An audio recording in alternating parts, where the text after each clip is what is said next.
Are you gonna tell me where you went? All the messages I sent with no reply. It's like that. You're just gonna walk into my room.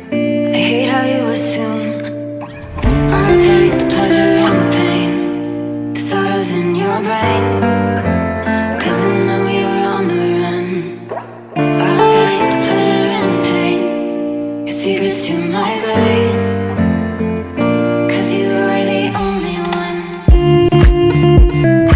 'Cause you are the only one.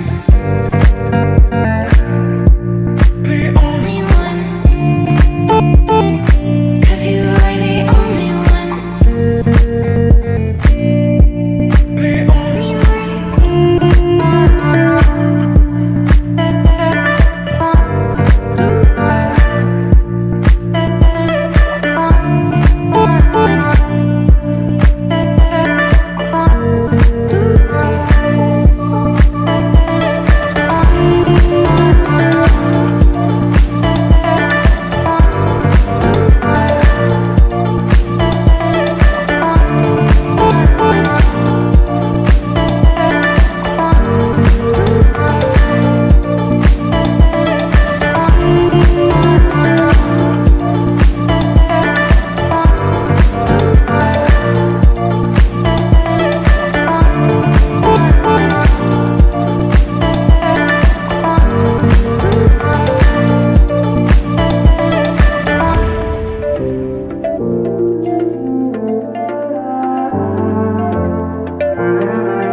Fourth ban for Boom Esports. A respect ban to Alacrity? Yeah, definitely. I think another thing we want to talk about R is that we have said this before, because of the inexperience of Drew, you might want to run a 2-course lineup. And when you're running 2-course lineup, the best hero, best fit for Alacrity is the TA. So with this, it shut down a lot of possibility of draft coming from RR. Yeah, it's basically, you know, the TA, their surprise meeple pick, you have the Storm Spirit that I think Reactivate can run.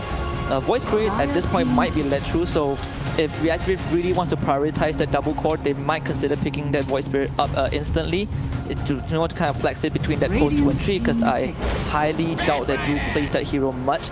He does fall back, you know, the Phantom Lancer, the Faceless Void, the Troll. That's probably one of his more common hero pools. And we finally got to see a Batrider pick after so long. Oh man, finally. We have been talking about this hero over and over again. How was he so hot in the draft? And then at the end of the week, last week, he was led through most of the time, and he wasn't bothered at all. So Boom Esports is gonna go with the first pick Batrider. This hero very much potentially shut down the Troll pick as well, right? Because you don't want to pick a Troll into a Batrider, especially in the lane. Actually, we had this discussion before the stream as well. You guys are mentioning that Bat is he's a hero that is incredibly strong, but there are also certain circumstances that you don't want to pick him first, right? Yep. Because a lot of teams get opportunities to counter the Bat. So how do you sort of play around that, knowing that your Bat's going to be heavily countered? I mean, first of all, you want to utilize the flexibility that you get from Batrider, like the ability that you can go from post 1 to 5, and most of the time you're not only strong on lane, but also sticky napalm play allows you to dominate the lane heavily.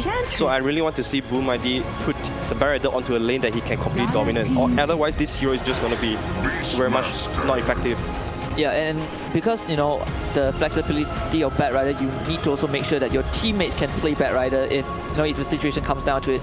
Because let's say if you run like a Batrider core and the enemy draft shuts him down, like for in this instance the Beastmaster, or you have an Oracle, Winter Wyvern, Bane that can really prevent the Flaming Lasso, but you rely on that Flaming Lasso to start a fight, then you run into problems. But if he's a support, then you will have other factors that can enable you to engage, like the post 3 Centaur, TIE Hunter, maybe even an Enigma. So I think to add up to that point, Batrider, you have to have flexible teammates to be able to run it. That being said though, we don't see a lot of counters from R. They pick the Enchantress plus Blitz. Both are not really good against Bat in terms of laning. Yeah. So I do think that this Bat is going to go off during the laning stage, because most of the time when you play Bat, you want to play something that has a little bit kind of elusiveness on the lane, something like PL, Morphling that can just run away from a sticky napalm. Yeah. But nothing like that so far. Yeah, so it looks like the Zoo strat's going to be on the side of Reality Rift this time, not necessarily Boom, since Boom has had a lot of success with that, with the Zoo strat. Is maybe Zoo the best decision up against that Batrider? Because I feel a lot of people, they look at Batrider and think he's such a good wave clear because of the Firefly and the Napalms. But he's kind of easy to kite as well, because Batrider generally, you either go, there are a couple of ways. You do the drums, or you go like Force Staff, or the budget Blink Dagger, or you rush a Blink Dagger, right? The problem with Bat is that you generally don't have much mobility. It's just the extra movement speed from Firefly. The enchant and the boar can easily just slow you down and cut you out if you don't kill off the boar, or if you can't get close to this hero. So it doesn't make Batrider invincible, but you still can't take away the fact that he's actually super strong, if you don't lane properly against him. And most of the time, Batrider, she excels in a way that you always want to just pick off someone before you start the team fight. But our heroes, they are all very standstill hero. They want to just protect their formation, so it's very hard for Batrider to jump into their lineup and then just randomly lasso one of the guy out. And now they have the Weaver, so most likely it's going to be Hustler Weaver on the post 4, roughly Aghanim Scepter, so that's going to be the save for the lasso. Yeah, it makes it even harder, right? And this Weaver can also be flexed into a post 1 if really needed. I don't think we've seen Drew play Weaver much in his previous stats, but if he plays like a post 1 Weaver, there's always the Lincoln Sphere. And there are a couple of items that can deal with the lasso as well. You have the Lotus Orb, which we have yet to confirm whether this Weaver is a post 4. The time lapse will definitely help. If the Batrider jumps in, you can always primal roll the Batrider. It goes through BKB. It's not going to be easy for this Bat to just lasso someone without facing some consequences.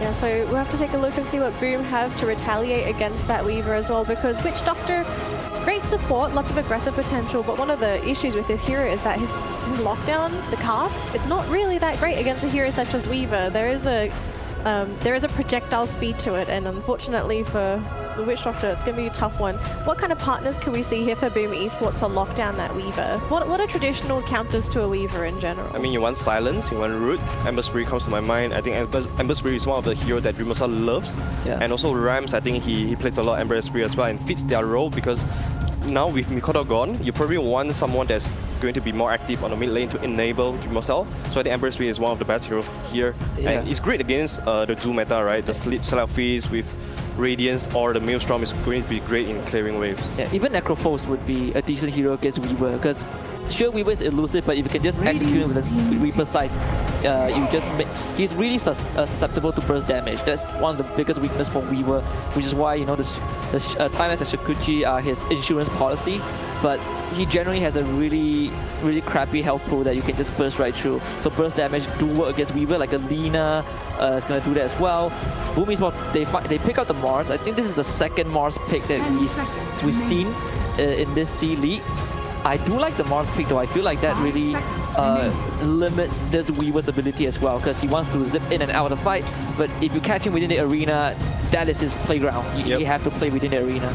So it looks like Kezkoot might have to take control of that Batrider now, as if I'm looking at the stats here. Kezkoot has played Bat in the past, unless, do you think it could be Hyde instead playing the Batrider? Yeah, it could be. I think they want Witch Doctor against the Beastmaster though, because the paralyzing cast is really great against Boar. So more than likely we'll see a post 4 Bat or a post 2 Bat. We'll see very soon with the next pick. That's true. We could also see the mid Bat. Yeah. Since you already have the Meepo taken out, so another respect ban to RR, which is I think decent against the Bat as well. You definitely can snowball faster than the Bat, and I wouldn't say it's a big factor, but it definitely opens up the middle lane for the Batrider if they, if inevitably have to run it in as a mid laner. Yeah, Wench looks pretty good here for R, but I don't know if Alacrity plays that hero on mid, because looking at it, Wench swap is going to be great against Mars Ultimate, great against Batrider Ultimate as well, and it synergizes very well with R's hero right now. Yeah, the Wench is also fine. Are there any other heroes we could look at here for Reality Rift that sort of combo up well with the Weaver? For minus armor? If you want to rush the backline, the Voice Spirit is a good idea, but here we go, another Skywrath Mage. That's a Hustler Skywrath Mage as well. So we're seeing a lot of Nuts and Hustler Skywrath Mage, Enchantress combo, it seems. It seems like this is their favorite combination of supports. Yeah. But you're looking probably for mid laner at this point. Yeah, you have to got yourself a playmaker, because both Enchantress and Skywrath are not the playmaker kind of heroes that you want to just jump in with a big initiation. these are the heroes that you want to lay back and shield at the back line. So most of the burden goes to KYXY now in terms of starting a team fight, and they don't have a frontliner as well. I think this is where you can consider stealing the Ember away. The Storm would also be okay. The Witch Doctor hates Storm. Mars doesn't do well into Storm either. It's pretty hard to catch the Storm if you play the ball like properly. And generally, as a Batrider, it's almost impossible to lasso a Storm as well. Kunkka for Boom. So that's the mid laner for their team. Synergize as well with the Mars as well, just throw the boat inside the arena. Something I'm noticing here with Reality Rift's draft is that they don't really have the best counter-initiation lockdown spells. They only have the Primal Roar as of now and the Silence from the Scarif Mage. But besides that, the crowd control is pretty pitiful. That's why, like Arthur said, right, you need a playmaker for RR, because this Kunkka is also another hero that is amazing against the Weaver. You can Shakushi 10 miles away, he just pulls you back with the axe. So when you're looking at a draft like this for Reality Rift, does this just scream aggression, or is there something else that they want to execute with this? Because the lack of lockdowns, the team fights are going to look scary here because they've got so many spells they have to worry about. You can't stun and silence Kunkka, Mars, and Batrider at the same time. Yeah, I don't think you are aiming to go 5-on-5 versus Boomy Sports now as R's fourth pick, unless they last pick something that's really going to queue up to the handicap that they have right now. Monkey King is going to be banned by Boom, so the potential counter to Kunkka is out. Sounds like a Timber Saw mid for RR. Alacrity doesn't play that hero. Yeah, really but he doesn't play the hero. Yeah. So it's kind of a shame. To be honest, this looks like a perfect OD game if we are at 3 months ago. Yeah, if we were 3 months ago, this is an OD game. This is so good for OD if the recent patches didn't happen. Oh my god, this is so tough for R. They don't have anyone to absorb damage from Boomy's burst, and now they have to deal with this PA. Their magical damage is all on Skyruff, but he needs to get his Atos, get to level 6 and stuff. And they have no save as well, so they only have Primal Roar, right? But then you also want to Primal Roar the Batrider. There's so many targets you want to Primal Roar on because you are basically Primal Roar is the only disable right now for R. Yeah, they have to play, like just not 5v5, right? You have to play skirmish, more skirmish. You pick someone off, you take a tower, and then you just death ball your way. But what worries me is the high ground, right? How is Reality gonna rush high ground against Boom Esports? Well, we've just got a final pick here for Reality Rift. We're looking at a Slark. Slark mid? There's a Slark mid. Slark mid is against Kunkka. In lane he's weak against Kunkka because you can always trade better with the Tidebringer, but with the Essence Shifts, it will also give Slark, the ability to fight this Kunkka. So how are we sort of looking at Reality Rift playing this? They're going to go for these small skirmishes with these very two elusive heroes, your Weaver and your Slark. What's the build-up time for this though? Because both of these heroes need items before they can start moving around. Yeah, I think BKB is a must item here for R. They need to get their 2 cores to have the BKB timing and hit together. And also they prefer long fights as well for Weaver and the Slug, right? You want to just keep kiting everyone around and build up your stacks for Slug, but then your other 3 heroes are not exactly the kind of heroes that you want to play a long fight. You want to just jump in and burst someone and then get out. Yep. So predictions. My prediction, I'm gonna go with Boom. I'm gonna go with Boom as well. So both of you two are going for Boom. Yeah. Yeah, it just looks tough for RR's draft. Yeah. All right, folks, so we're going to be jumping into the game in just a moment, but we actually have something special for you guys at home as well. So we've got a special program, or what should we call this, a game? I think we'll call it a game. The Neris Weekly Prophecy, right? The Oracle. It's time for you guys to be the Oracle. You know the Battle Pass, you can predict community matches. This is one of the ones that you can predict and also get yourself something. You can win $100 worth of Steam credits every week. So do make sure that you go and predict. You might become the next Oracle, of this Southeast Asia community. Yep, so just in case you don't know how this works, all you need to do is head on over to oneesports.gg/Nerif. Now what's going to end up happening is this Sunday we have the special prophecy game. All you need to do is predict who is going to win that match, and then you'll be in the running to win that $100 Steam gift card. So we're going to jump into the game, folks. Sorry about the delay, but we're going to be starting our first game of the match. We will be seeing you after the intro. Life just got interesting.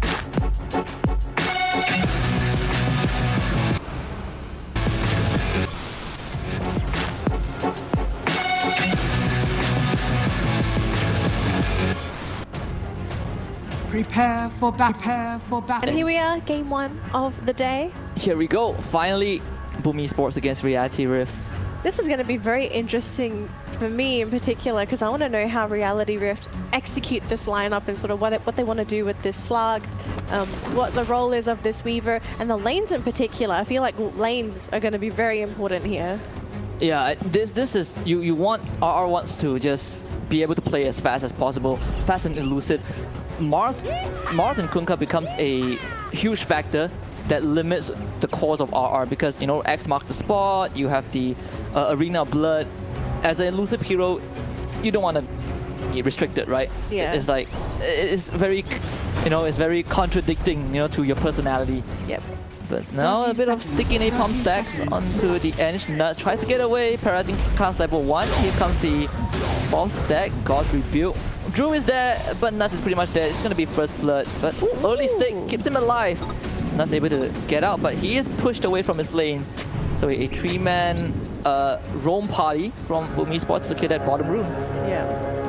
So that's just going to go regen in the fountain. This will be interesting for me because I want to know how Drew plays this Weaver. I'm trying to think back. Have I seen him play the Weaver before? And I personally don't recall.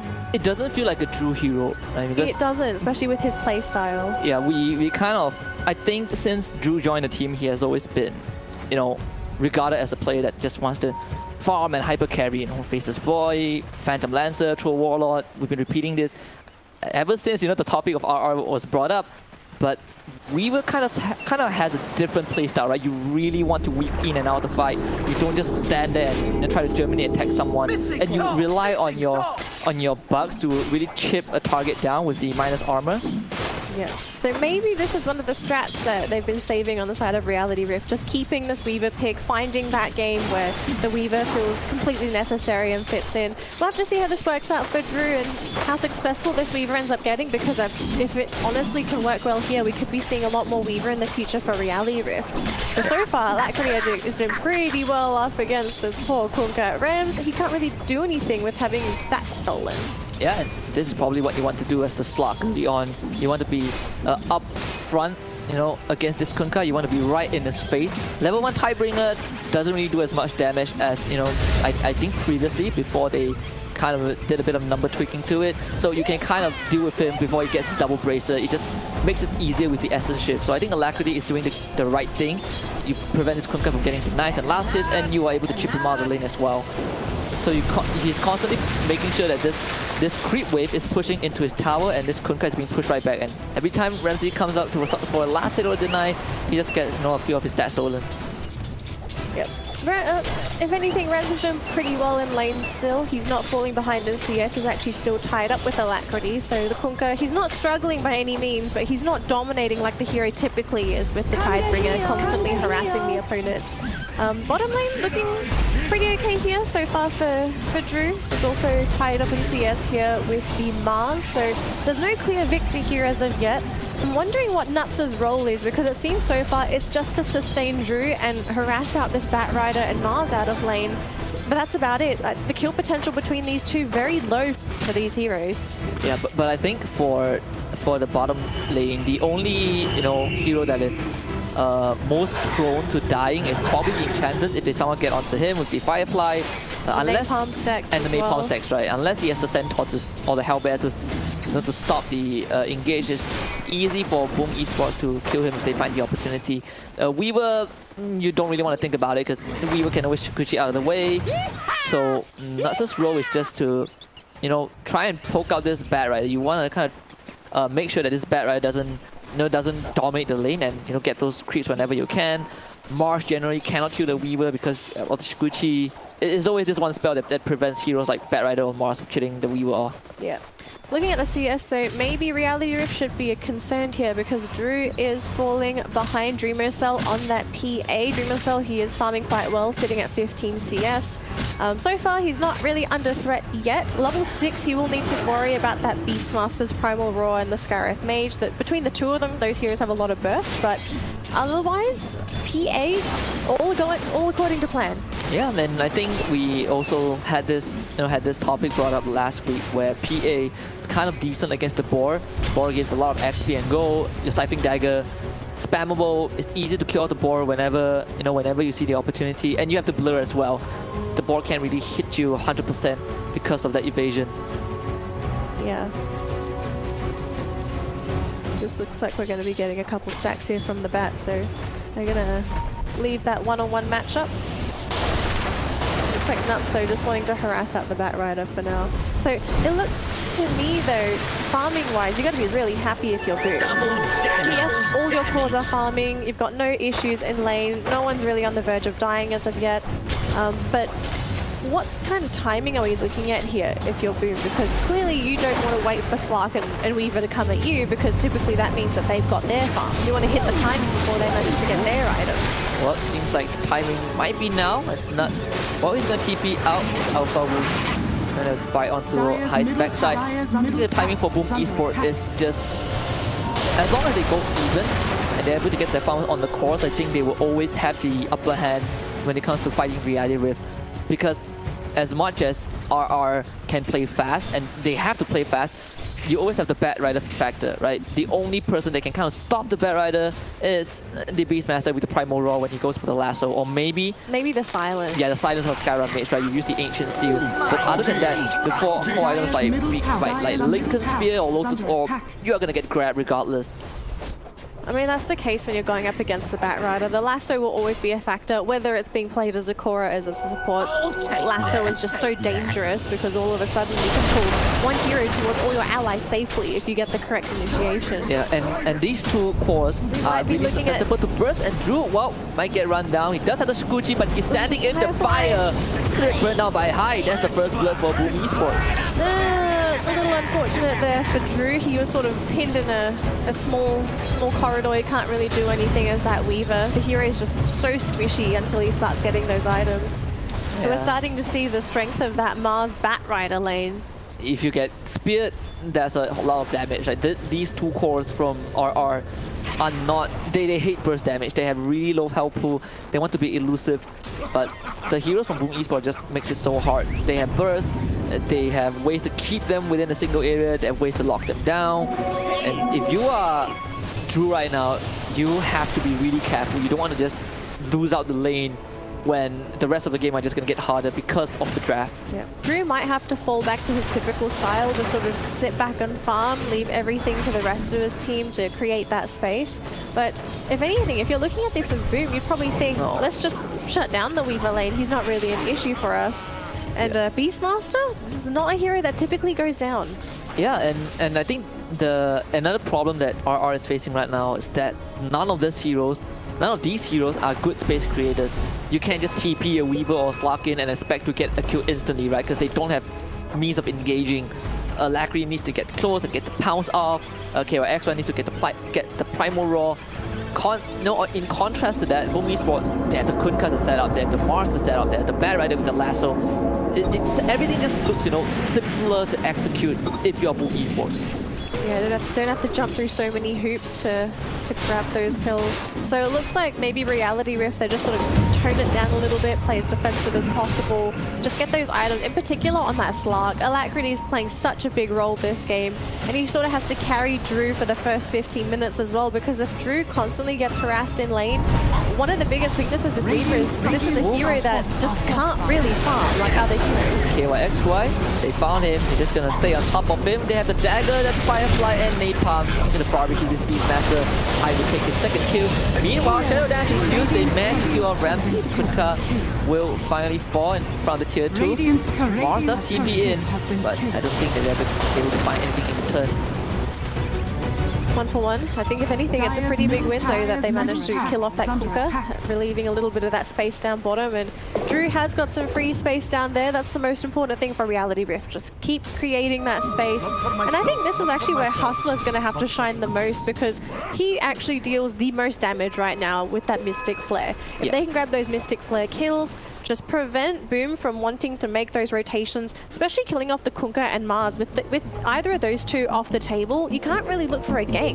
Yeah, and I think at the same time, you also want Hustler to get his ATOS as soon as possible. It's also another way to stop this Batrider. You see him, you ATOS him, or if you lasso someone, you ATOS him to prevent him from displacing your team members.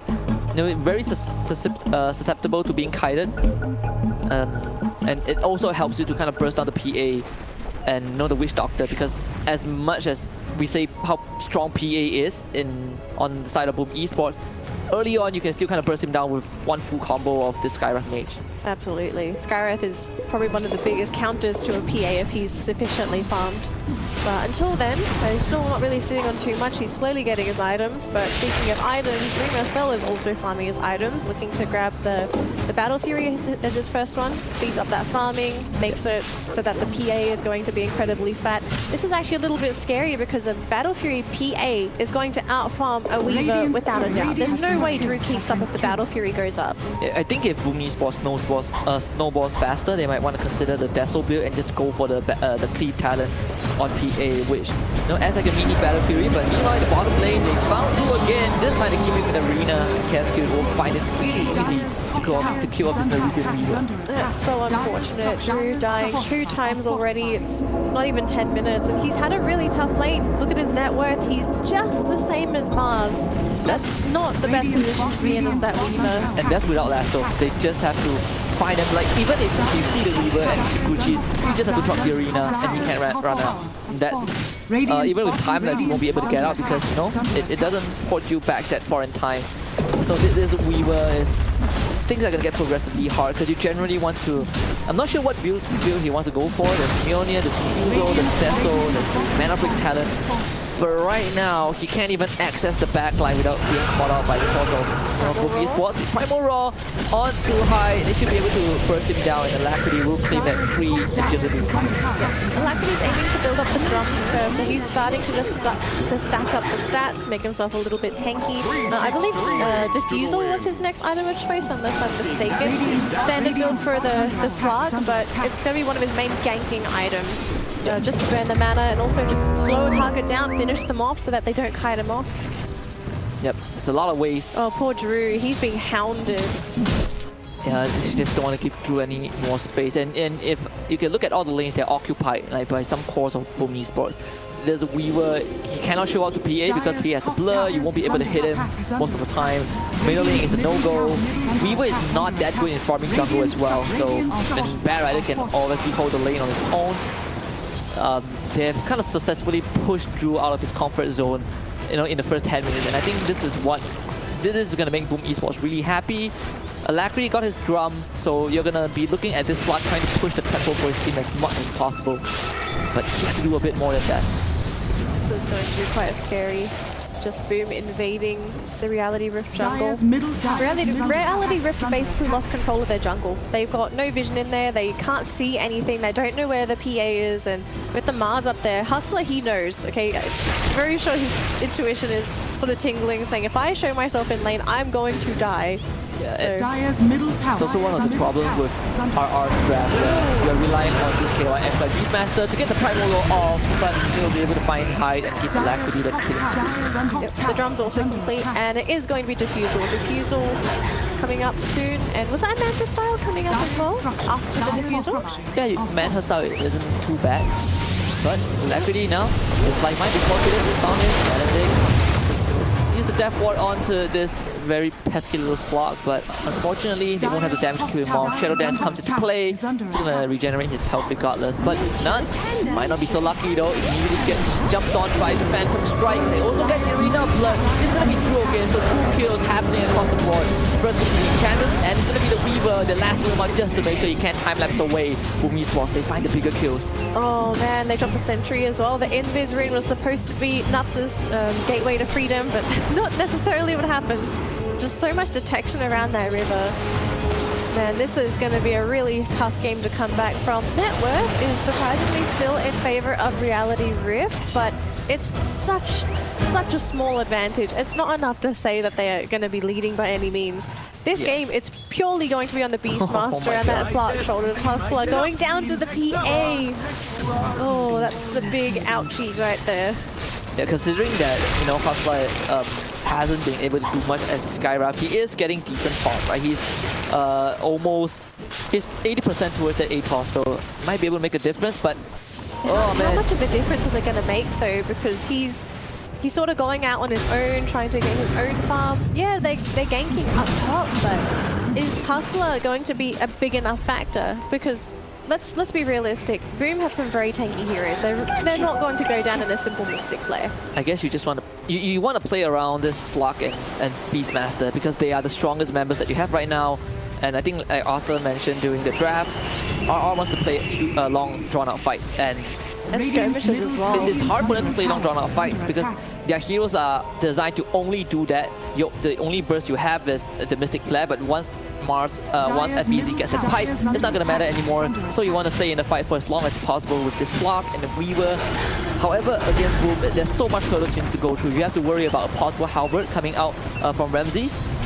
So RR need to play a bit faster than this. Do you have Hustler nearby just in case anything happens to Alacrity? I'm just going to kill off the bird first. Looks like Drew and Nut's going to be taking out the enemy jungle here. They're trying to speed up the farm for Drew. It's getting very serious for this Weaver. He's slowly catching up, but still got a long way to go. Yep, and you can see this Kunkka is queuing up the Halberd. Almost going to get it pretty soon, and that will impede the Slug from attacking. Because this arm is going to hurt the Slug a lot in a situation where they are desperately relying on Alacrity to do majority of the damage because of the lead that he has. He went for the drums, which means that you want to play as fast as possible. But the longer this game goes, the lesser the effectiveness of the drums is going to be. Now Halberd is completed for Ramses. Boom Esports are in a pretty decent spot right now. Yeah, feeling very confident. They also leading by a sliver of gold. Not a lot yet, not 1k as of yet. It's only 15 minutes in. But everything's going according to plan. They've got towers down. They've also managed to get multiple kills on the enemy team's carry. Sort of crippling them as well, since Drew won't be hitting the same timing. He'll be a little bit delayed with when he starts becoming relevant in these team fights. The only thing I'm really worried about is how do they deal with Dreamocell on this PA? He is farming on time, is about to get his Battle Fury, and then once he gets that BKB, that's basically it. You can't just want to burst him as soon as possible, but FBG is going to break the smoke. The ATOS review is going to kill off this Mars for 34 seconds. Big kill. Another condition that RR needs to check every time they take a fight. Pick someone off, just don't play a fight. As long as you're playing with a man advantage, you will have the upper hand. They're pushing these towers too, so they are accumulating that tower gold, just taking all of the possible avenues for TPing away from Boom, making it harder for them to reinforce these upcoming fights. They might be able to kill Hyde though. You can see Alacrity here is doesn't matter though, probably. Hyde's already got his Blink Dagger. Yeah, but I think in any case, as long as you can constantly make sure that Boom Esports cannot fight at 5, you have the advantage. And Drew on recovery mode, he gets that Maelstrom. This will speed up his farming speed as well. Necrobo is completed for KYXY. This is also going to help him. And the Zoo strat is coming into full display from Reality Rift. So Boom Esports, as much as we say that the draft is kind of stronger than RR, they cannot let their guard down. Absolutely. Radiant's middle tower. Radiant's middle tower is under They've attack. drawn that line to Drew. Or is it going to be for Roche? Yeah, you can check the Roche for a while. Firefly's used. It doesn't look for it to Weaver, but You know someone's been in that jungle. All the creeps are gone. Hyde. Big it's item. the wrong way. Big item picked up there onto Alacrity. So Diffusal is now done on the Slug. And now all of a sudden Alacrity is going to hit a very big power spike here. Yeah. This is a huge item for the Slug. Basically anyone that gets pounced on, they're not getting away. Yeah, this is going to allow Boom Esports to, Reality Rift to fight more effectively against Boom. And as long as they kill off this PA, honestly, Boom is not going to have too much damage to do with both the Slug and the Weaver. They rely on this PA to kind of get those coup de grace, just one shot, the back lines and kill off the cores. But if this Phantom Assassin gets bursted by the Skywrath Mage and the Beastmaster, suddenly RR will have a huge advantage in team fights. Absolutely. I mean, most of the damage is now going to be coming from that PA. Sure, they were actually pretty good when it came to the Kunkka and the Mars early on, but eventually their damage is going to completely drop off and it's all going to be on that PA. So it could be a little bit scary here if Reality Rift can keep up when it comes to this pacing. But otherwise, it might just be all eggs in the basket. Maybe Boom just win because of that PA. Let's be realistic. Crits, you never know when they're coming. They always come when you least expect them. Yeah. Awesome against Slark, amazing against Weaver. They Basically anyone that's squishy, which if you look at Reality Rift, four everyone... members. Exactly. Except for Beastmaster. Well, they're gonna walk into uncharted territory, but early warning Casio is blinking, the blink dagger, need to find someone though. Might be Lackery, but the flame break doesn't catch him. And BZ is gonna find Nut, well, Constellation twice, they pouring him up into the air and they will burn into Crypt. Oh, but still... They didn't even use the lasso for that too, so they still have that blink lasso available on the Batrider. Alacrity sticking around. The drums pop at BZ. Doesn't have mana for the Arena Blood, but a really ambitious torrent from Ramses too. Maybe it wasn't that bad of a play from Alacrity, just burning off that mana from the Mars. Yeah, Mars has huge mana problem. Even with the Soul Ring, but here we go. Oh, the dust into an instant lasso. They need the burst though. They have the bolt spilling into the tree. And Drew is going to be taken down. Primal Roll way too late. They drop the Mystic Flare, but look at that. Dreamo Cell doesn't care. There's no damage at all. Nick KY actually before prison and the great arena from FPZ. He locks us out of this from the rest of the team. Alacrity is now called out. He wants to fight, but they have this helmet. Now they're gonna lose. Hustler, Alacrity forced to stand his ground. He's gonna find high. Buyback comes in from Drew. Drew wants to contribute. Alacrity is gonna find the second one, this time onto FPZ, and now he's gonna try to wheel on Dreamo Cell, but they have the Death Ward. And Twitch coming in. Nope, not just yet. Alacrity leaves to safety, and Drew is lucky he has the time left to get away. And Nuts with the Centaur Conqueror, not even able to get a stun off. As Alacrity doesn't have the Shadow Dance. He does find Ramses though. He wants to fight Dreamo Cell with the assistance of Drew, but he realizes he can't fight it because of the halberd. He's constantly disarmed. Drew trying to create a bit of space, and Dreamo Cell, he wants to TP out. He gets out, same as Ramses. A reactive if they get nothing. Wow, Reality Rift. They didn't get anything, but oh my goodness, they got the Mars. Alacrity's really starting to hit that power curve. You can see that they can't lock down this Slark at all. He's just so elusive. He's bouncing around all over the place. The Shadow Dance making him very tanky as well because he can heal back up. If Dreamo Cell's not careful, he actually might get jumped on. Yeah. Wow, Alacrity really carrying his team there. You need the burst for the Slark. He's going for the Shadow Blade into Silver Edge soon, so that would help RR deal with Dreamo Cell. Absolutely cripples PA. Drew was just lucky, he almost died, right? Mystic Flare? Luckily he did have the time lapse, but it's gonna be Hyde again. The A-Toss really coming to fruition. Looks like Reality Rift, they're actually keep up. KYXY, are you there? Drew, you can't attack. It's outside the arena. They got the Ghost Shield, they're gonna lose KYXY, but Alacrity, he has something to say about that. He's speaking out to FPZ, and I think Booming for it. Once he fight and go on to Nuts, but A-Toss and the Ancient Steel prevent Dreamo Cell from getting any closer. FPZ finally goes down, but Kesku, he comes, he wants to provide a bit of backup. Alacrity getting crit on, but he has the Shadow Dance. He's gonna start cleaning up. The mana thing, he does not care. He's gonna find the Witch Doctor as well. Ramsey's the last guy alive, but Alacrity says, guys, I will leave this to you. Drew, you've been tortured early game. He's gonna get this kill over, but Hyde, he has the lasso. He's a Hustler, get on the cliff, not going anywhere.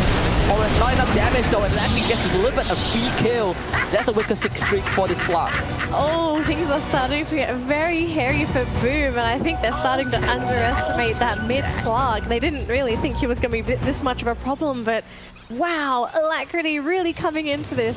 7 kills, 4 assists, and he is almost caught up with that PA. And remember, PA had a Battle Fury. You have to think this. Dreamo Cell, he's been spending most of the game farming. So to have the Slark almost catch up just because of all of those kills is incredible. This is a dream game. Alacrity has 7, he's 7-0 as a Slark. He has a 9 stolen Agi, he has a drum and Diffusal, he just got his fresh Shadow Blade, which will help him tremendously against support, even in general against Boom Esports. So what we thought that Boom Esports can achieve during this timing is completely gone out the window because of how well Alacrity has been playing. We talk about him being the tempo controller, and he's achieved that with this Slark. Oh, he's taking over with this Slark. That's what it is. Oh man. And it's on Alacrity too. You have to think about this as Boom. What do you even do? They already struggled to kill him the first time. Now that he's got an Aegis, okay, you might be able to burst him down the first time. Who's to say you're going to get him the second time? Yeah, Boom has to slow down. Dreamo Cell pretty unlucky. He has not gotten a crucial crit just yet, but they have the high ground advantage. They don't have the ward, so Alacrity, he's gonna face check this. He runs into the backpack. He really wants to try and get the mana burn there onto FBZ. If he can just hit him a couple of times, But they found the lasso though. The Witch Doctor does go down, and I don't think hides. I don't think he wants to be there. He wants TP, but he can find it regardless. KYX right with the board. Just shoots the quills and kills him off. Boom, slowly being dismantled here. They're actually losing their opening. This is supposed to be when they sort of want to go with that PA, but now they have to slow down a little bit. They got the Deso on the PA, not feeling confident yet, so I think at this rate you just got to say, we're going to wait for BKB. Yeah. BKB's now their second biggest timing. But even then though, there's still going to be that Primal Roar, but then again, considering that Dreamer Cell's positioning, it's been pretty on point. I don't think KYX wants to save the Primal Roar for the PA, so it might still be alright, but it comes down to how they execute those team fights. I have to say, it almost feels like when it comes to the fights as well, Boom, they haven't really been very efficient with the Mars Arena. They've sort of been they've been going on the first hero that they can see, and a lot of times it's just been on Drew. And well, yeah. bang to the Dreamland. Without Good BKB, night. nothing he can do. Oh, good night, Sweet Prince. That's especially on the PA as well. That's a lot of time to be off the map. Yeah, things are getting become from bad to worse for Boom Esports. And with how elusive the cores of RRR is just so hard to kill. What can you even do? Casper is dead. They have to forfeit. There's nothing he can do. It's just more free kills for this rogue slug. 11 agility, 11 permanent agi, 23 minutes in. This guy is so out of control. This game is spiraling out of control. Unless Boom can somehow get control back, whether it be to kill the slug or slow down the push, but he's just so free. There's nothing to stop him. Look at this. That was close. You give a slot this much space early on, he can just easily run a drum Shadow Blade and just assassinate your backline. There's nothing that they can do. They have no burst to kill the slot. I mean, you add the ship and some lucky crits, but that's pretty much it. I don't think at this point Alacrity cares because of the drums. He has pretty decent stats. And this ATOS plus Ghost Scepter, now you can just one-shot the Skyrim Mage unless you just crit him from the beginning. It's hard to get onto the edge as well. And what RR wants to do right now is just, it doesn't even matter who you Primal Roar, as long as you kill off one guy for Boom Esports, they just get crippled. Alacrity is going to break the smoke and FBZ smell something in the air. Yep, they know as well. Oh man, this is such a tough game. The good news for this game as well for Reality Rift is that now Alacrity is so threatening. All the attention is going to be drawn to him. They're always going to have to watch out for the Slark. And this means that now there's going to be an opening for Drew. Whether he wants to join the team fights or not, he won't be that primary target anymore because they'll be looking at the Weaver and they'll just say, it's just a Weaver. And he has a Lincoln's. Now he won't ever be the primary target because you can't just jump and lasso him.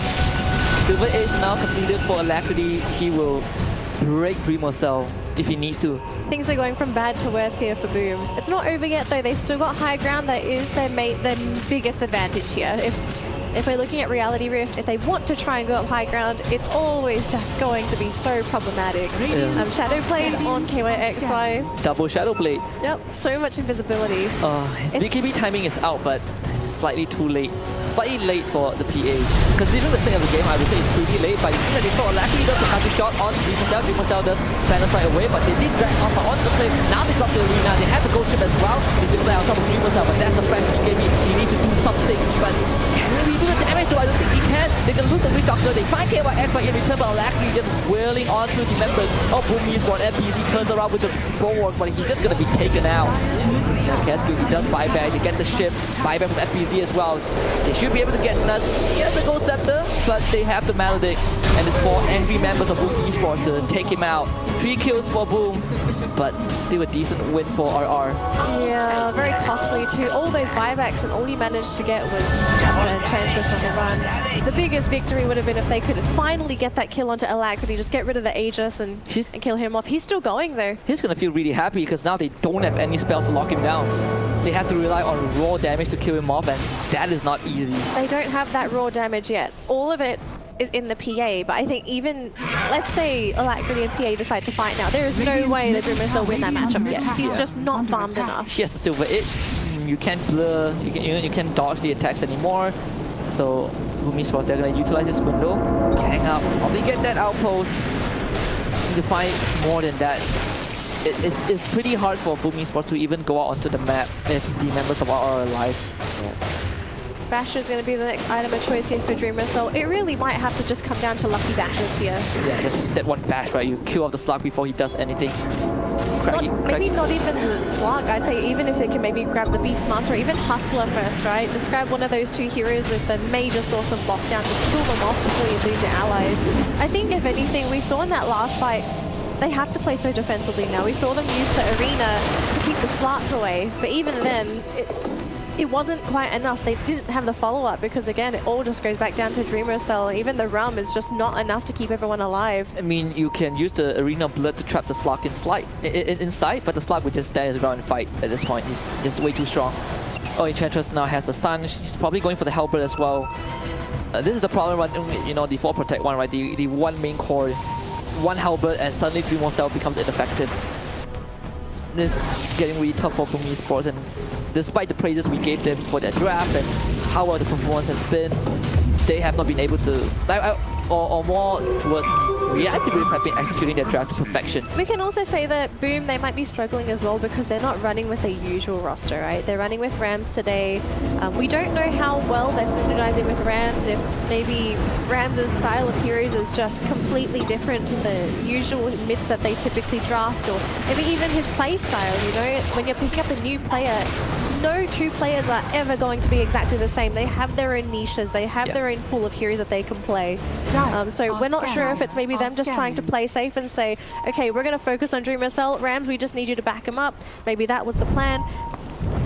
At this rate, it's now just going to have to come down to the team fights, because if you look at Boom, they only excel at team fights. This is sort of what they've drafted themselves into, a bit of a hole if you think about it. Like, they can't split push, they can't go for small skirmishes. Their heroes are all based on these big team fights, and even the big team fights, they're losing.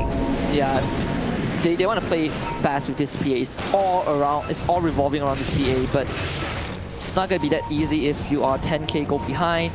They use the smoke, but the smoke got them absolutely nothing, and you can see how aggressive Alacrity is positioning himself. If they kill off FBZ, Boom Esports, they cannot fight FBZ down. No buyback. Now Boom Esports, they have to start running. They have to hold the high ground for 70 seconds, but they might lose more members if RR gets on top of them. Thankfully, they have the Spider Legs, the Blink Dagger, so all the members, all the remaining survivors would get out. But 60 seconds without this Mars. Game is all on Reality Rift now. They can just farm the map, they can wait for their next items. They're probably waiting for the next Roche as well before they go high ground. Don't really need to expose themselves to any kind of danger. And PA getting very, very close now. The Abyssal, they've got a smoke here. Yeah, Going to be leading away with those creeps as well. Lots of caution, Kings. Nuts has his own Halberd. They found High. Dreamer Cell's also gonna start running away, but Atos on top of that. yeah, Hyde is dead. 40 seconds without this Batrider. It's all basically just Reality Rift doing some control here. Keep them just locked up in their base. The moment they show themselves, what do you do? There's only so much. Oh my goodness. That's a lucky bit. Oh, Nuts didn't see that coming. And much more on the Alacrity. They have the point. They want to throw things. They have the bash. Now BKB being used, but great primal from Kara Aircraft. Delay the death, the damage. Alacrity manages to pounce away. And you can see Dreamer Cell, they're really trying for it. You know, they were banking for that bash. They were banking for that burst. But Primal Roar. Primal Roar. What can you do? Even with a BKB, BKB. This is Beastmaster is just so ridiculously strong sometimes if you think about it. The hero gives you so much control over the map. You've got the Boars for laning, you've got the Hawks for vision for the entirety of the game. And then you have Primal Roar, a BKB piercing disable. And he's tanky too.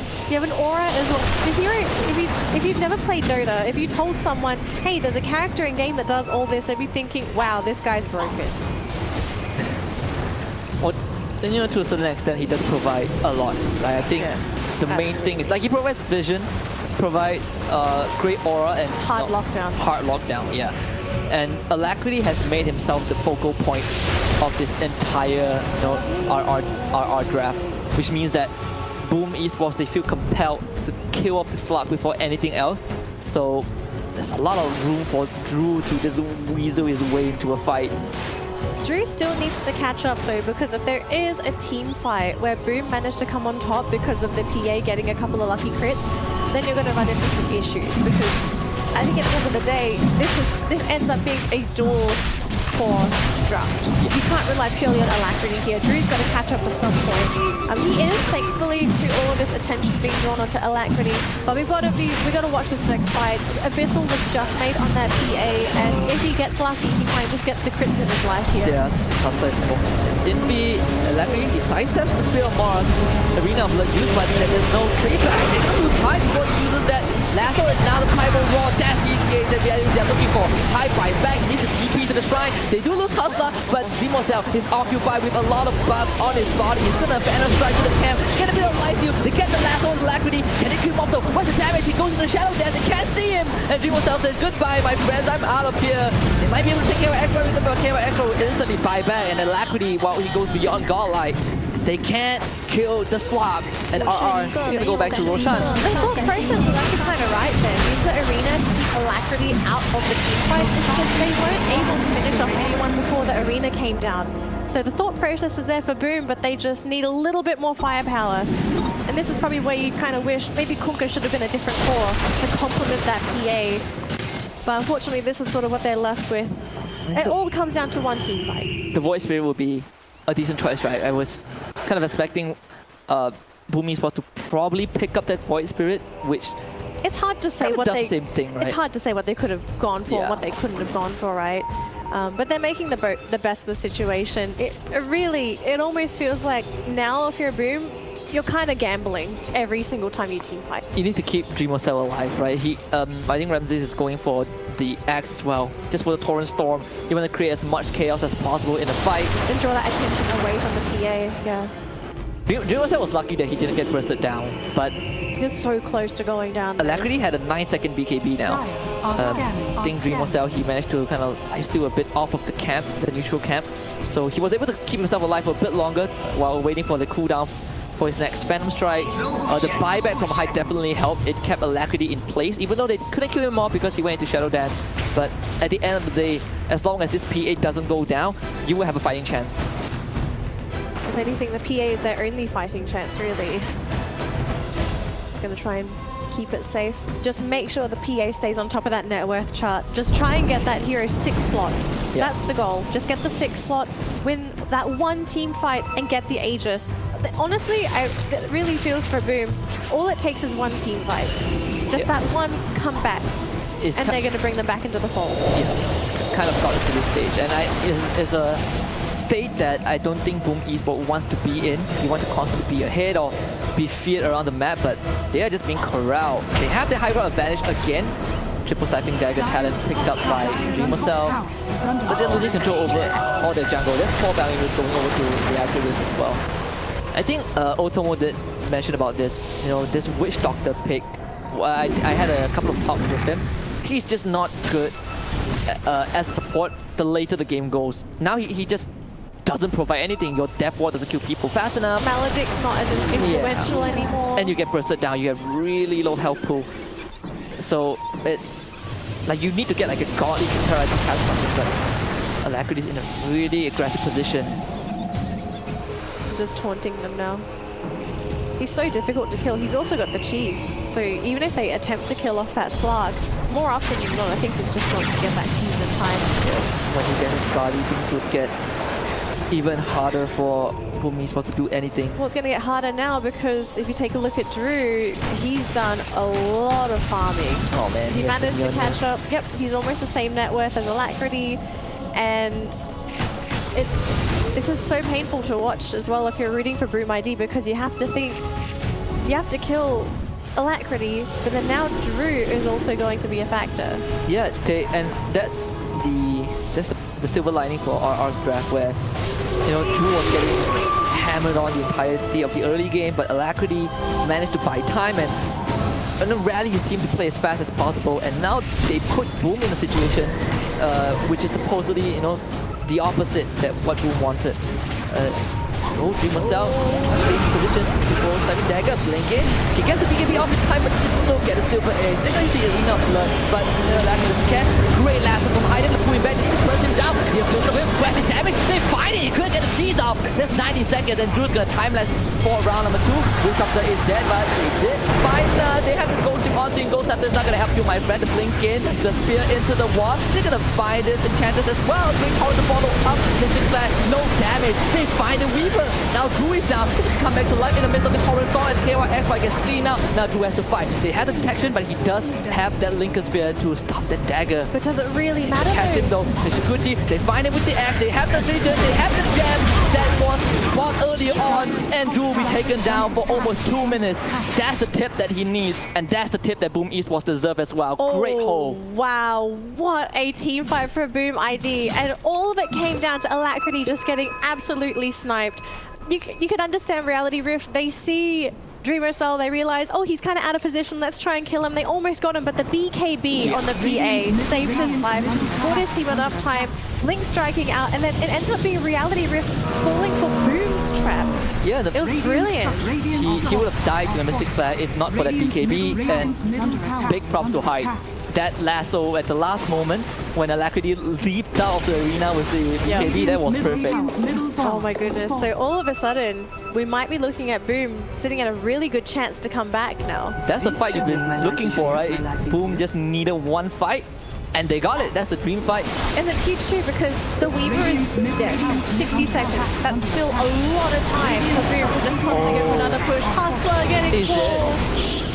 Oh, they're being dismantled one by one. And Drew's death timer is so long because it wasn't the accumulation of the previous buyback. He has not died since then, so he has to sit on the sidelines for almost 2 minutes. But oh, this is suddenly a huge turnaround. This gem that Boom Esports invested in 10 minutes ago is starting to pay off. They're gonna get a free set of racks off of that one fight.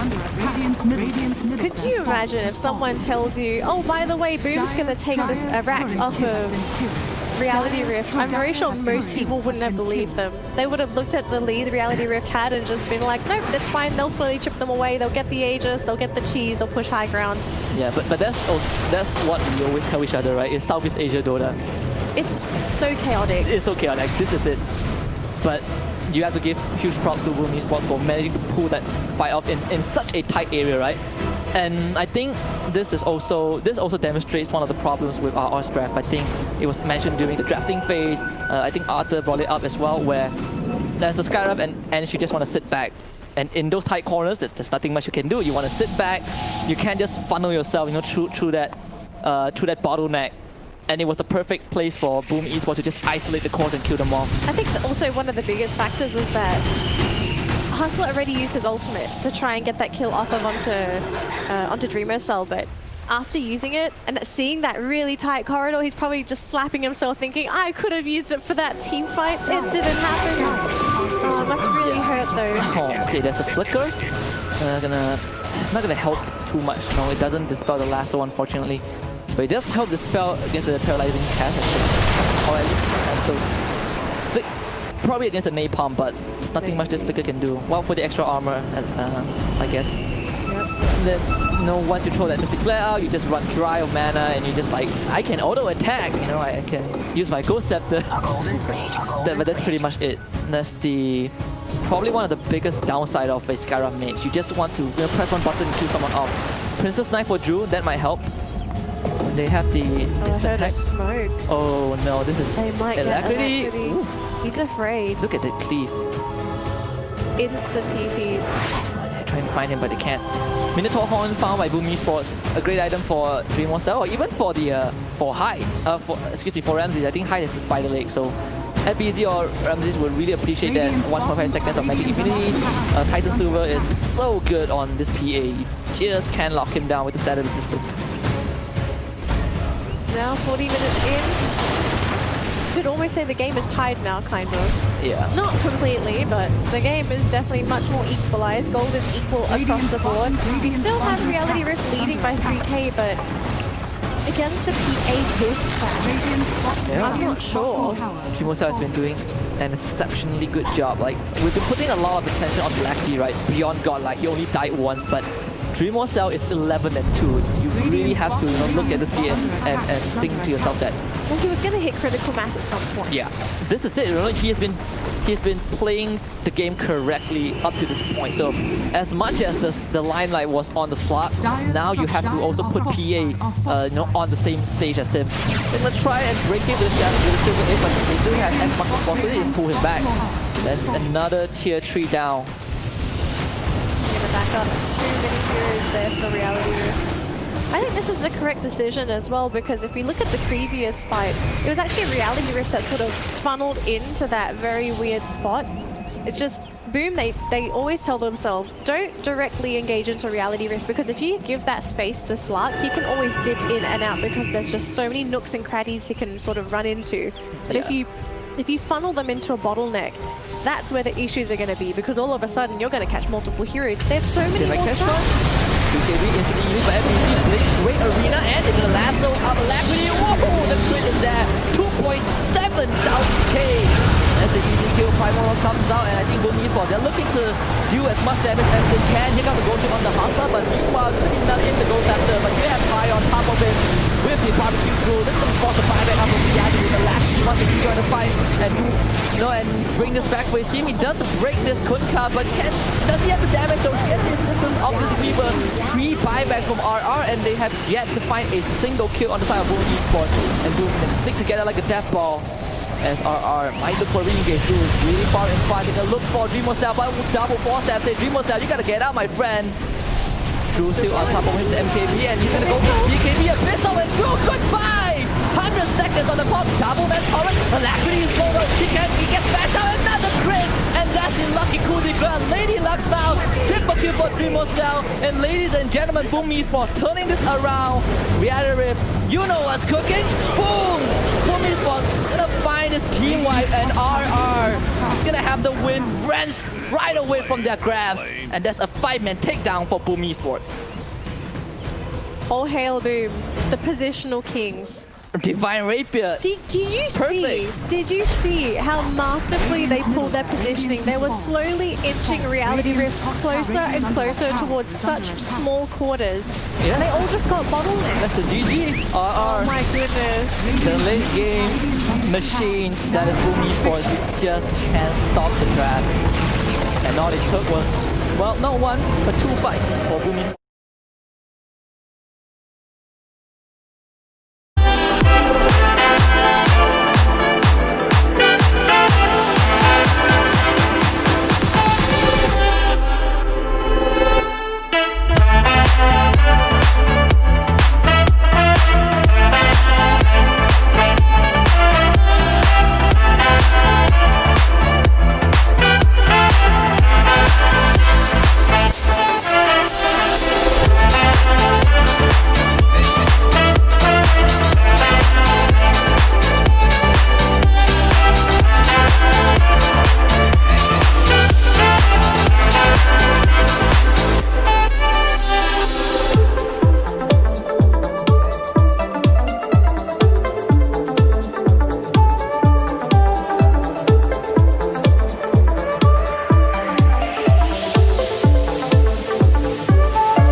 here we go again. Trying hard, but you wanna be my friend.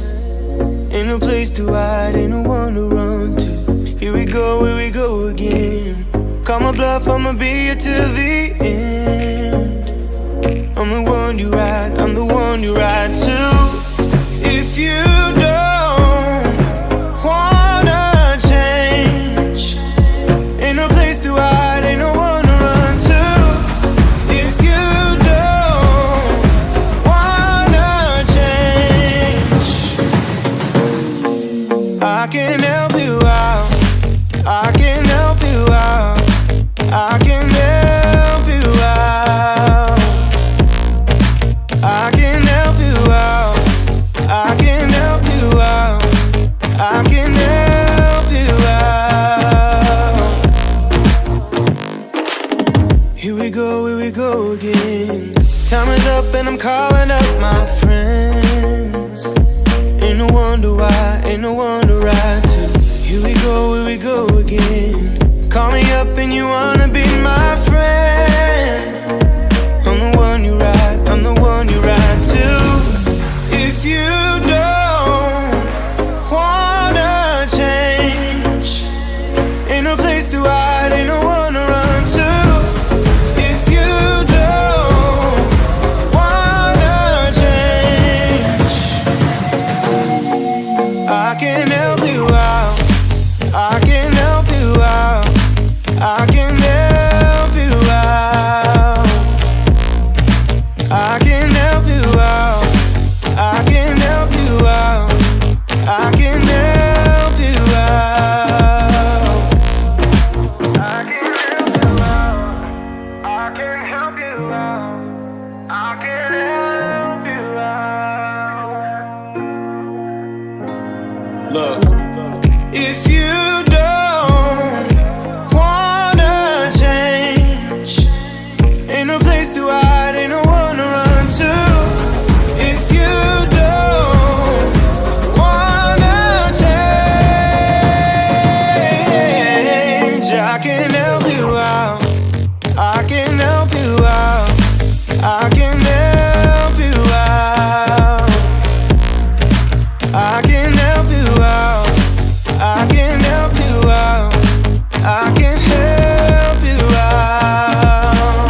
terms of Reality Rift and considering how aggressive the team plays, do you feel like the Witch Doctor fits in? Yeah, I think it's also follow the concept that he has a strong lane, provides he's a good lane partner for your carry, and it opens up a lot of picks as well. It opens up picks like Ember Spirit, Juggernaut, a lot of heroes that pair very good with the Witch Doctor, and it takes away one of Cascale's most comfortable hero as well. So definitely a lot of value here compared to the Enchantress. Yeah, and I think Witch Doctor, despite how he's probably not the best support come late game, when you fight in tight corners, he's the best. You throw one cast out, it stuns everyone on the enemy team, and probably that's one of the reasons why those bottleneck fights were so good for Boom. But there we go, we finally see the Void Spirits and the Chen, which was banned out in game 1 by RR, but they had to pick and decided to let the Chen through. Yeah, RR has to ban out the Batrider and take out the Beastmaster themselves, so it opens up some of the really Zoo meta pick for Boom ID, for Boom Esports. So they have the Chen, they play lots of Firon as well, and Firon is still in the pool, so RR really has to think carefully what's their next ban gonna be.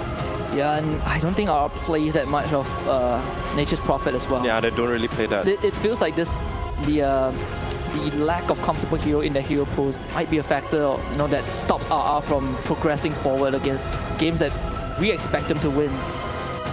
So looking at the heroes here, Reality Rift next pick, what kind of heroes could we expect to see to play against the Zoo meta? I think you guys were talking off-stream Mirana being a hero. You can snipe off one of the creeps. What kind of other heroes can we expect to maybe abuse the Zoo meta? Vibrant is really good, or any kind of tank hero that can just sit in the middle of everything, like Tide Hunter, the Underlord. Sometimes you see Underlord, Mars, Centaur. Yeah, or even like heroes that can do wave clear, right? Splitter Blast, Winter Wyvern, Pagna at one point is also decent. Kunkka is also not that bad. Yeah, Kunkka is decent as well. Yeah, they play a lot of Kunkka, but you obviously don't want to pick Kunkka right now unless you are going to draft around that Kunkka.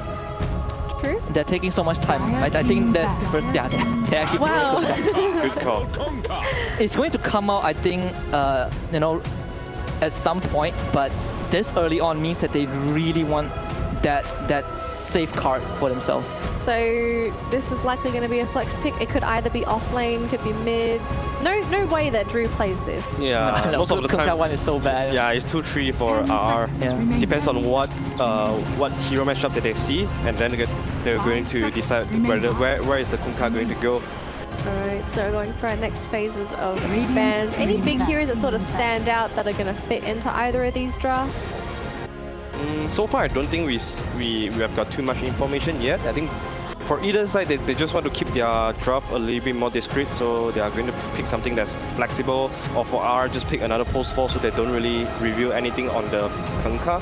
Yeah, they banned the Ricky again. Please don't go Skyra. I really don't like that hero. At least not in this draft. Like against this Zoo meta, or against these two heroes from Boom Esports, if you pick a Skyra, they would just slaughter you. They are not afraid of Skyra at all. You have so many jungle camps to tank out the burst if needed. You have this Void to dive the backline. Morphing ban from Boom, so that takes away one of RR's late game insurance. They do play the spec on Drew, which might be an option, but they will kind of have to keep it until the later stages of the draft. Alright, so Morphling and Ricky taken out of the pool, and Boom, what are they looking to supplement their draft with? Yeah, right now it's just Boom dictating how the draft is going to go. They're going to just pick their comfort heroes, and R is just doing their best to react to that. Something I noticed with Southeast Asia Dota is that a lot of the times teams that end up having to react to an opponent's draft typically struggle, because I think the general consensus in Southeast Asia is that teams are generally stronger if they just play their heroes. If they can play their way, then they're more comfortable. And I'm a little bit worried here, because if Reality Rift fall into that trap of just playing around Boom, they might not be able to finish up this game. Yeah, I think most of the time you want to have 1 or 2 core heroes that limit the effectiveness of the other draft, and then just stay with it. You don't really want to overdo it. And I think Kunkka is already the counter pick you are looking for. So yeah, you also don't want to just have all the conditions dictated by the opponent, right? Like if it's like an exam that you're never gonna pass if you let's say if RR lets Boom Esports dictate the winning condition. Now they have to play, and they're forced to pick heroes that they don't want to pick, possibly. I think one of the most obvious reason is most obvious example here is that most of the time you see a phoenix and you think of yourself, how do I break the egg? Yeah. And some of the most of the time they're going for the Snapfire. Yeah. And a lot of time we don't see it work at all. On paper it's really good. The Little Strider is so good in breaking the egg, but then you are just having this hero that doesn't create synergy at all with your own heroes. Yeah. There's a Snapfire. There you go. They are just like I guess you would say that some team maybe like in this particular series RR, they're easily influenced, right, by the win conditions. They see like, oh crap, now Boom Esports has added a new condition for us. First is how do we shut down the void? How do we take out the zoo, the Chen Zoo, right? Now we have to deal with a supernova. How do we deal with all these 3 heroes with our first 3 picks? Witch Doctor Kunkka for the Chen creep, and the Snapfire for the egg. This is such a vastly different draft coming out from Reality Rift that we're normally used to seeing. Witch Doctor and Snapfire, I think these are the first 2 appearances for these 2 heroes we're seeing in the league. So we're seeing a vastly different draft from Reality Rift. I'm not sure if this is good either, because all of a sudden they're diverting away from the playstyle that they've played so far. So I wonder if this is going to work out for them. I think what you guys are saying are right. There's a lot of win conditions that they sort of have to worry about. The Phoenix Egg, the Chen Zhu, and also just the factor that there's a Void Spirit in this game. They've still got 2 more picks to go. And we don't know what other win conditions are coming out from Boom, but what kind of heroes can we maybe see for Reality Rift that fill a couple boxes? I think you really want. I mean, the hero that comes to mind against Phoenix is a Centaur, right? Oh, Yeah. no. Most of the time you want to have initiation, and right now they don't have any initiation. It Yeah. all relies on Kunkka X Mark, which is so easy to anticipate And not just deal with. that, There's a there's another win condition. A Storm Spirit you have to control somehow. That's a steal for Boom Esports. This is just perfect for them.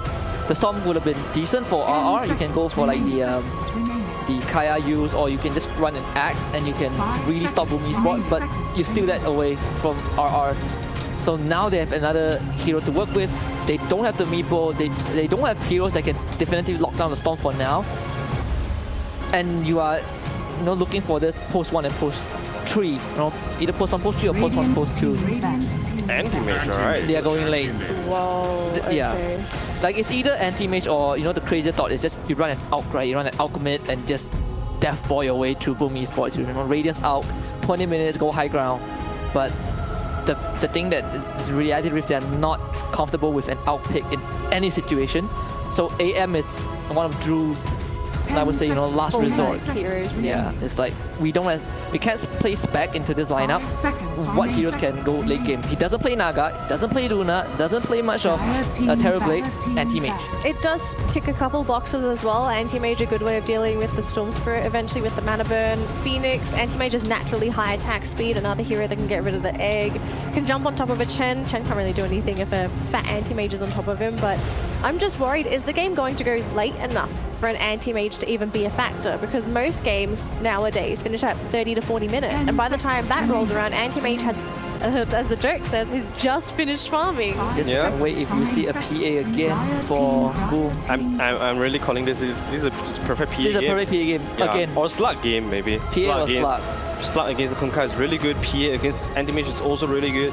Right now they need something that can fight and buy time for the Anti-Mage. It's gonna be Quap. Most likely a Quap. Alacrity Quap, or is this KYX by Quap? I think You might wanna run them if your back, last yes. pick Quap again, you really want Quap into the Storm. Yeah, you want this matchup.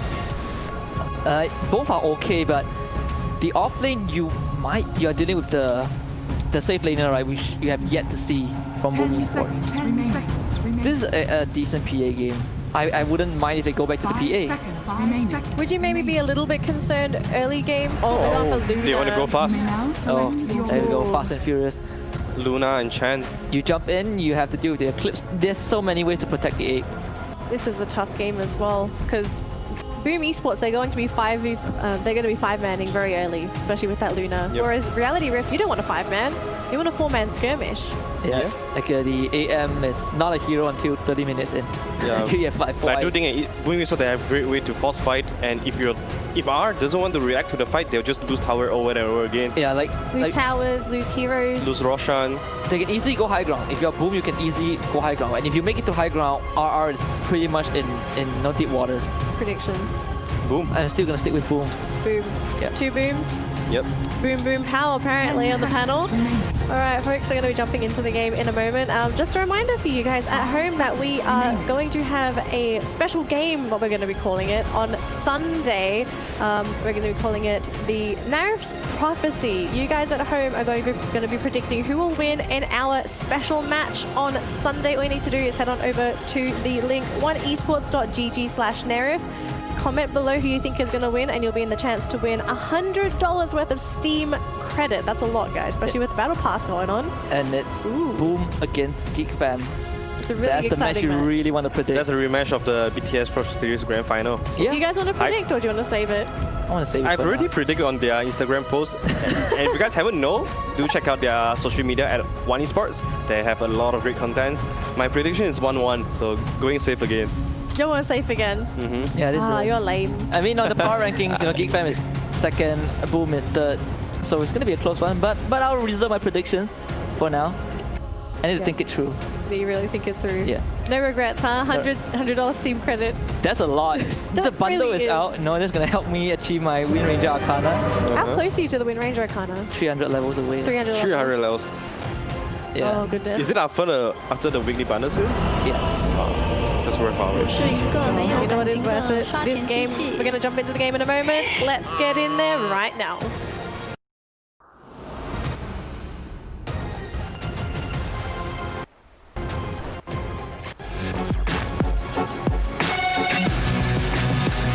Prepare for battle.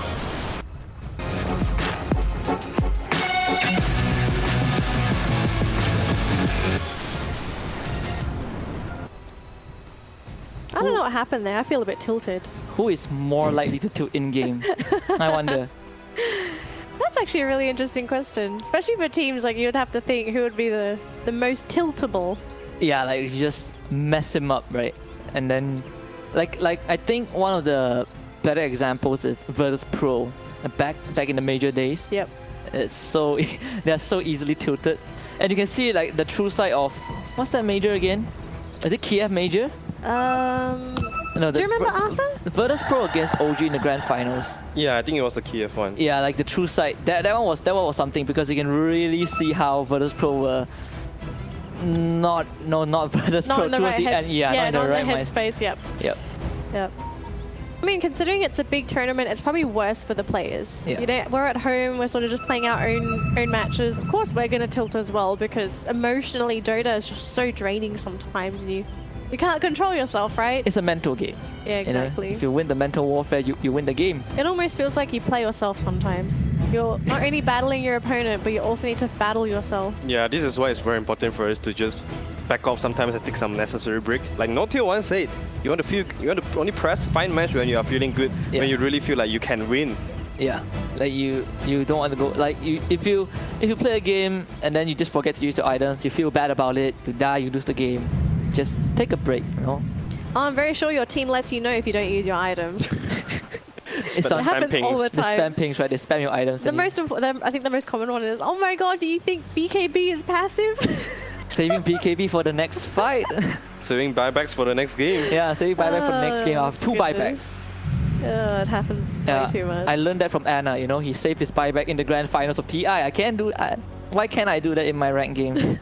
Just, Alright, so it looks like we might have some technical issues with the team, so hopefully they'll be able to jump back in a moment. But we're going to be taking a look at this beautiful Arcana for Queen of Pain. and minutes of risk too. Did you guys think Quop's Arcana was going to look like that? I was expecting something a bit different. Like how? Good question. I think it really personifies Queen of Pain, right? I was, okay, you know, my biggest disappointment with her was with the voice. Okay. They only altered it a little bit. I was expecting something a bit more demonic. I guess so. I mean, Because it just felt like, okay, we're just going to add an echo. I think that's it. even back in back in Dota 1, the Queen of Pain has always been this figure of, this succubus, right? It's always very, how do you put it? Demonic, She was demonic, but then she was... I mean, the history of a succubus, right, is to normally lure stray men. Like, typically, I was expecting her voice maybe be a bit deeper, more lustful, if you know what I mean. Yeah, I think I get what you mean. Yeah. I'm not going to go into details because I might get fired. Anyways. Looks like the game is going to finally happen, folks. BOOMID versus Reality Rift. It's a heads up as well. BOOMID are up 1 game. This is a best of 2 series. If Boom secure this, they'll be getting 3 points for them for their first match in the regular season. And if Reality Rift drop this, then they're looking at their second 2-0 loss, and that's going to hurt them in the points department. Yeah. 30 I think a lot of us still find it, probably till now, still a little bit difficult to get over the fact that it's Boom Esports now. I think BOOMID just sounds, I don't know, like really smooth, right, when you say it back in the days. But you know, it's still the same people. I remember first time when I saw them back when they were, you know, called BOOMID, I was really, really, how to say, mystified by how they play, because I was like, oh my goodness, this region is exploding, and it's Boom, you know, they're playing so good.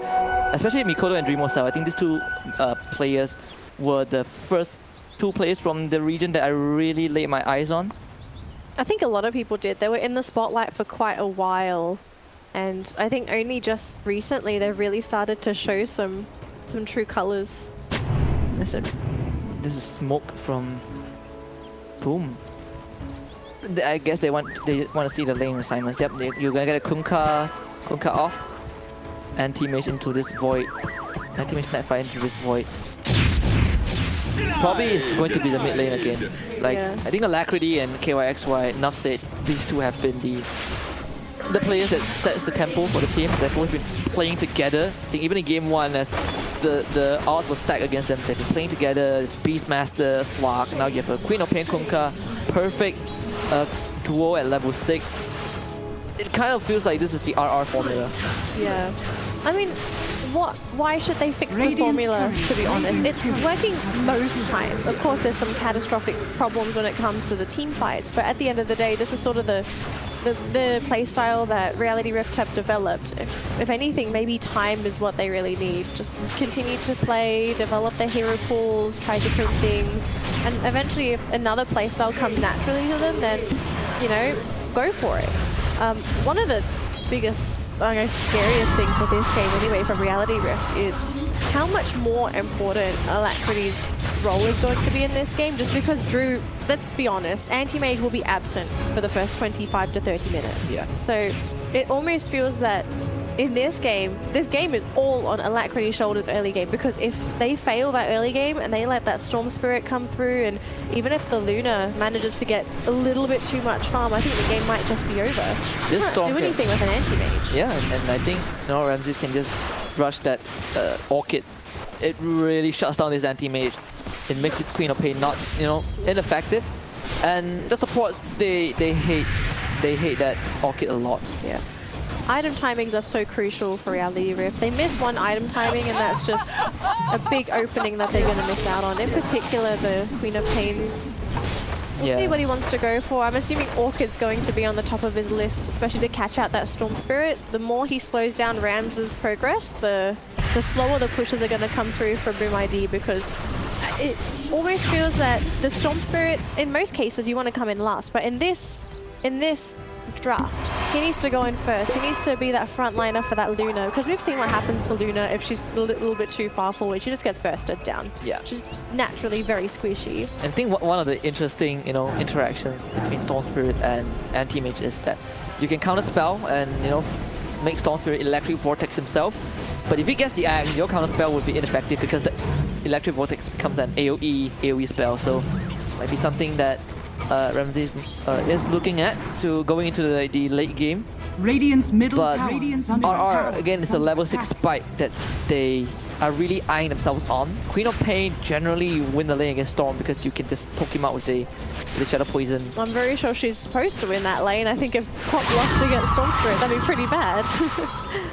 It's so much burden on Alacrity alone.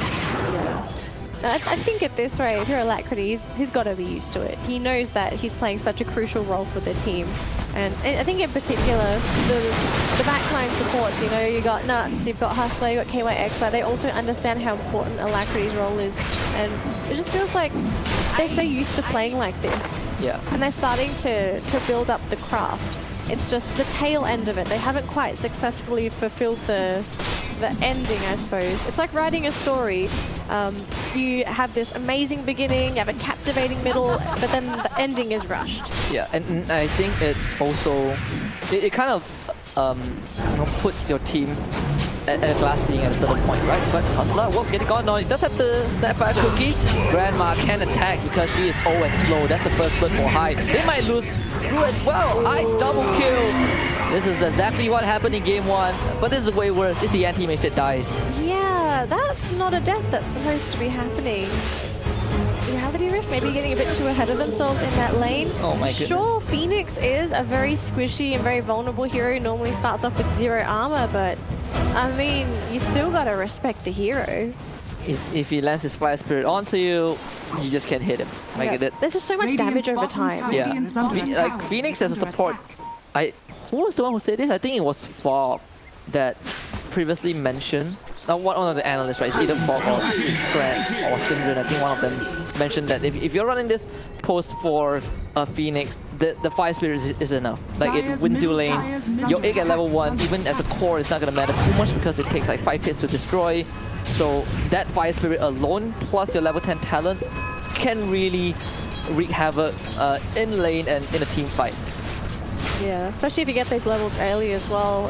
A Phoenix that gets levels, it's very scary. Sometimes it feels like, you know, when you get used to a draft where you are really relying on this one guy to create space for you to win, to have a chance to win the game, you bottleneck yourself because then your post one is just trying to farm as much as you can. Dreamercell gets ganked by Alacrity and this should be a return kill.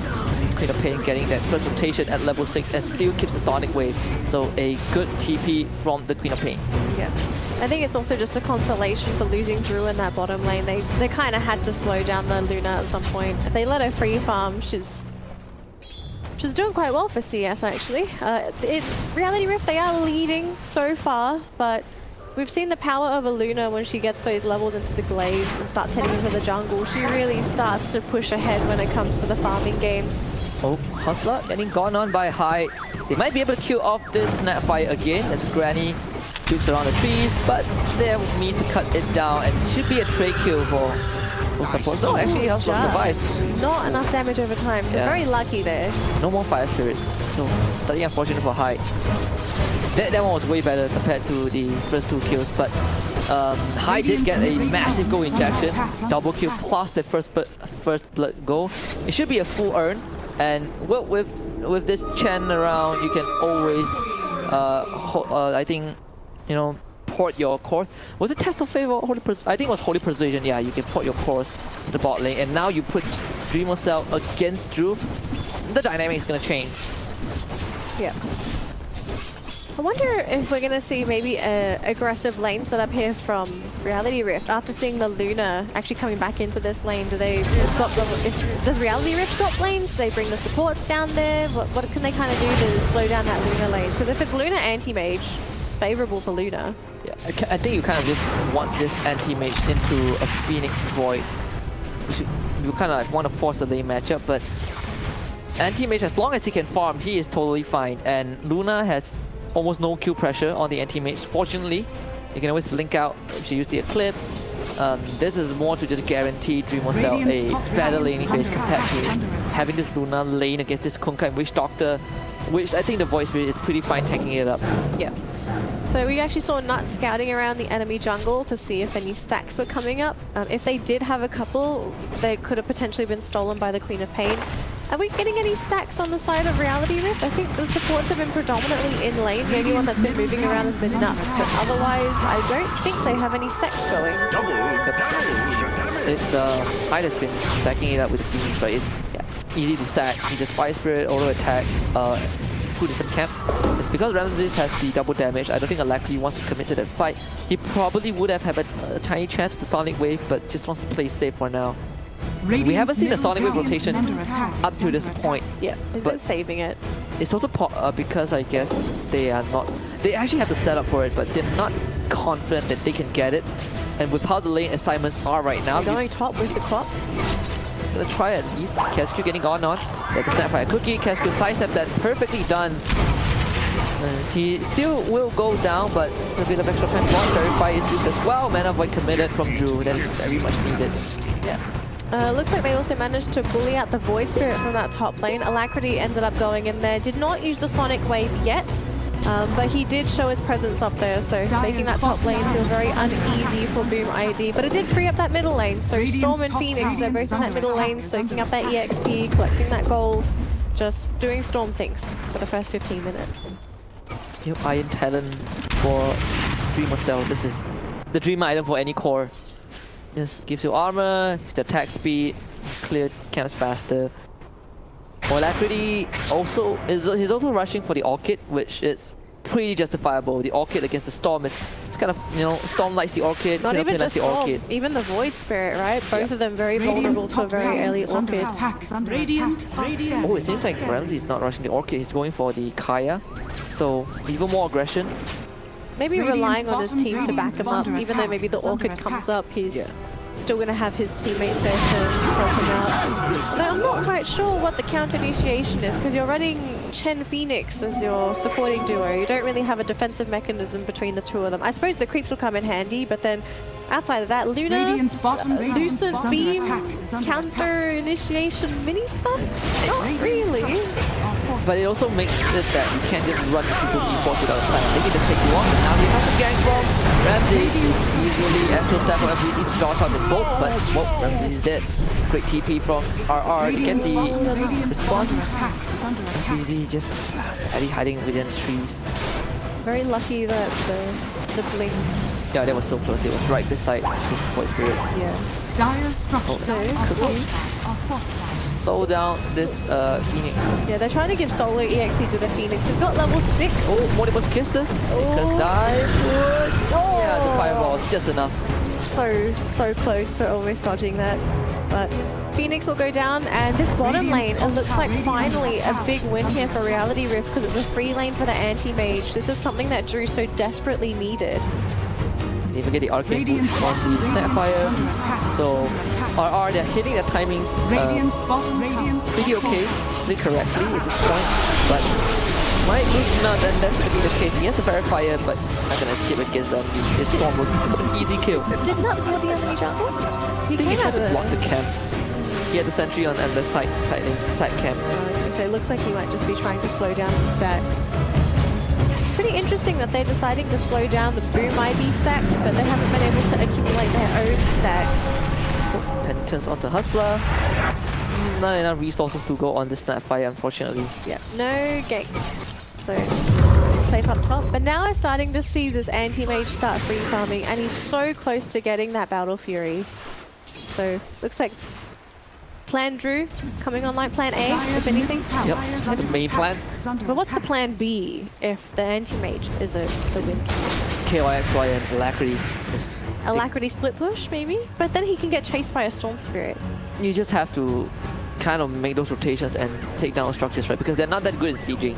This anti-mage, generally when you play an anti-mage lineup, you are handicapping yourself to playing the 4 versus 5 early on. I mean, you're purposely playing 4v5. I mean, Yeah. what can an anti-mage really do? Maybe in under really dire circumstances, come in last minute and just go for the mana void, but that's about it.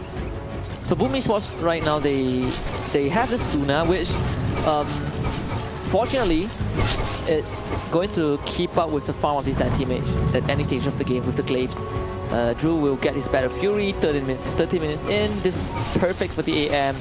And as long as Boom Esports are not responding appropriately, or at least creating pressures around, you know, the middle lane, top lane, and try to take control of the jungle, this is what RR wants. Yeah. Boom need to at least keep themselves on the map, just put wards in positions where they can see incoming ganks from Reality Rift, because the last thing you want to do is to lose that jungle. That Luna needs a safe space to farm if it can't be in lane. They go on Dreamer Cell, and I think this Luna is pretty much dead. They even bring Alacrity, so Luna is not going anywhere. high-end cascutes are there. Unfortunately, they won't have the damage to take off any members of RR. And they're going to take that jungle up top though, still got that Void Spirit farming. So what's FBZ's job in this game necessarily?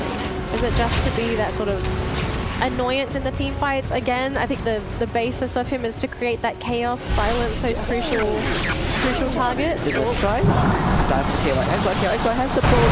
They drop the electric vortex and the supernova. KOXY gets body block. He's like, you can have to stay in the supernova. It's pretty much a dead tyrant. The Ram's not gonna help him, unfortunately. So very much needed kill for the Storm Spirit. They have to bring in 3 heroes for that, including the Storm Spirit, but I think at the end of the day, for Reality Rift, it's just a Kunkka, I suppose the best way to put it. Space created?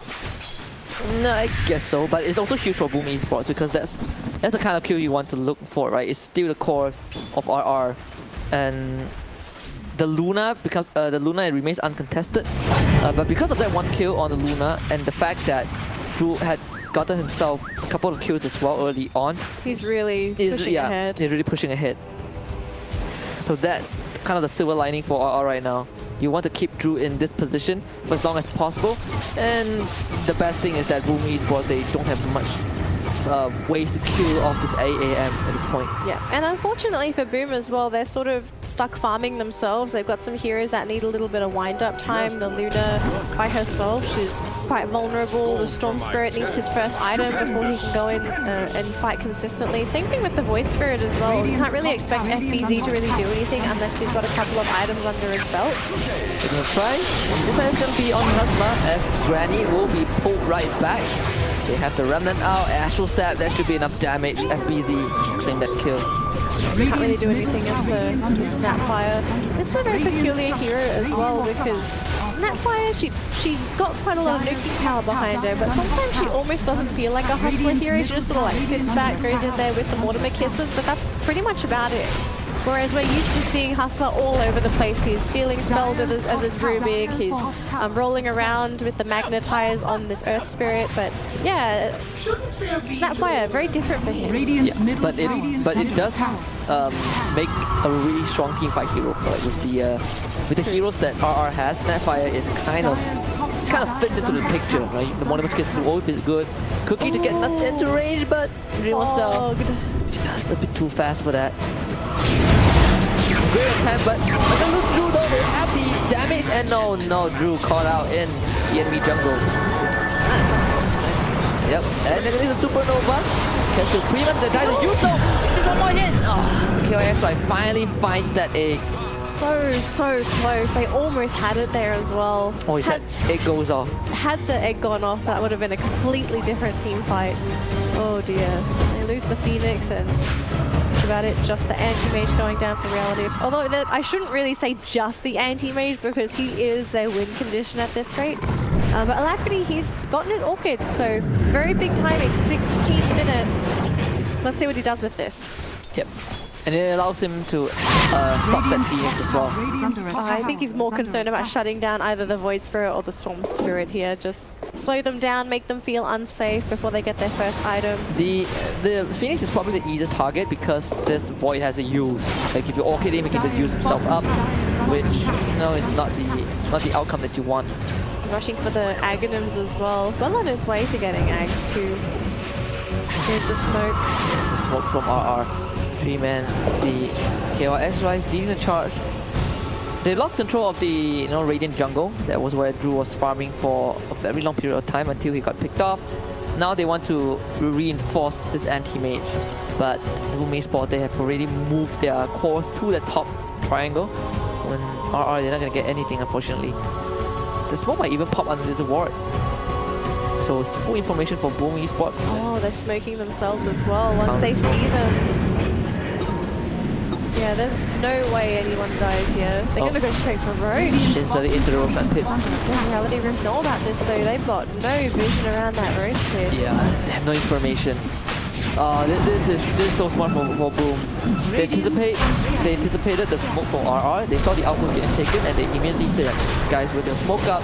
Let's use FBZ to clear the mid wave. We can go straight into Roshan, and this is what they will do." That's gotta hurt. 18 minutes, Roshan. Radiant is under attack. That's so big as well. for They the might be Storm. able to take a fight.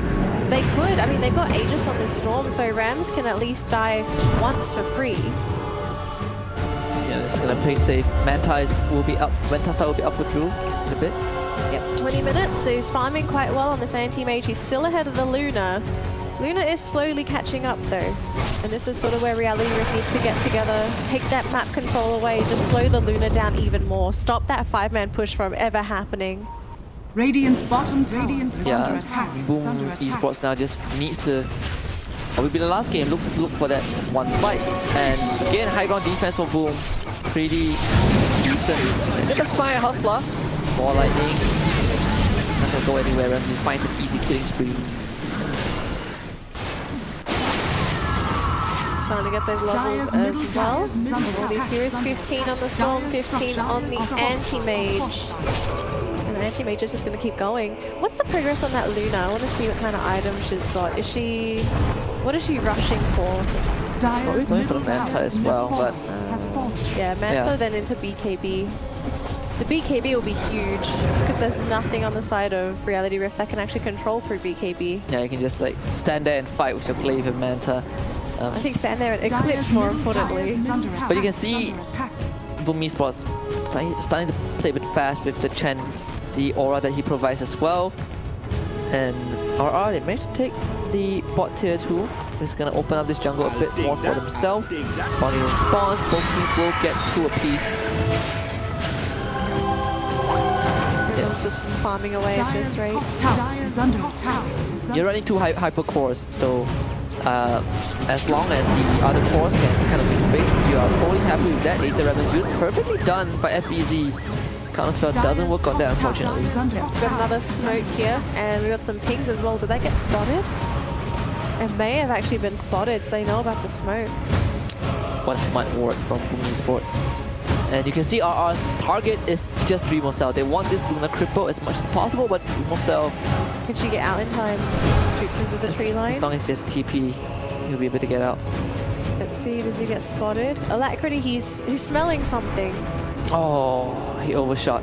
Yep. Oh no. Smoke's gonna break right now, but it's too late. That's unfortunate. If they managed to get the kill onto Luna, that would have been quite big. We've got a group up here on Boom. Is Boom looking to smoke? It is. Again, Boom did that the first time, they got the Aegis. Now, they might find themselves with a pretty important kill. They might find themselves a wild Drew. Oh man, if Drew dies again, this is going to be so heartbreaking for RR. I think it's quite tough for them to kill Drew now because he has started to get those items. He tried to use Rue, but he used himself. I probably didn't time it correctly. The counter spell still has half a second when he uses that use. He wanted to use Remnant, but so a slight mistake from there. Radiant's top They tower probably is wouldn't under have been able to kill attack. Drew anyway. Radiant structure. But Drew has been finding a lot of space on the enemy jungle. Kind of want to play on the other side. And with backup, you have to blink. You can easily get away. Radiant's top tower is fallen. So we've got the push again coming out from Boom. They've got to start taking some of these towers down, otherwise the anti-mage just gets to freely roam all around the map. Dyer's It's bottom BKB for tower Dreamer is Cell. under I attack. have to say the fact that we're only looking at what 14 kills 22 minutes in, that is very slow for what we're used to seeing. And I'm not sure if this is something you'd be happy with if you're Alacrity, because when you're typically running this Orchid on your Queen of Pain, you'd be looking for kill after kill every single time, but Yeah. it seems like since he got it, he got what, maybe 1 kill? And that's about it. Yeah, but it's also the fact that Boom Esports, they're not giving Reality Rift the chance to do so. And this effectively allows them to farm their cores as well. And you can see that Boom, they're doing the same thing as RR. They're avoiding these fights. They're playing on the other side of the map where their enemy is not on. And so someone shows up, they're going to get a pick off, and it's going to be Nuts once more, dominating for Red Blue. If I find another target, KRXY, you have to go to end the ram. It lands on the Ramses, but they have the net from the troll to sort of roast him. This pirate will be burned alive. quite interesting that he stuck around when Nuts actually died right next to him. There's sort of no reason to sort of stand behind his tower like that. I don't think anyone will be afraid standing under a T2 now, 22 minutes in. And this is the strength of the Chen. Yep. And Aegis gets reclaimed, but it does heal that Storm up to full. Yeah, RR they need to kind of defend this. They have to. Then they don't have glyphs, and remember what Fox said, if you don't have glyphs in high ground, it's going to be so bad, and you can see Ramsey's dash right in, there's the French BKB, he's on Nuts, he just came back to life, it's going to be sent back to the founder, the Cookie not able to get him out, and Sunray will just shoot off the ball. Luckily gets a 3-man Sonic without. Get the buyback from Nuts, but everyone from the side of Boom is going to get out. Maybe not the Storm though, the Mana Boy will finish him off, double kill for Alacrity. Drew will claim one himself. Now he's gonna go for more. Gets the flash on Dreamercell. Pops the BKB. Dreamercell wants to fight, but it's not gonna happen. Double kill for Drew. They want to look for the stun, want to look for the flash. Not gonna find it. It's a Cookie. A bit on the wrong side of the angle. Boom Esports, they will at least get FBZ out. Oh, but they didn't get that tower in the bottom lane. They would have liked to grab it, but I think they lost way too many heroes there. And Drew even participated in the fight. The bash on the Luna when he was casting the Eclipse was so big though. Yeah, and well, maybe a bit of overconfidence from Ramsey. He more lightning in. They wanted to kill off Nuts. What they got him, but in the grand scheme of things, it didn't really matter as Hustler buys that Guardian Squeeze. 25 minutes in. Yeah, he's quite a tough cookie, isn't he? Yeah, tough grandma. Oh dear. Puns aren't that great today. Sorry folks, I'll try harder. 24 minutes in, and you know, sitting at 6k, that's actually not that much gold. You'd be expecting maybe a 10k lead maybe on the side of Reality Rift. They've been doing quite well with their farm, but I think Dream have done a pretty good job of keeping up in terms of the farm with their Luna, their Storm, their Void. Everyone's just constantly farming around the map. But now I'm just genuinely curious as to know who's going to be the one to make the moves, because even though Reality Rift won their team fight, they seem so adamant to just keep on farming. Yeah, you want to get Drew as ahead as possible, right? He just got his Abyssal. But not just Drew, you would think that maybe Alacrity would maybe try and look for kills, but even Alacrity's decided to just confine himself in the jungle to get his next item choice. I guess it's okay. Smoke? I guess it's okay if Drew gets a hit, then Alacrity and KOXY would have done their job. Now it's just now it's the Drew show, right? This is like the reminiscence of the series in T1. It's Drew show, fresh Abyssal review, FBZ's not going anywhere. They blow him up with the Mana Void. Yep, I think they learnt the hard way that the Abyssal is now there, ready and available for Drew. And now, is it going to be time for Reality Rift to be the ones to apply that pressure? Is that Luna going to be set back to base? Would have been very scary if he got caught out by Drew. Definitely a dead Luna. But it looks like it's good so far. So good news for Reality Rift. They're transitioning quite well into this game. Maybe not being too emotionally influenced by that last game after that very big comeback from Boom. I think the anti-mage just farms faster than the Luna with this Battlefield Manta. Farms faster, can split push, has the spell shield to protect himself. I think in all ways you would sort of look at the anti-mage and say, why would you prefer anti-mage over the Luna, right? Whereas for the Luna, you want to push, you want to fight, but she's also very vulnerable. And right now, as Drew himself, you just want the butterfly. Drew has hit his critical mass earlier than this Luna, so Luna will need a bit more time. Might have to be Boom to defend now. Got to be careful with the defenses as well, because if you look at their heroes, their wave clear, it's acceptable, but it's nothing exceptional by any means. Probably want to look for a pick right now. They do see Hustler putting the wave again. It might be a bait though. They've got a couple of heroes on that high ground. Yeah, you can also see where Boom Esports are. They have both Hype and Dream are pushing out the mid wave, but second Roshan is up. And this time it's going to be RR to go onto it. Boom Esports has no idea. This is going to be a free Roshan. Either they have no idea or they want to push bottom. It looks like they might just be clueless here. They've got no information on the map as to know where Reality Rift is. Maybe they're anticipating a smoke gank of some sort coming towards him. But they're going to have a rude awakening as that Roshan ends up going down. Drew, if Drew picks up the Aegis, actually who gets the Aegis?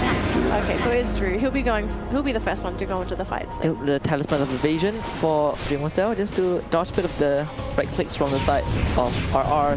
Particularly Drew. Paladin Sword, found by RR as well. the good items really dropping for Reality Rift. But now Boom Esports maybe a bit lost, not really sure what they want to do at this point. Yeah, Boom's very conflicted because it looks like they want to push, they want to fight, but they had such a horrible loss against Reality Rift in the last one that maybe they're worried they'll just give too much of a lead away. But they're going to run into this issue where if Reality Rift aren't pushing, maybe they're just waiting for Boom to make the move. Because at this rate, you're running an anti-mage. You're in no rush to end the game by any means. You've got your late game. The only thing maybe you're worried about is a late game Storm Spirit. So I think at this rate, if you're Reality Rift, you've got to realize at some point you have to end the game before the Storm Spirit hits critical. It's not just the Luna anymore. And this is just a repeat of their second game against T1, right? Where RR, they got, they kind of not win game 1 and they started playing slow. I mean, game 1, Drew got caught at one time, and game 2 they were like, guys, let's play slower. Let's just farm out our cores and we take that one fight. This is kind of, a reminiscence of that. Luckily just got the Assault, which is perfect against Boom Esports. Going into the 30-minute mark for both teams. Very patient from both sides, but also very slow. I want to know what the thought process is here for Boom. Are they just saying we're going to try and out late game Reality Rift? Because that seriously feels like what they want to do. Yeah, I think it's very doable. As long as you're running an anti-mage, there's always a possibility. But when Luna gets to the late game stage, you are running it's a 50-50, right? This Luna can always hit hard as the anti-mage, and if not even harder, with the glaives. But the only issue is that if she gets hit by the Abyssal, chances are she's just going to melt before she can do anything. You're probably looking at like Force Staff, Glimmer, Lotus just to get Luna out. This Force will definitely start going for those defensive items, and it's not easy for anti-mage to just casually blinks in without worrying about anything. You have the Supernova you have to go through. By then you will also have the Hand of God. You have this Void Spirit with Vax. It's not as easy as it seems, but maybe Dreamer Cell want to call again. They get to use onto him. He has no Manta. He can re-push it off. Forced to use the BKB. That's the fresh one as well. That was a pretty nice bait too, just forcing out the BKB usage. At any point, just any BKB forces there on Dreamer Cell is a big win for Reality Rift because the cooldown, the duration, it all just goes down. What material to take it down, and since that this RR, they're having a lot of control. Yeah, look yeah, that's what I'm trying to figure out. Where are they to defend the towers? Half HP? Ooh, your home is under siege. Friends. Yeah, this package. Because he goes in, there goes the Phoenix, it goes down, has the buyback. As a jumper in cheap either by lack of one of the skits as well. You are the strong, you have to be careful. That's gonna be a tier 3 taken out as well, but you can see Dreamer Cell pushing the top lane. They're gonna force RR back. And actually managed to pull in with the African 3-back forward. Super KO actually started with both of the 3. That's a dieback, he couldn't get his egg off. They gotta hurry up. They're gonna lose their resources. It's gonna be a trade if they don't go back soon. RR might be able to go for more. This Storm, as long as he stays alive, it's gonna be good for Boom Esports. Now TP coming out. They're gonna try and go on Dreamer Cell. Dreamer Cell, he gets one Rax. He wants to go for more. That's the second one. He's gonna trade this. I'm not sure about this. Out. Can he get out? Dreamer Cell is out. That's the trade.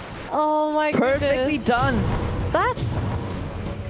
I mean, Reality Rift, they did win that fight down bottom, but at the end of the day, you just traded Raxes. Oh man, that had to have hurt.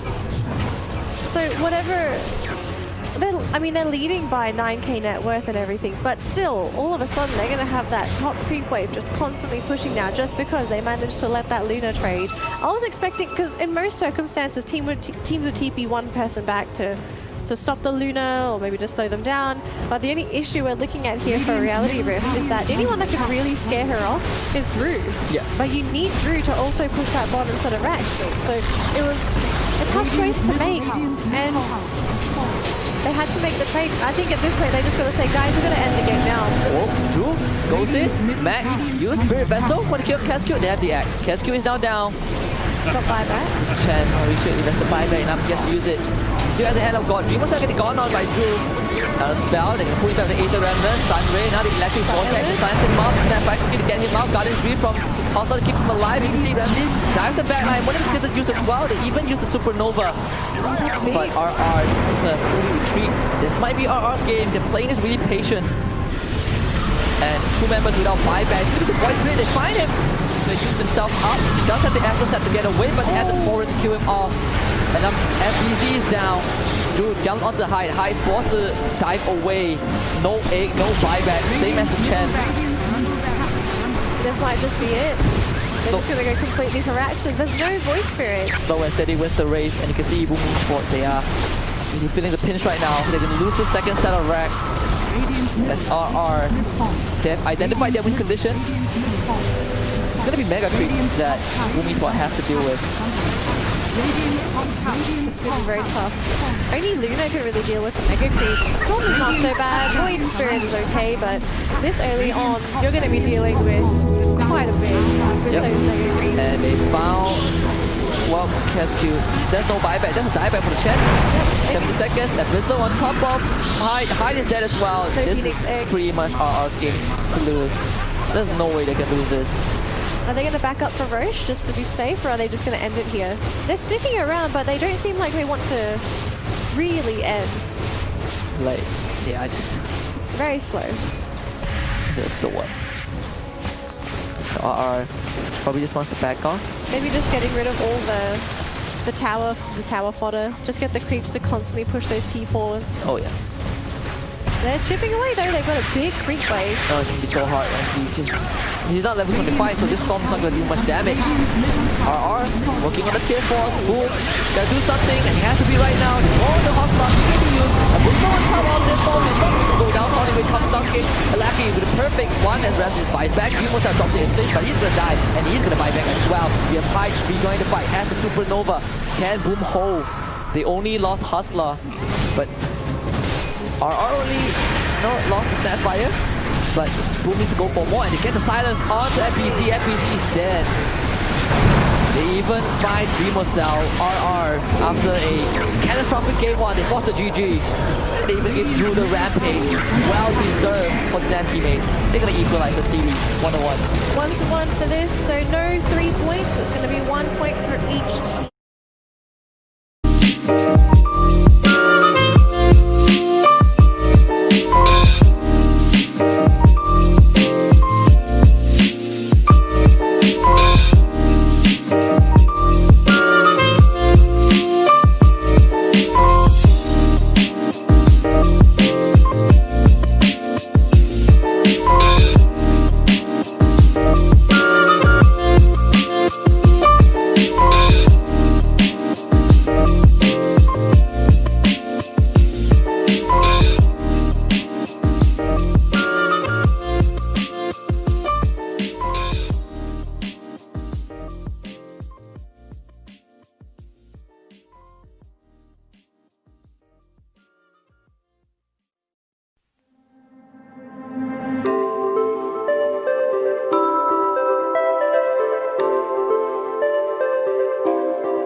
evolutionary process going on. But mankind won't be destroyed. The fact that you and I are working here today is evidence of that.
had a really cool one in the last Fanatics turn to series. I ban. don't know, I remember looking at his and I just thought, oh, that's really cool.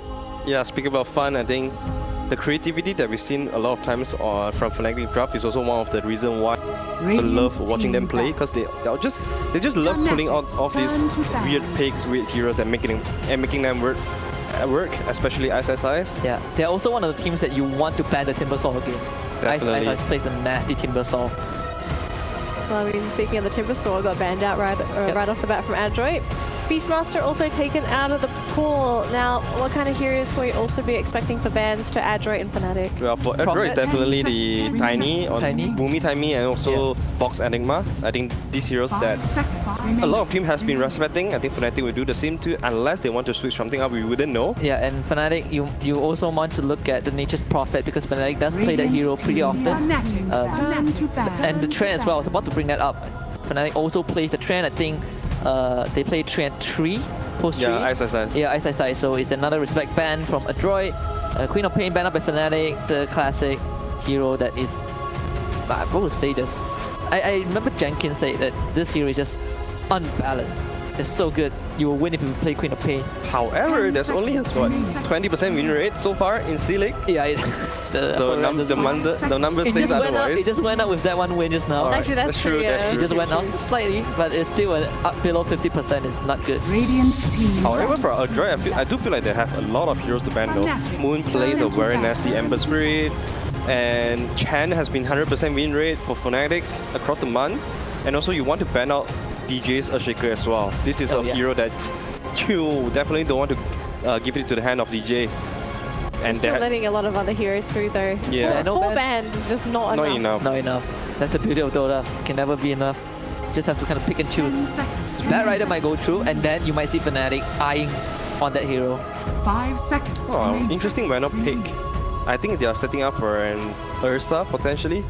Yeah, the For Fnatic? Yeah. banner was only banned like once before this. Oh, there we go, the Enigma ban. Right, so Massive no, respect. No Boomy Enigma. This does leave his Tiny in the pool though. We've seen him play that Tiny, and the cooperation when it comes to Adroit, I don't know how they do it. They manage to set up with the Tiny every time. Yeah. DJ plays a Fnatic Tiny as well, so Yeah. we'll see if they want to make a little bit of snatch from Fnatic. I think whoever has the first pick is going to take away the comfortable heroes. Yeah, I mean Tiny, even as a support, all you need is Avalanche and Toss. You are going to be, you know, a burst machine as well. You're just going to be able to burst someone down. You get the Blink Dagger, you can displace the enemy heroes, and you're going to almost hit the same bottleneck, the same glass ceiling as a core Tiny at one point, just, you know, without the items that a core Tiny usually gets. So it's fine if you kind of let it through. Nature's Prophet finally banned up by Adroit. You don't want Fnatic to get their hands on that. There we go, the Batrider instantly picked up by Fnatic. Well, we were talking a lot about the Batrider and managed to go on through. Fnatic going to be taking it themselves. Did Fnatic also run the support Batrider? Yeah, sometimes Yeah, DJ plays it DJ as well. plays it. I think most of the players of Fnatic are really flexible. Yes. At one point, Moon plays a mid Batrider as well. And for Adroit side, they do have 2 picks to counter the Batrider. As we said from last series, you don't want to have heroes that stand still. They have to stand still in the lane to deal with the Batrider. You want some kind of elusiveness. Mirana comes to my mind. Boomy plays a lot of Mirana. Yeah, Oracle also Oracle does as well. Ninja Boogie loves that hero. Yeah, you might see the Oracle, and then it opens up like Terrorblade, Troll, Ursa, basically just all the hard-hitting cores. Adroit are taking the sweet time with this first pick, so I think probably thinking that the heat is on now that they're going up against such a strong team. Yeah, and so Because it's weird because they insta-gimped the Tiny in their previous matches, so it's quite surprising that they didn't decide to go for Tiny. Maybe Tiny not an option against the Batrider? it's Or- slightly different, right? Because Batrider, to a Tiny you can kind of just one-shot someone, but against a Batrider isn't that kind of hero that is easy to just say that, hey, I'm gonna pick a Tiny into Batrider and try to do something to the enemy team. This extra factors, I think Flame Break and Napalm is enough to deter the Tiny. Yeah, and also when you're playing a Tiny post-4, most of the time you want to go behind someone else and then toss them back, but Batrider has an amazing book movement speed, so it's very hard for Tiny to do that. So we've got Venge Mirana as the opening for Team Adroit. So you guys were correct on the Mirana, something elusive, something difficult to chase down. But the Venge, so we could be seeing core Venge again. We've seen support Venge before, but what are your thoughts on this? Do you feel like is it just a flex pick, or is there a good chance that we're looking at core Venge? I think the droid is putting there so that they have the potential to 10 play at seconds. 235. 235, yeah. But I'm not a big fan of Bog going for this Venge. Like we have said a lot of times, this really limits the whatever playmaker ability from Bog. So I would love to see this hero on a 2, honestly. Yeah, from Mac. if this goes to a core, it's definitely going to be a Mac most of the time, and it's kind of another way to deal with the lasso, right? The Batrider lasso someone, you just swap the person and you just break the lasso instantly. I think this encouraged him to be a post 5 as well, because you want to be the one saving. Yeah, you don't want to just stand in front and try to hit someone, right? Ooh, Pangolier. nice Pango. Here we come. Yes. Alrighty, so Pango Bat opening for Fnatic. Very Super strong opening. strong opening. I kind of want to also say tanky heroes. Batrider's not squishy, but he's not big and bulky, but he can definitely avoid getting one shot in some of these fights. So maybe Fnatic, they're anticipating a potential roaming gank Like lineup coming out from Adroid. Bat Tango lane is horrifying to deal with. Yeah, especially if this Venge is going to be a post 5, he's going to suffer. Yeah, this he's going to be eaten up by the Batrider. Yeah, the Batrider is going to run at you with a Firefly. I think the Batrider pick behind the intention behind of this is also because they need someone to interrupt the backline when it comes to team fight. So Pango will go in first, go to the backline, interrupt the Venge, so that Batrider could get a successful lasso off. Yeah, or you can just go for the Venge instantly. There's a couple of ways to go around this, and because they ban out like the Beastmaster, the Enigma, and the Vano, treat these few heroes that are really annoying for Bat and Pango to deal with. Primordial is one reason, and of course the Venomancer, Batrider hates it. Like has The wards for vision. yeah, like with a passion, right? The slow is there, Yeah. and of course Enigma, a droid. They are really comfortable with the Enigma. You don't want to jump in and get black hole. So Fnatic, they eliminated the threats early on to allow them to pick these two heroes. I wonder what Adroit might be worried about. Like what kind of heroes that Mirana and Venge would not appreciate going up against. I think it depends on what are the cores that you are going to pick next for a droid. So you try to protect your core with this ban here, because it's so hard to try and tell what Fnatic is going to pick next. Yeah, and I think a droid right now, if you still want to look for a way to deal with the Pango and the Batrider, probably you're looking for like a Bane, but you're gonna settle for the Weaver, and this might be an indicator that you're looking at a support Venge. Because I don't think you want to put the Venge mid when you're running this core Weaver as well. You need a stronger mid right now to supplement this Weaver. And Adroit finally revealing the Natsume Weaver. They have played this in the past in the BTS League, and I do believe they won that matchup as well. So we're looking at a negative armor draft at the moment. What kind of heroes can supplement this draft? You need someone in the front lines. TA. They need a frontliner as well. Slaughter? Yeah, I think anyone that could hit hard is really great with a droid. Maybe SF could be the choice too, but you have we talk about potentially SF and TA, but Batrider are super good against them, so you kind of eliminate those choices. You probably can go for the Storm Ember. Yeah, something that is more elusive could work as well. Oh, Fnatic responding with a Grimstroke. Oh, this hero has been really popular in the first week, and right now you are playing a Grimstroke against this Weaver and Mirana. They are elusive, and also you have your dual lasso combo as well. Oh yeah, and if you soul by the Weaver, he has to be really careful where he runs. You don't want to just drag your other teammate down with the soul bind. 10 seconds remaining. So this Fnatic is looking at a heavy isolation kind of play style. Yeah. Actually, just getting the bind on the Weaver is pretty big too. Yeah. On a slower hero such as the Venge, he can't go anywhere. You can't Sakuchi out of there. Yep. And if you Sakuchi, you just be chained together. You can't run away. Exactly. And it reveals where you are as well. Even without detection, you can see like the soulbind chain latching onto you. Fnatic so far going for a very teamfight intensive lineup here. A lot of pickups. How about cooldowns? Are the cooldowns a bit worrying, or are they not rather really. short cooldowns? Really short cooldowns. Yeah. They can be really active. I think it's the same as the droid. Really short cooldowns. Wouldn't you say Adroit has even shorter cooldowns though? They're not so ulti dependent? But in terms of value that the ultimates give, Fnatic's ultimates have more value, right? Rolling Thunder, Soulbind, the Lasso, they can be used in a very offensive manner. So we've got the frontliner for Adroit, they've got the Centaur. Yep, Stampede to get out from the Soulbind. You can still run away fast. And also this is one hero that they are always going to be positioning the centaur in front, so that any time when Batrider want to lasso their backline, they have to go through the centaur. Yeah. I like Bok on the Centaur as well, because Centaur has killing potential on his own. We've seen what happens when he plays those utility-based off lanes, where he's sort of limited to just assisting mid and... Ogre Magi. Bench. And Chen. Yeah, I remember this too. Oh my god. That's a very interesting matchups for Bok, but I am glad that he's going to be running that Centaur in this game. This is more Bok. Yeah. This is more Do not remind Bog about those Chan and Ogre Magi plays. You know, you want to talk about Bog, you want to talk about Enigma, Enigma, Centaur, Centaur. the aggressive heroes. So last hero, we could potentially be looking at Mac. Are you guys thinking this is a Mac Venge or? Oh no, they go with a PA. Interesting. It's been really popular.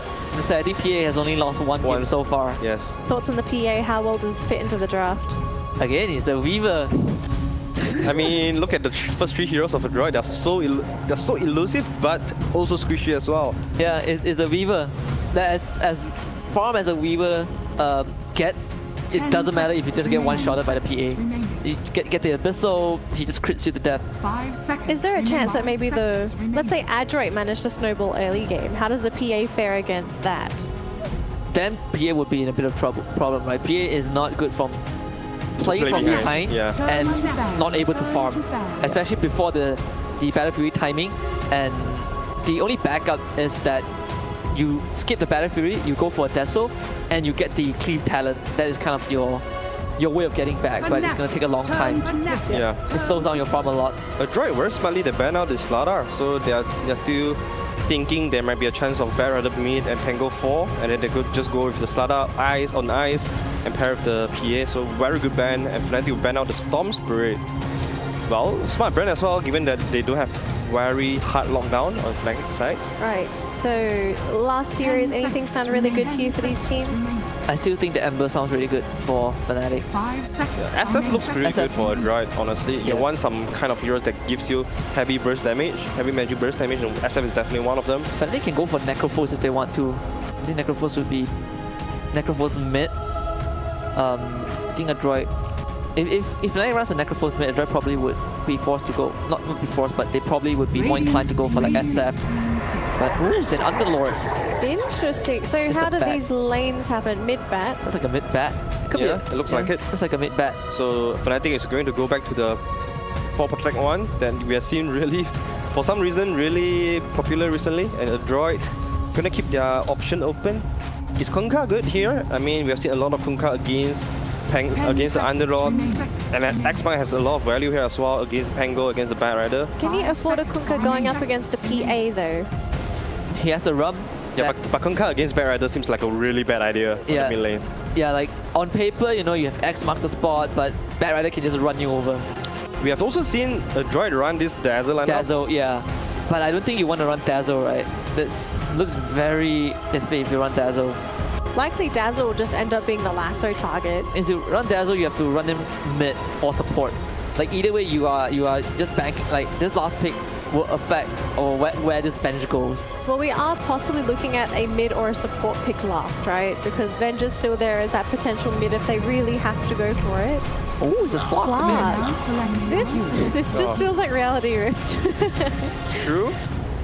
I mean, looks like a Venge on the mid and Nasumi on the Slark against the Underlord, of course. But honestly, I've played a lot of this matchup. I've seen a lot of this as well. Most of the time, I think Underlord fared really well against the Slark. Yeah, when he gets his Soul Ring, right? Before that, Slark actually eats Underlord. Especially in the early levels, because a Trophy Aura gives you so much base damage to deny or to get last hits. Yeah. All right, predictions before we throw it over to our casters. Oh, this is tough. I'll go with Fnatic. Fnatic as well. That was so fast. We've been in unison so far. So far. We'll see if you guys are correct. As for you guys at home, I know you're ready for this matchup. Adroit versus Fnatic. I'm going to throw it over to our casters. Number 1 Adroit fan, Lyrical and Winter. Take it away. 5 seconds remaining. Thank you so much, Danny Lee. Yes, indeed, number 1 Adroit fan. It's kind of interesting, right? The panel's like, oh, it's really tough, and then they're immediately like, yeah, Fnatic, they're gonna win it one. Winter, how you doing, my man? Great.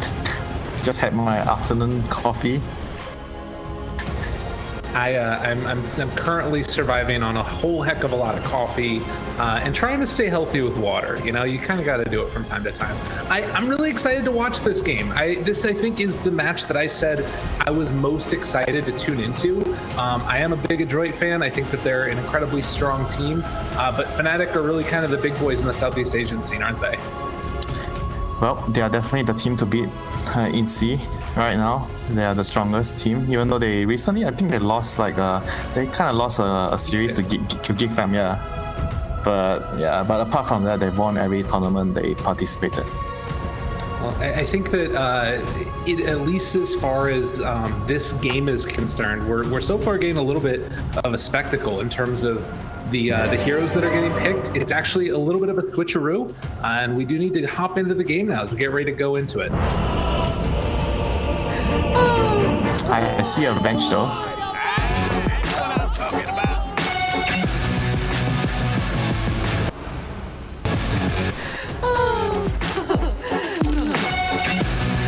See you later, nerds. See you later, nerds. Later, nerds. What the just happened? There you go. Venge the OP hero. That's what you left us with. And it's a little bit of an interesting one because they're going to be playing it in position 1, it looks like. Or rather, Mac is going to be playing it. We'll see what ends up going with it, but it's a Ninja Boogie Weaver instead. Seems like the Slug is heading mid with his items. Because they realize Nana is playing the Batrider or Moon.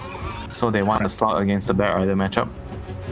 Because the bench is going to be very sad against the Batrider. Very, very sad. It's kind of interesting because I think that, you looked at the draft, they tried to sort of throw in a curveball at the end. Why did Fnatic decide to go for that Underlord? What do you think was the reasoning behind it? I mean, you look at the whole general draft before that, they had the win conditions PA, right? And this Batrider, Pango.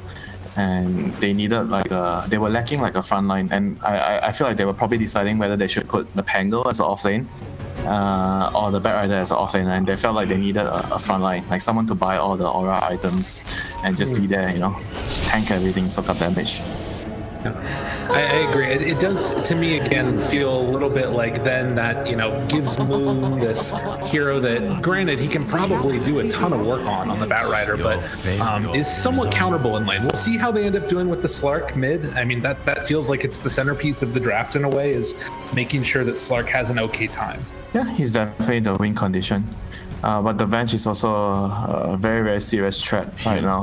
I think that hero is very, very strong, and probably the other reason why the Underlord was picked to somehow mitigate the damage output from the bench and his teammates. That's why the idea behind the hero here, why they're running the Underlord in this game. Okay. Makes sense to me, definitely. Ninja Boogie is going to have to try and contend with a pretty tough lane in a lot of ways with the Pango here. It's a Weaver plus position 5, yeah? Yeah. Interesting. They already get the courier kill. Yeah, very interesting. We've seen this pick, I think, in the European scene quite a bit. A lot of the teams tend to like to pick the hero on a position 4, not 5, because you kind of want to get the Aghanims. You want to be greedy as this hero. You buy a medallion or urn to start off the game, and then you transition into the mid game with the Aghanims. As a position 5, though, that kind of becomes a little bit more difficult. Yeah, that kind of sucks. Yeah, it kind of sucks for you.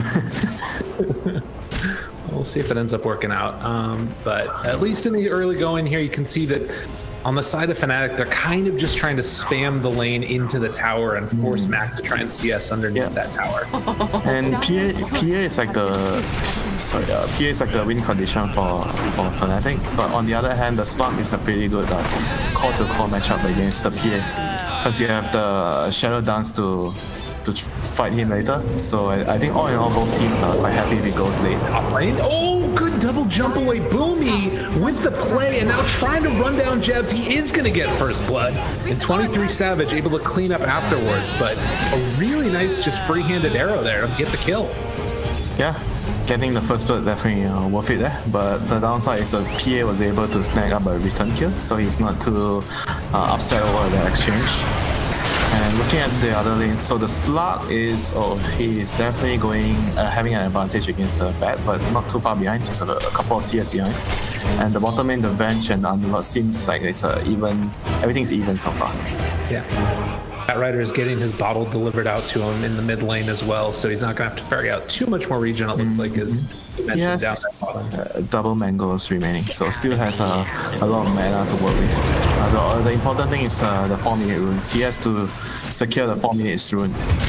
Top Boomy See you later, gets nerds. killed off yet again. Yeah, So- nicely done. The silence, level 2 silence by Jabs, allowing them to get the kill. That's big. So is that his TP as well? I think so. Yeah, 48 seconds. See you later, nerds. See you later, nerds. Jeez. I mean, the Centaur is still farming relatively okay. He has the Ring of Tarask, so he's going to be able to sit in the lane much better right now. I mean, not the end of the world to him. But like I said, the thing to look forward to is the rune. You know, the Batrider needs to get the bottle refill. And because the Pango is going back, he's probably going to refill his bottle once. And they have to control the 4-minute rune. Very, very important. And you can see that Boomy is making that rotation over already here at 3.5 minutes because of the first blood getting... Nice. And he hits it beautifully. Natsumi over on the side. It doesn't look like it's going to be enough to bring down Moon.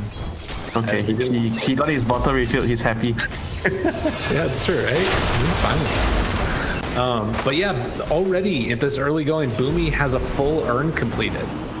Position for Mirana. He had the run. Okay. Yeah. I guess because of the first blood, right? He got the first blood. Runes. Oh, and it's a regen for Boomy. So that's going to be taken off immediately, but it does deny it to Moon. That sucks for him. I mean, you could see how they value that, you know. Both the Fnatic supports actually rotated, one to top room, the other to the bottom room, just to secure, but they couldn't really get it. So they have to wait for the bounty rune stakes to refill the bottle for the Batrider. So right now, I don't think anything much will happen. Just about getting the lanes out and planning for the rune control in 30 seconds.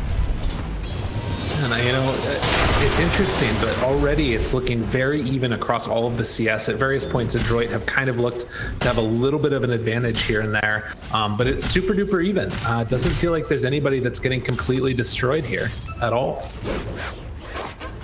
If it's even, who would be happier? I guess the Slug and the P are both happy. So just the cores are happy. All right, I gotcha. As over to the side, Boomy yet again under a little bit of fire by Jabs. He does have 2 points up in the arrow. So getting more. It's an interesting Mirana build. Okay. Ninja Boogie kills Boone. With the Venge sending the... Oh yeah, I'm not sure if they needed it. He probably needed it the last because they were trading to the very last bit of their health.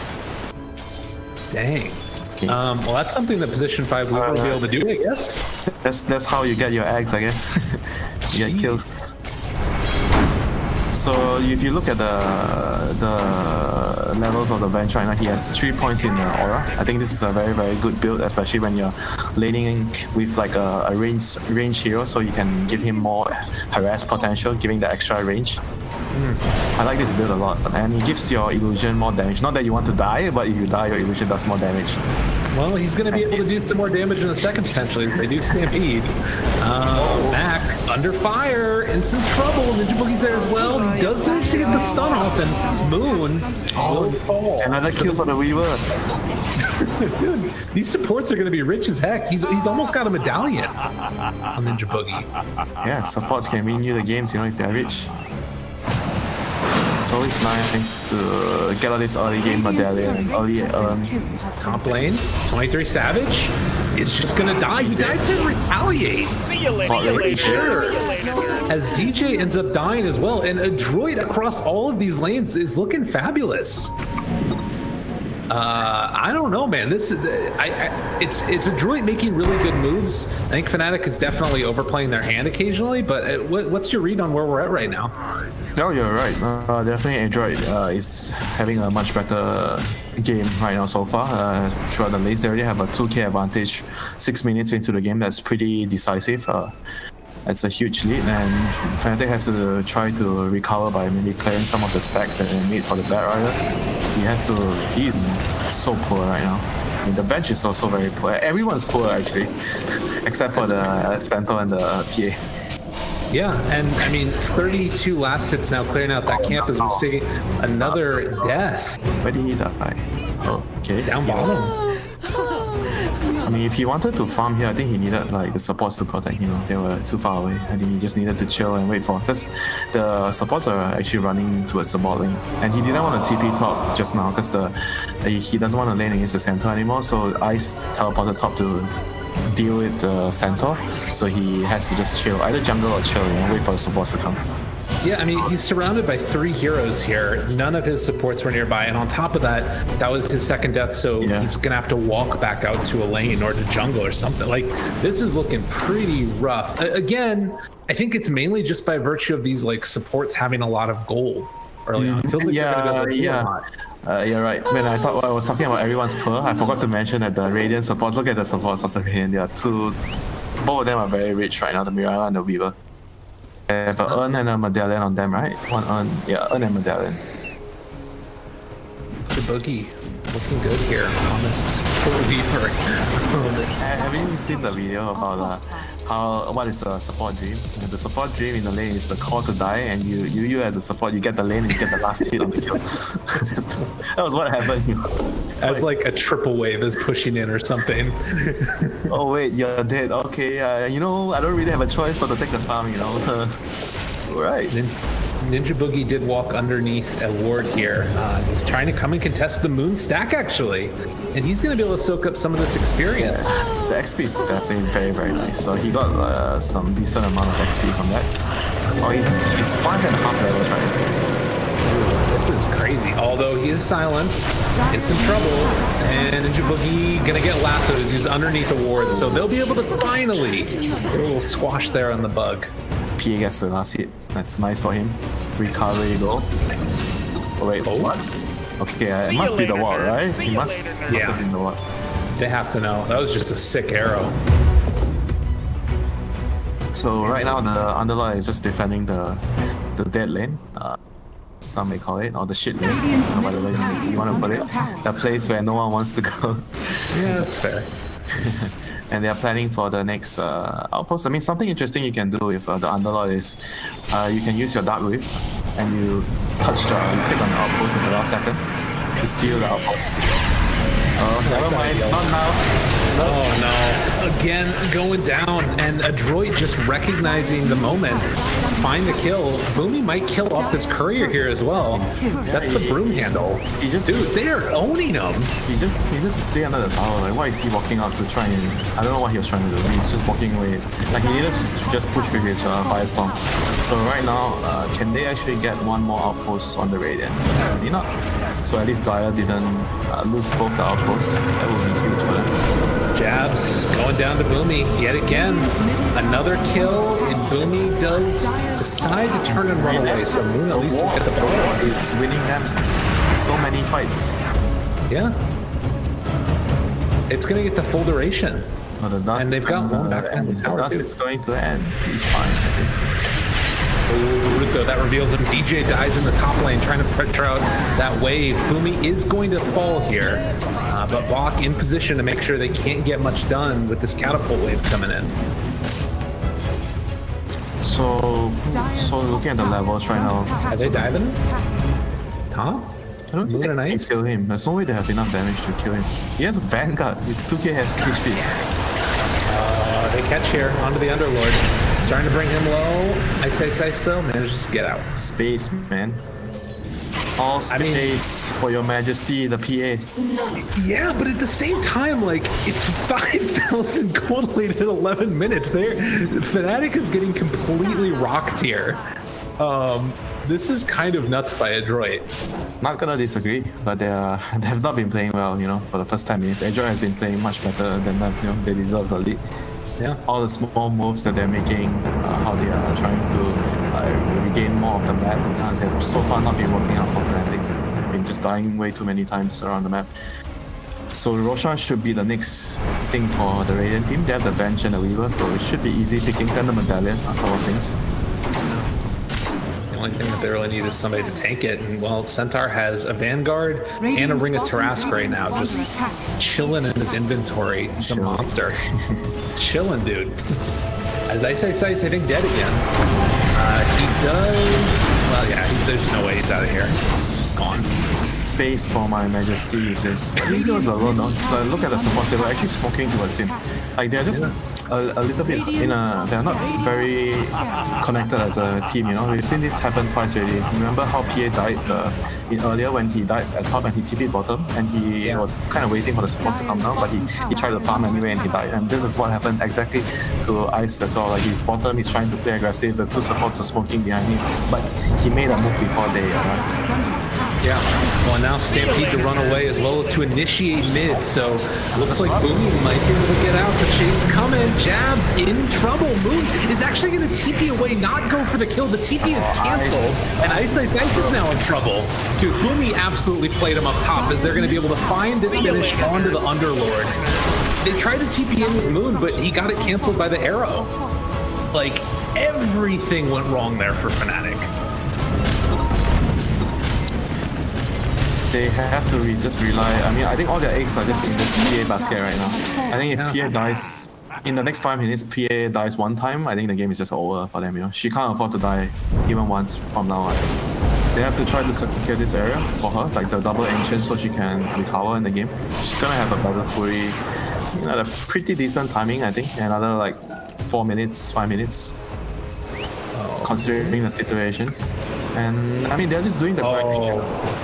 The Underlord has to do all these kind of moves to push, you know, to bring the lanes out, to draw attention. So the focus is not on the PA. Dude, can I just tell you that, like, in the last 2 minutes, Boomy has completely outplayed Moon. Moon is one of my favorite players, but, like, Boomy canceled his TP when he was my new favorite player, that's what I'm hearing. This guy's insane. He's a spirit vessel. Like, what's happening? Anyways, yeah, the droid playing very well, making the moves that they need to, and as you said, Fnatic making maybe the right moves, but at the wrong time, or not all together. Not in sync, they're not on the same page. Radiant structures are fortified. I mean, sometimes when you're doing the correct thing, but the timing is like off by 5 seconds because someone wants to take that one extra neutral cam or push the extra wave, it might actually ruin the whole. I mean, of course, I'm sure you've encountered that you're asking for a smoke and then one guy is like, no, I need to do this, you know, no, I need to farm that one more cam, you know, and you click on their inventory. I wonder what they are trying to buy with that one extra cam. He has 500 gold. You know, why is that cam so important? You have a very high opinion of me if you think that people are smoking in my games. That doesn't happen. It's not a thing, man. In your games, people are probably smoking cigarettes when they're playing. No. Not the actual smoke, right? Well, speaking of which, a droid's going to run into DJ here, have the Blink Dagger opening, but a good jump away, and maybe an opportunity here for Fnatic to get out of dodge. Stampede being used, Ice doesn't hit, and they will get DJ. He's done. The Uber didn't get DJ. No. Ice left alone. Top lane.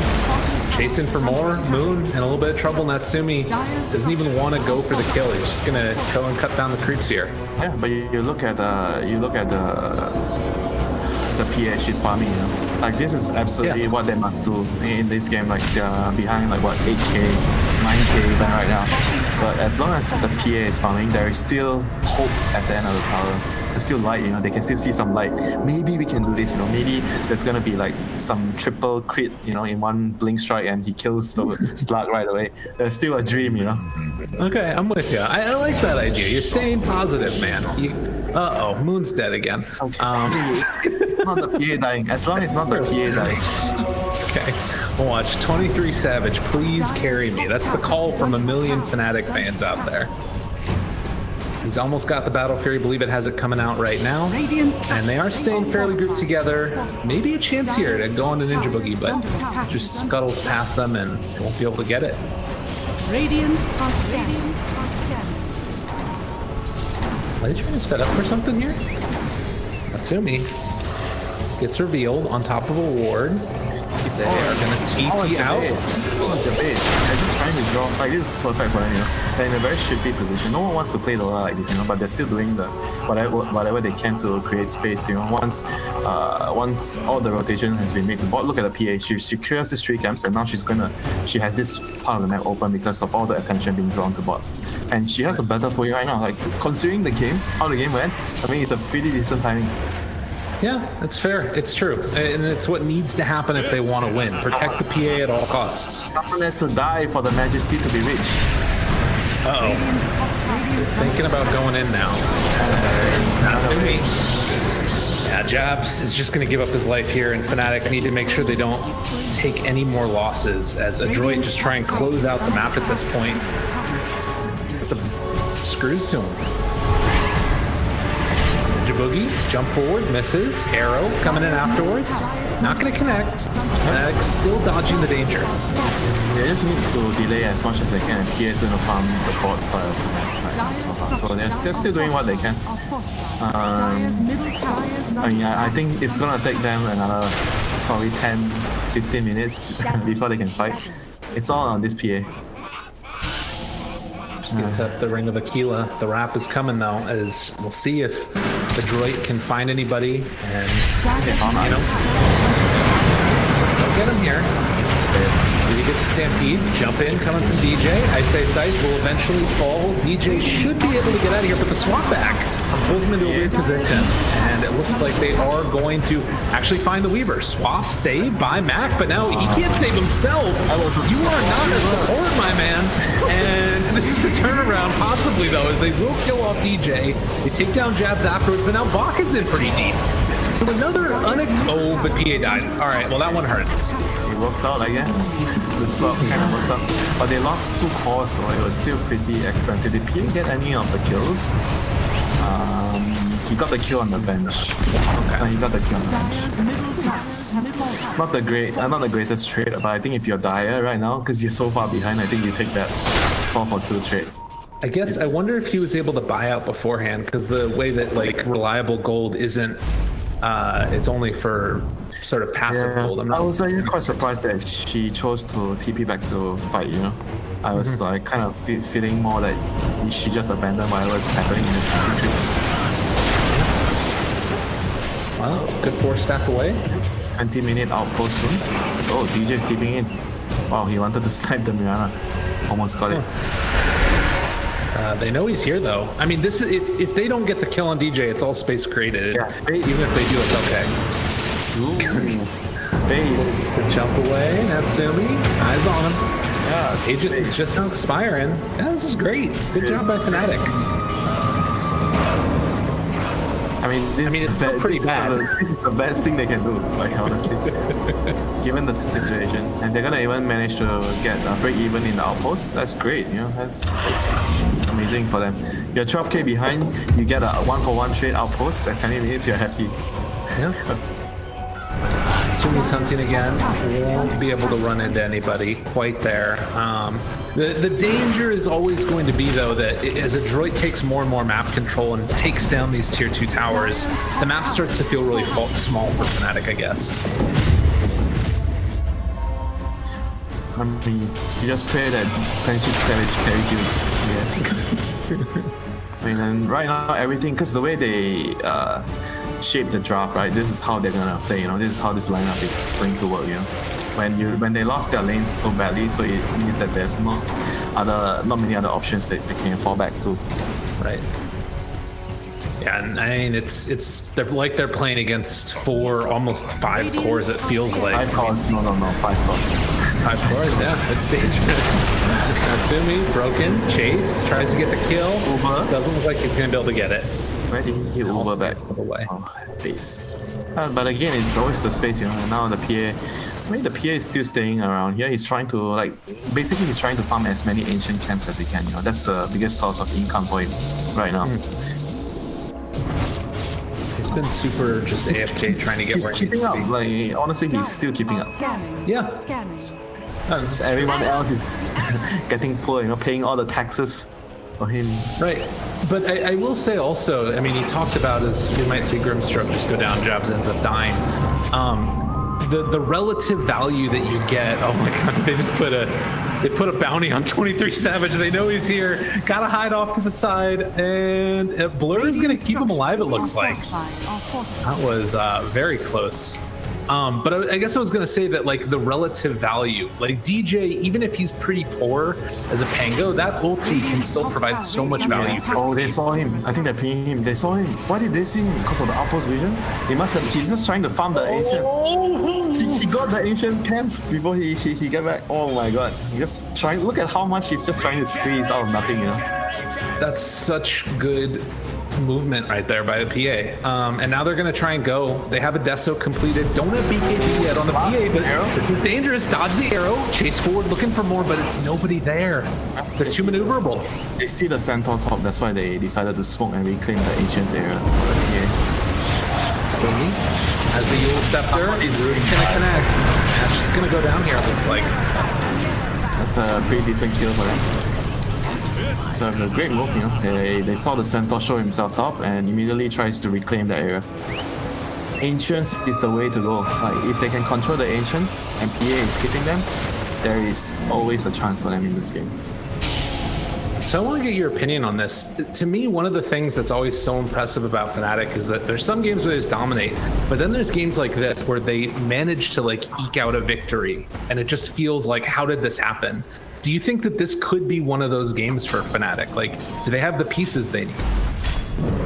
It depends on how you look at it, you know. Like sometimes you are playing this game with what are the intentions, you know. Because they already won every tournament, right? I'm not saying they're intentionally going to lose this tournament, but they want to try stuff that might increase the ceiling of the team, you know. Like try different ways of drafting. Who knows, you know? Yeah, that's true. I guess it out. Should be. And who was... Wait. Okay. I thought he had a yield. Like, wow, he did actually that rich. And again, you see the bat is going to pay the price. Yeah, he's going to go down. As they will get the kill. They're just trying to cut as many waves as they can. And PA is just pretty much 24/7. Oh, there is ancients here. All right. Thank you very much. Ancient camp. Thank you.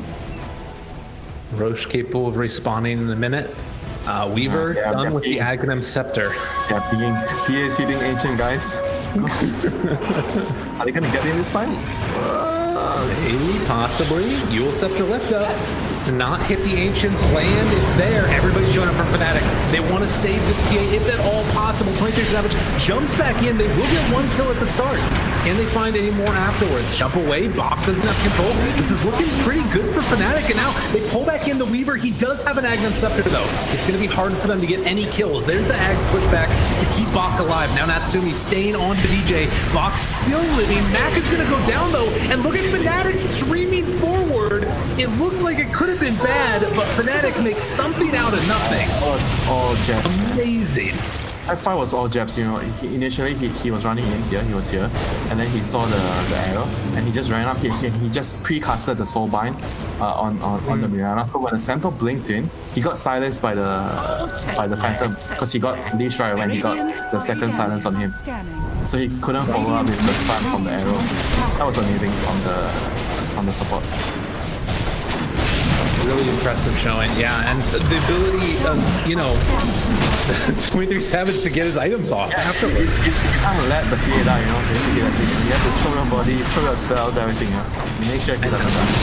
They get Roshan, like we were talking about. These games, Fnatic is one of those teams that you can never sort of give them a minute. Are you trying to say they're trying to train in a hyperbolic chamber? Like everything needs to be harder for them? I like that. I've been watching some DBZ Abridged recently. I like the reference. It's great. I have playing with weighted clothes on. I'm busy watching vampire movies. Okay. I don't know how to respond to that. You've left me speechless, Winter. Everyone has their thing. Ooh. Wait, Savage. They know he's here. He's getting a lot of value out of Blur. I don't think they can go on him. Yeah. It's too near the tower. They have to try to weigh out the A gaze, I think, if possible. Because if the Raiden team takes one bad fight now, they could just possibly lose total control of the game. They're not in a very great spot now, but they're still ahead. But I think that the longer the game goes, in this PA against Stark matchup, eventually the PA is just going to do too much damage that you're going to be forced to use your Shadow Dance early, and you can't fight as well as the PA in the clashes. Yeah. And not I to, think- not to mention he has the underlord to reduce the slug damage, you know, so he has that advantage later. Yeah, they just picked up Heaven's Halberd as well. Worth noting, BKB done on 23 Savage, Aghanim's done on the Slark, as we're looking for another brawl here possibly. This is the timing. BKB on PA and the Halberd on the underlord. They need to hold like a high ground position, preferably here or here, like somewhere under vision and fight. And I think for Radiant, they have to relax, you know, and wait out this Aegis. They cannot afford to make one more mistake here in this game. Yeah, I think that the interesting thing is like that Weaver Aghanims, if a fight is set up, can be so ridiculously strong. We saw it be pretty good against the Centaur, but you sometimes don't have time with the PA.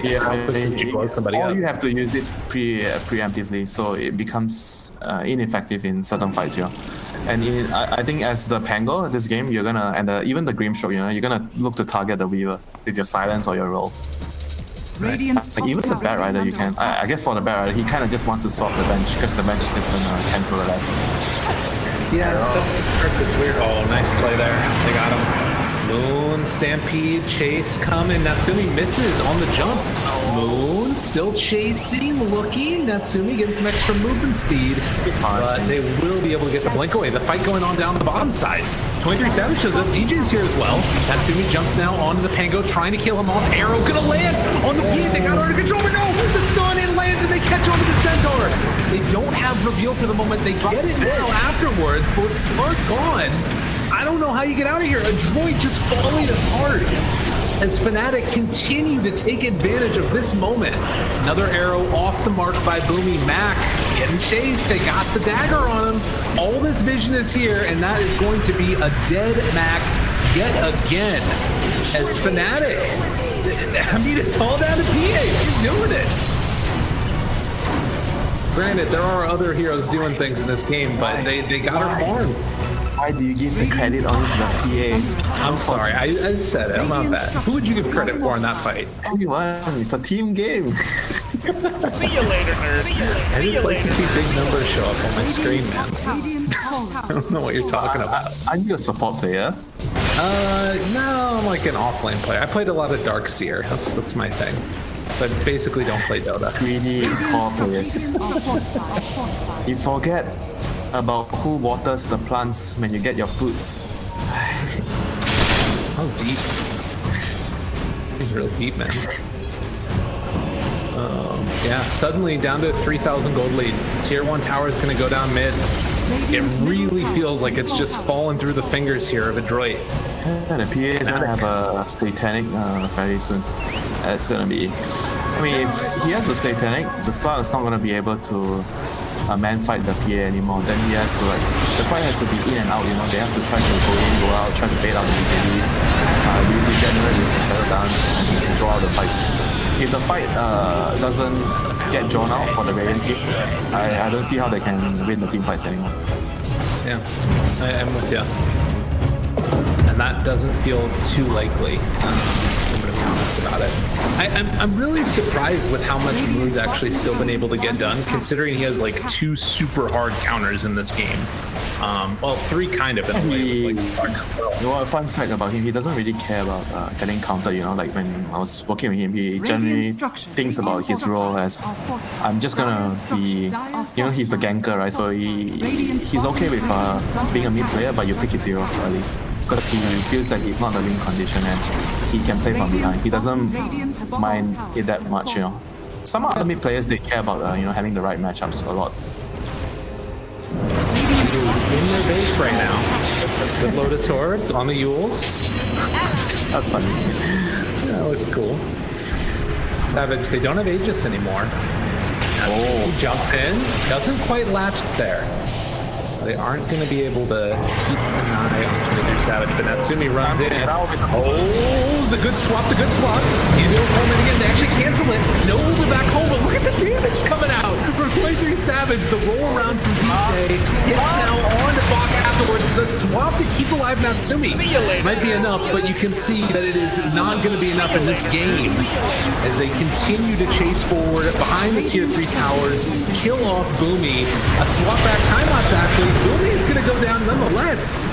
and it just kind of didn't happen. Fnatic, they all are alive.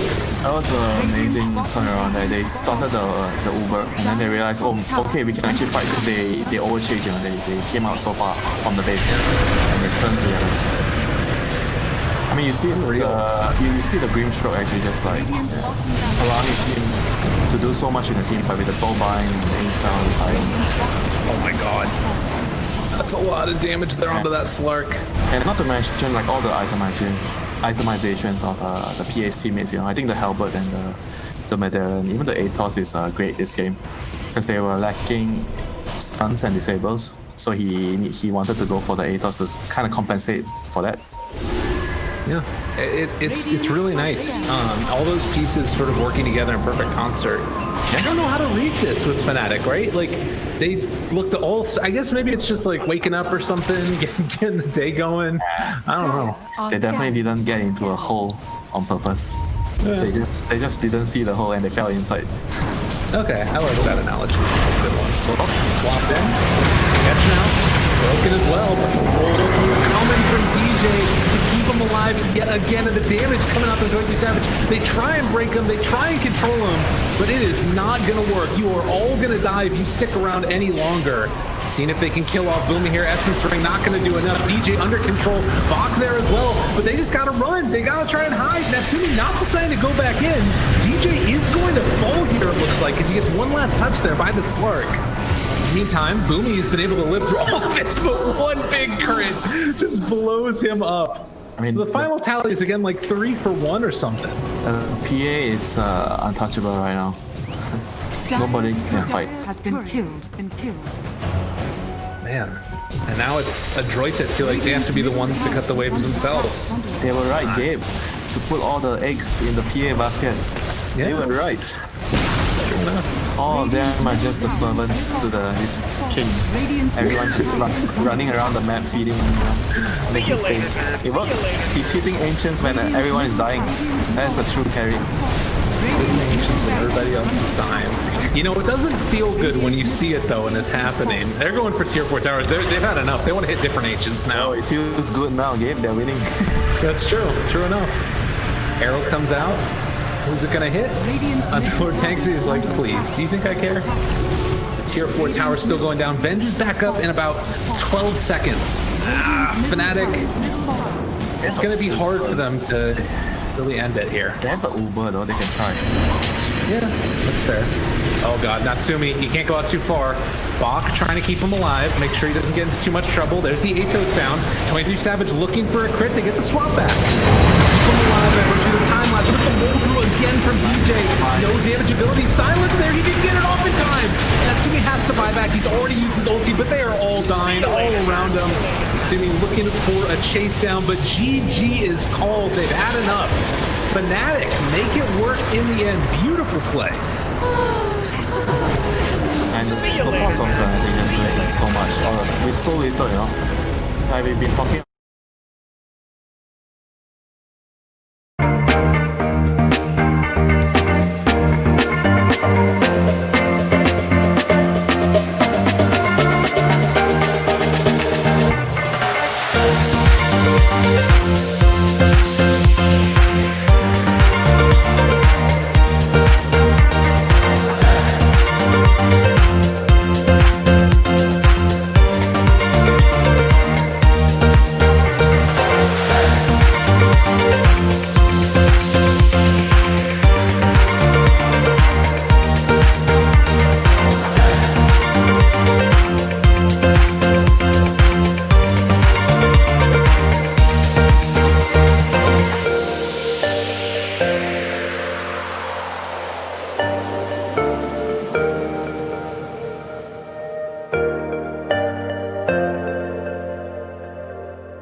Get you out of my mind. It's like I feel it for the first time.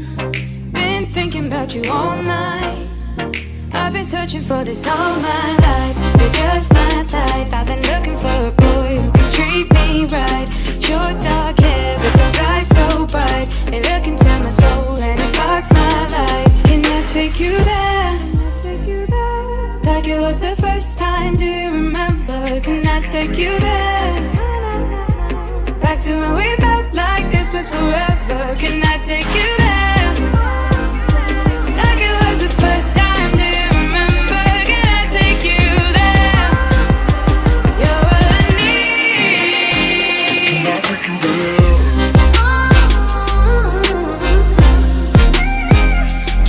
you there? Can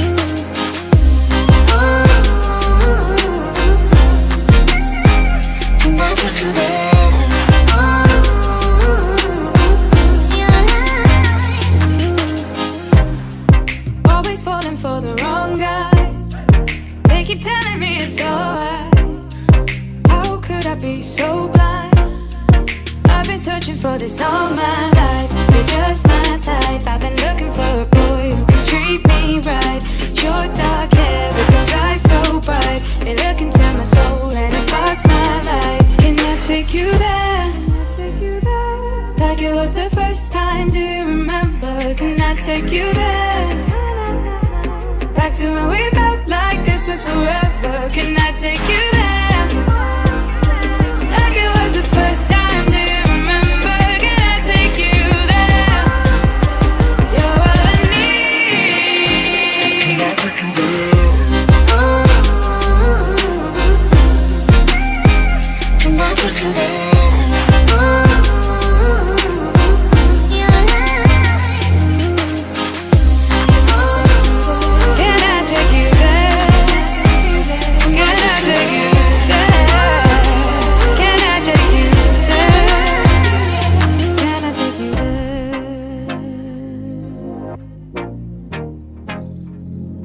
Take you there. Can I take you there? Can I take you there?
I guess you're back. Are you gonna tell me where you went? All the messages I sent with no reply. It's like that. You're just gonna walk into my room. I hate how you assume I'll take the pleasure and the pain, the sorrows in your brain, 'cause I know you're on the run. I'll take the pleasure and the pain, your secrets to my grave, 'cause you are the only one. 'Cause you are the only one. The only one. 'Cause you are the only one. The only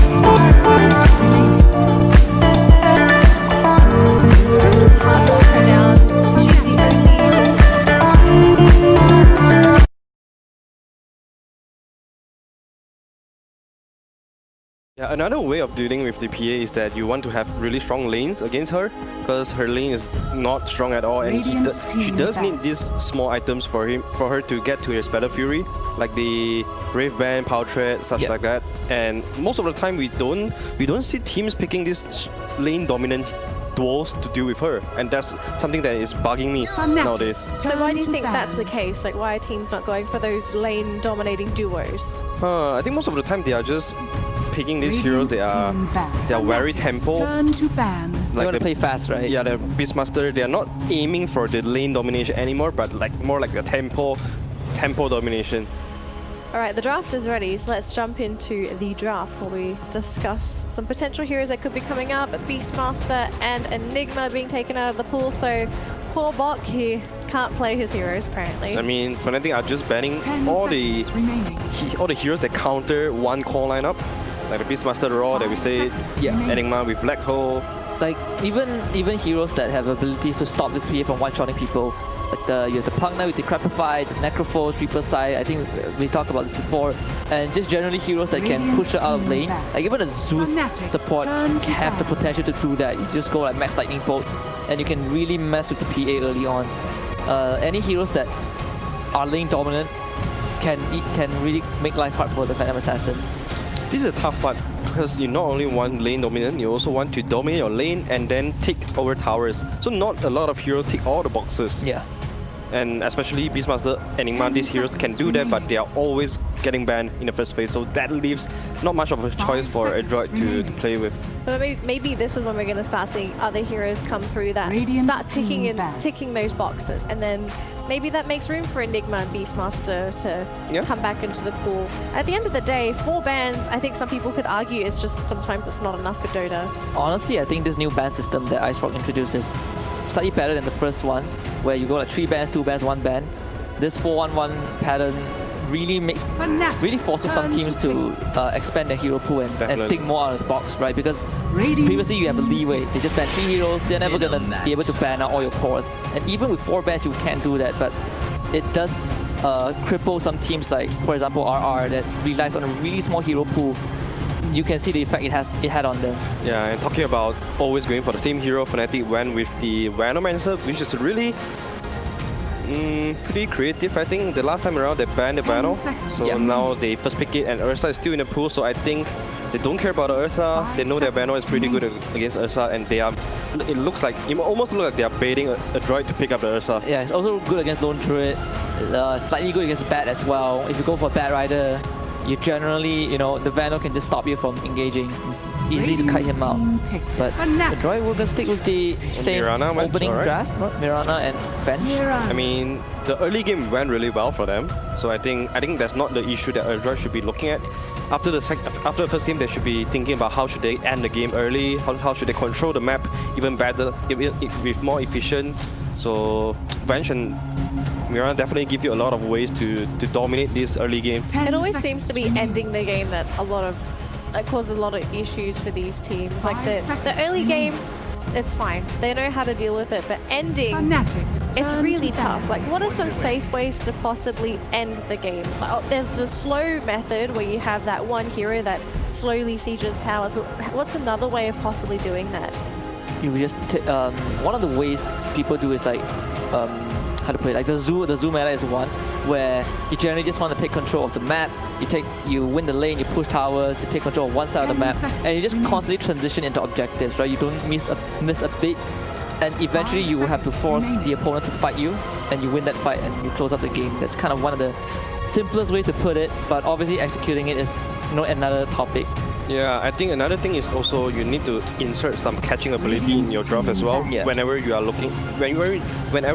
aiming to play fast, because the last game we've seen a lot of shenanigans like Underlord just running everywhere, Batrider running another lane. They are always putting their bodies to push out these side lanes, and a droid, they didn't have a good way to catch those heroes quick, and that's why the servants were able to buy so much time for the PA. Yeah, the Underlord had a lot of value in that game. The Dark Rift, he just Ubers out whenever they try to gank him, and there's no way you can stop the Uber unless you have like abilities like X marks the spot, which is or like glimpse from the Disruptor. But we don't see Disruptor nowadays.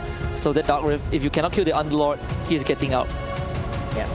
So Weaver being taken out of the pool by Fnatic. Surprised that they thought the Weaver was a big deal, but I suppose early on just Ninja Boogie zipping around all over the place, being a nuisance, throwing the bugs, Vision, the Ags, I think in particular, caused them a lot of grief as well. He got it so early, and Ricky is going to be a ban, and PA is still untouched yet. Yeah, would Adroid want to take over PA, can't beat them? Join them, right. Yeah. Edgy hero, always good with Venge. They're going for Centaur first, so could this be an indicator to anything that maybe they want Fnatic to pick up the PA? Maybe they're going to poise themselves for the PA pick? No, it doesn't really indicate too much of that, because this Centaur is a safe pick, regardless of what position one you have in mind. The Centaur will always fit into the lineup, right? He doesn't necessarily indicate any of your future picks. Yeah, true. I mean, Centaur is always a very solid blind pick when you don't see enemies carry, but Ursa looks really good here for Fnatic, especially against a Centaur. But we'll go back to the Batrider, despite knowing that he's going to play into the Venge. Yeah, this Bat might see a bad mid again. Likely. I mean, they've been more than happy to flex around their heroes, so could really be anything with Fnatic. Adroit, next pick. So we're either looking at Mac or Natsume's hero. I mean, Mac could also play the Vengeful Spirit. That's also another option for them. Does Mac play Does Mac play Mirana mid? Occasionally, I think. Occasionally, but I don't think it's a decent matchup, right? If you run into this Batrider mid, you will just lose the lane. Batrider can easily run you over. And because of the nature of mid laners right now, you want someone who can just TP rotate and make a play, right? Queen of Pain, Ember Spirit, Void Spirit, Batrider. Mirana doesn't really provide that. You have to like have a setup for your arrow, which a droid does have, but considering the trade-off to put this Mirana mid and not having her work out is a big one. I think they'd rather go for like a better mid laner, like a Storm there. Yeah, Storm is really good here. completely neglects the Venomancer and the Pangolier. Always can just jump into the back line. Has a lot of stuns to play with as well. Fnatic side. Wraith King? For Adroit or Fnatic?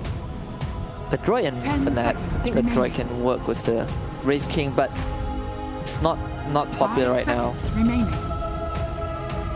I mean, there's a lot of options here for Fnatic. I think 23 Savage, he plays a lot of hero. Morphing is still in the pool. Oh yeah. Ursa's still in the pool as well. Ursa feels really good against the Centaur, and also you want something that could chase Abyssal Blade against Storm, because looking at Fnatic's stun, there's not a lot of hard lockdown. Yeah. Especially when the Storm gets the BKB, you can only rely on your lasso, but Wench is always there for the swap. Speaking of heroes, Troll is also still in the pool. Yeah, Troll Ursa, they can go back for PA if they want to. Yeah, PA still looks good. Feels like PA looks good. Regardless, regardless right? already. PA Yeah, look at good. this point. They can go for the Slug if they want to as well. Adroit doesn't have much ways to kill the Slug, but Slug against the Centaur. Centaur is that one. Yeah, it's slightly hard. That hurts the Slug. They probably could stick with the PA. Not sure if they want to go like a Bloodseeker or something. I mean, worst comes to worst, you still have the Ember in the pool. Oh yeah, and Moon plays a pretty incredible Ember. Good against the Centaur, good against the Storm. Great hero to cut to the back line as well. White Spirit is also still in the pool. You have seen a lot of White Spirit being picked up against the elusive hero or saving abilities hero like the Bench. Yeah, but if they pick the Ember, means that this Pango or Veno has to go support it. Doesn't seem good. Yeah, like the morph. I think there's no way this Veno is going support. Yeah, no way. It's gonna be a core. Yeah. Probably Ice Hero. And Adroit now, PL looks like the best choice here for them. Great against Venomancer, doesn't care about the Snake Slow. Great against Batrider as well, and is also do pretty well against Morphling, right? Yeah, With the Diffuser bait pickup.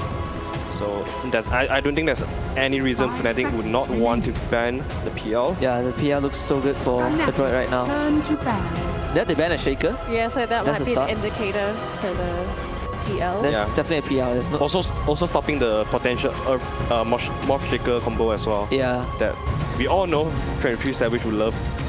Yeah, because there's still a chance that Fnatic might run like the Shaker, right?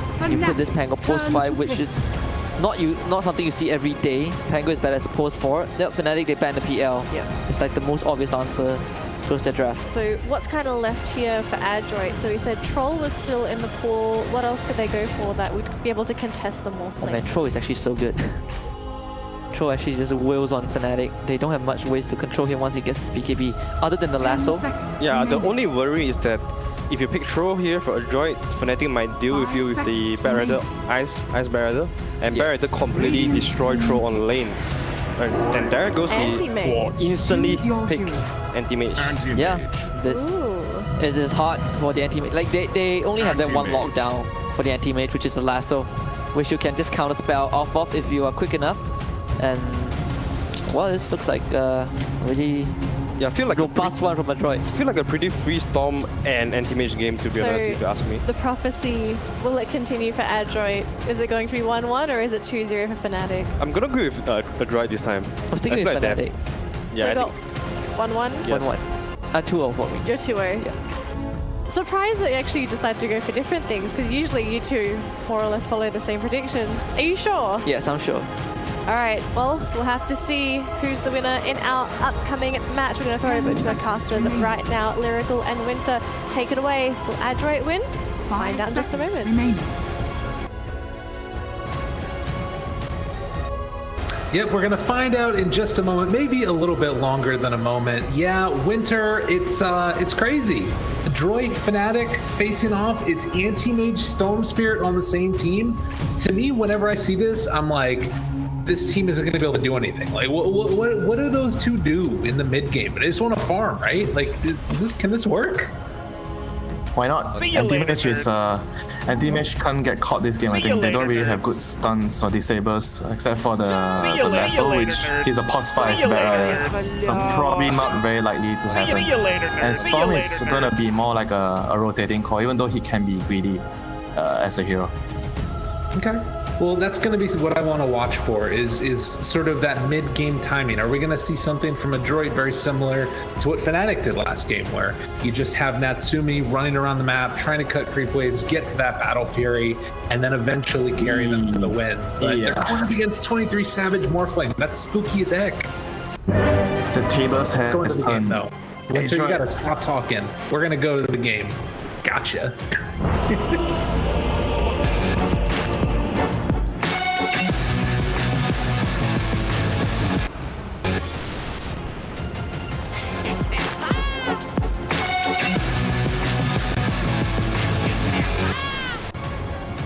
Prepare for I'm sorry, my man. Does it feel bad getting a little bullied every now and then? I apologize. Balance in all things. You're gonna get me back later? Is that what you're telling me right now? Maybe. Don't put words in my mouth. I didn't say anything. I didn't say what I was gonna do. All right, fair enough. So we do have Moon playing on the Void Spirit this time, sort of similar to the Batrider last game, where he's going to be much more active around the map. I guess, is it going to be like the two spirits trying to mirror their matchups and their movements around the map? Yeah. Or what, how do you see this working? Precisely. I think they are both good. They're both going to try to initiate and try to outmaneuver each other. The TP rotations are going to be very, very key, since both of them are very mobile heroes. They can catch people at a large distance. But talking about lane, I think it might be a bit of a whitewash, like 50-50. Everyone's just going to farm. I'm going to farm my creeps. You're going to farm your creeps. Okay. We'll see if that does indeed work out the way that we think it will. 23 Savage is heading towards the mid, actually, to go up against the Storm Spirit. That's interesting. So that probably is better for him, since against Centaur, he's probably going to have a harder time. And Void Spirit doesn't really care, you know. I think he can do fine in that lane. See you later, nerds. See you later, nerds. A trade-off there. 2 runes apiece, it looks like. This ward here. This is the ward that I saw a YouTube. I think it was Jenkins. He was talking about how puppy wards like here and here as Radiant and Dire to kill the couriers, and you wouldn't know where is the ward. Oh, interesting. Up there on the top side you're talking about. Yeah, your NA friend made the video. You didn't see his video. That's good. You know, you keep watching some stuff from NA and you'll learn. It'll be great. But I'll be better than NA at some point, yeah. Yeah, for fair. Won't take too long. Boomy is getting completely zoned out here by Jabs, who is just kind of causing some issues. It kind of sucks for him. He can't fight the bear, so he's the one gonna get bullied. Yeah, it's nice. But he does have a wand at least, or rather the magic stick. Yeah, but he can't really fight him. I mean, in general, he just needs to run every time he sees him. You know, I think he has to try to, and he doesn't really want to pull as Mirana. He don't really want to do that. So I think maybe he has to try to go and last hit some neutral creeps with the arrow. But the bat has done a good job. You know, he body blocked the camp. That's pretty crucial against a Mirana. No free creeps here at any point in time. And mid lane, it's looking relatively even so far. What do you think? Okay, I blame you. Oh my god. That's your fault. Alright, lane's loser. I have never seen a caster curse that quickly. That was insane. Oh, you have gotten to a level where you can instantly debate or instantly curse stuff. And now Mac is going to do something amazing. He just like walks under a tower and his computer disconnects. What, balance in all things? He has to feed one kill back? Exactly. Ugh, that hurts. I mean, how big of a kill is that? Definitely big. Like, changes the lane a lot. That's gonna... See, he gets his bottle right now because of that kill. But I don't think it hampers the Morphling's lane too much. He's still gonna be able to farm. I think the matchup is still fairly easy for him to get creeps. It's just that the consequences is gonna come later, you know, because the Storm is gonna have a quicker game, so he's gonna be able to rotate and kill the side lanes faster, especially the Venomancer bot lane. he's gonna need to open a game for the AM. The AM is getting pressured a lot at the bot lane, you see. Oh, the TP is long. Oh god, that was really close. Arrow does come through though. Boomy, seeing if he can get a return kill onto DJ. One more punch. Is it gonna be enough? No! Chase! And he will be able to live. He has a Fairy Fire still as well as the Tangos, but man, that was close. Top lane. He's bad. Now Adroit is gonna lose the top lane as well because they rotated the bottom. He's alone there. Arrow. See you later, nerd. See you later, nerd. A little dodge away there. Yeah, his AM is not having fun. It's not having a good time at all. And I mean, I say size, yeah, you get the mana drain going, but he can kind of just keep punching him a little bit. Yeah, not zooming here. The sting is annoying, very annoying. Reduce your HP regen, just constant harass on you. The good news is the Storm is having a great game, so he's gonna be that X factor that can pull them back into this game with his rotations. That'll be something good to watch for sure. Mac going for some extra damage here. He does have another remnant. 23 Savage getting low, but still gonna be able to live. Storm wants his bottle. Can he get his bottle? Look at the supports from Fnatic. They're both hogging the runes already. Dang, and it's Arcane Rune gone. DJ is MVP. Oh my god, that's crazy. I mean, he's gonna die for it. So well worth it. It's worth for him to die to steal the rune. Bottom lane though, DJ, he's left, and that leaves Ice alone. And Jaboogie trying to get in range for the stun, will be able to throw it out there. And now with the chase down coming, it's not looking like it's quite going to be enough for the kill. Ice gets out again. Oh, he's that annoying bugger in the lane, man. He annoys you when you're last hitting, when you can't kill him. It's so tilting, you know, when you're playing against him in the lane. Are you talking about Ice or Venomancer? So I think the answer is true for both of them. Yeah, Veno, I think is one of the heroes that kills people the most. Veno, Techies, I think maybe Batrider as well. So they have both of them on the same team. Good riddance. Good riddance. Some more pressure here on the 23 Savage in the mid lane. It does look like it was a 3-for-1 rune trade-off. So, okay. Yeah. Oh, so the bat was able to steal one rune? Oh, nice.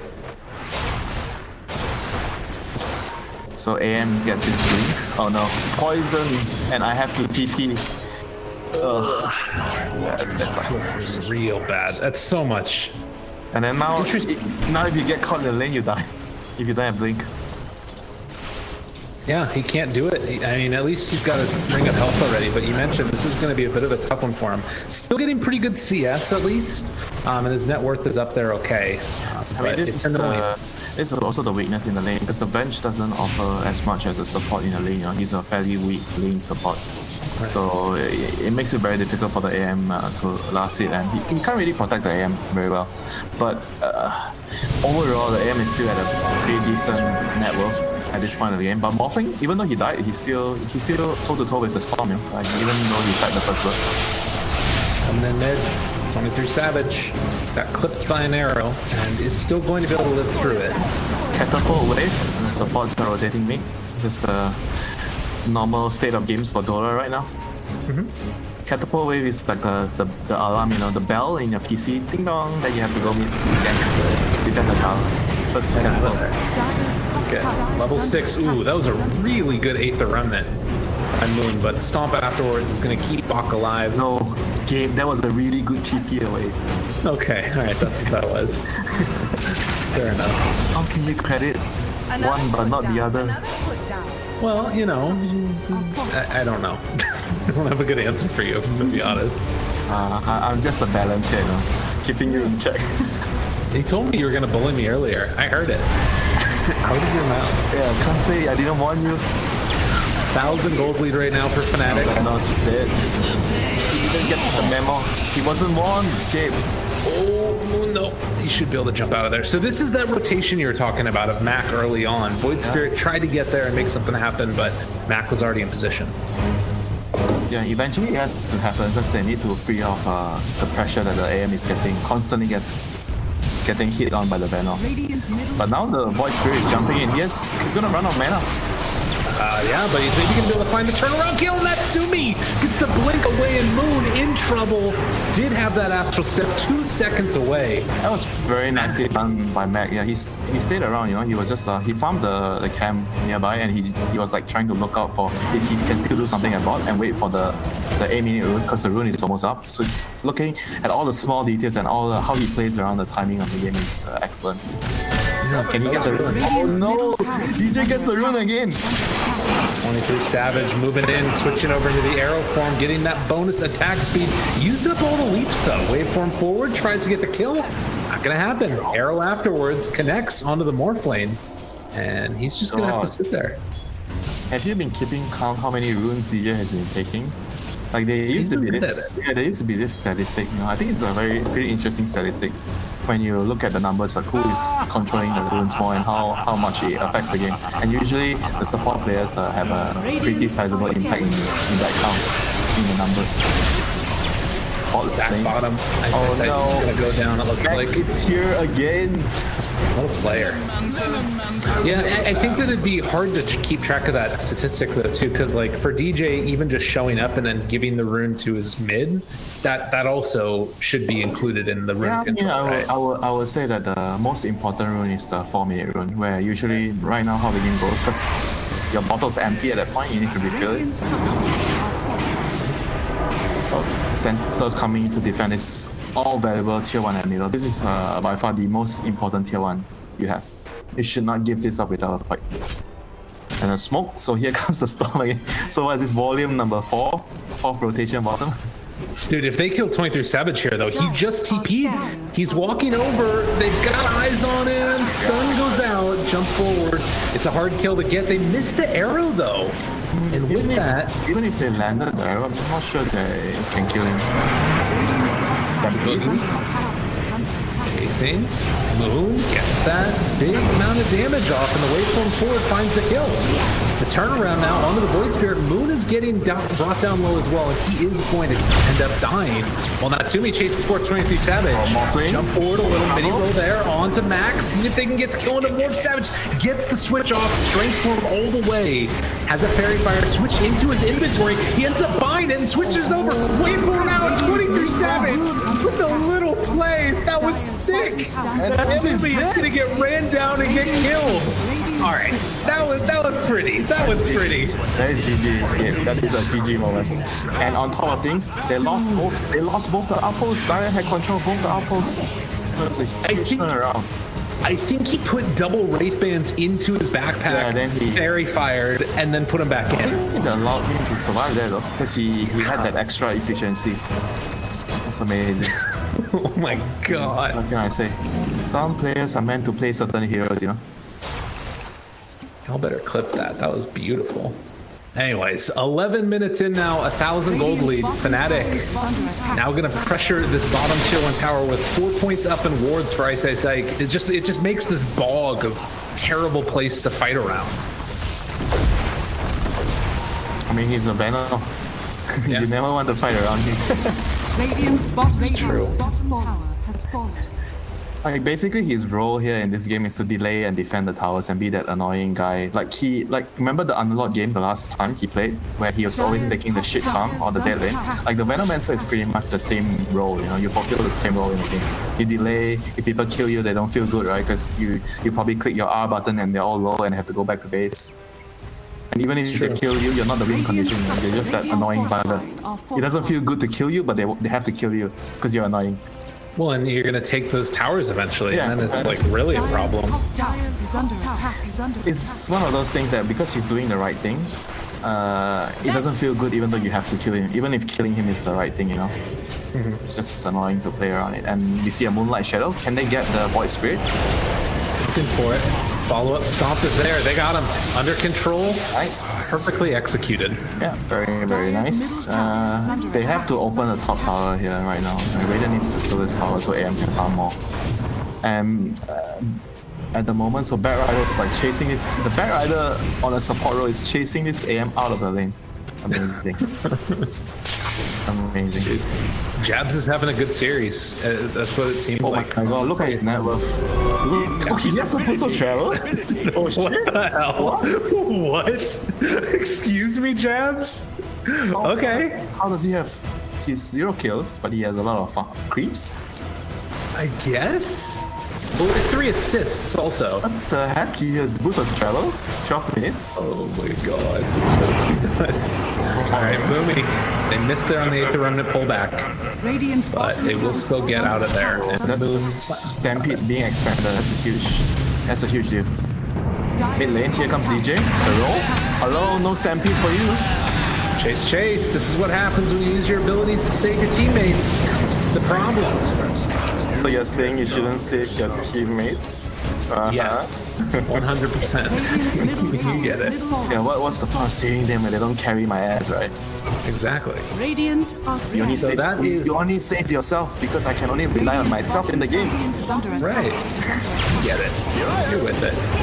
Moon, it looks like, is going to kill Boomy, and now got to be real careful on Mac not to get caught by that lasso. So they will retreat back and continue the pressure on this bottom tower. Top lane, they haven't really been able to get that counter pressure because Natsumi just isn't threatening. Radiant structures And are he's fortified. on his way to his battle fury. He's significantly slowed down because of all the deaths that he had. And overall, they're still in the right direction. The Storm is bad though. Storm is very, very strong, and they're gonna smoke bot. They're gonna reclaim the bottom jungle. Well, big long jump in.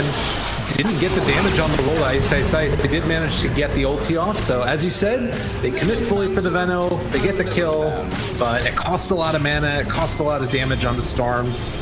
Didn't feel great. So because they did that, I mean, they still have to kick him out, you know. It's just, I feel like they probably used too many people. Because when you are doing this kind of smoke to reclaim certain areas, you have to make sure that you're doing that at the same time being efficient around the map, you know. You don't want to overcommit for a kill like this. Yeah. Absolutely. And that is, you know, some space for Natsumi, but there's that need to be another hero that's up there. I think Dire is going to make a smoke to reclaim the bottom area. No, are they going to get the bounty runes at bot? Yeah, they're going to look to fight because they know Radiant expanded a lot of abilities. Again, do they have the full control? They do. Boom, jumps into the midst of all of them. They pop the stampede. He's going to be able to get them to assimilate away, DJ. Doesn't really roll onto that many of them, although Mac is now out of position, and they got the lasso afterwards. They got him under control. Mac should be dead. They're actually even saving the lasso. Ice is a bait. Period. Unreal. I mean, it's the play. They have no vision. He knows they're there, but he knows that he's not the win condition.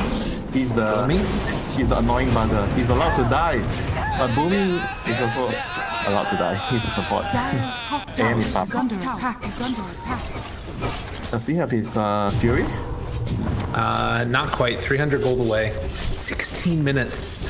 That's a tough one. Top tower is under attack. You kind of want to have it around 14, 15 on average right now, if you have a decent game. Well, it's coming a little bit later than that. And right now, Fnatic are up 3,000 gold lead. They haven't really put the complete gold. Here comes the cost 5 Batrider travel. Well, and they're gonna get it on the back. He's under fire, under control. Disarm the quick jump away there. Still taking damage over time as Bach is eventually going to burn down to death. Oh, bot lane. Savage trying to solo kill the bench. And he just does it. See you later, nerd. Too easy. Dire's top tower is under attack. Man, oh man. 10 to 12, it's a 3,000 gold lead. Natsumi farming underneath his ward.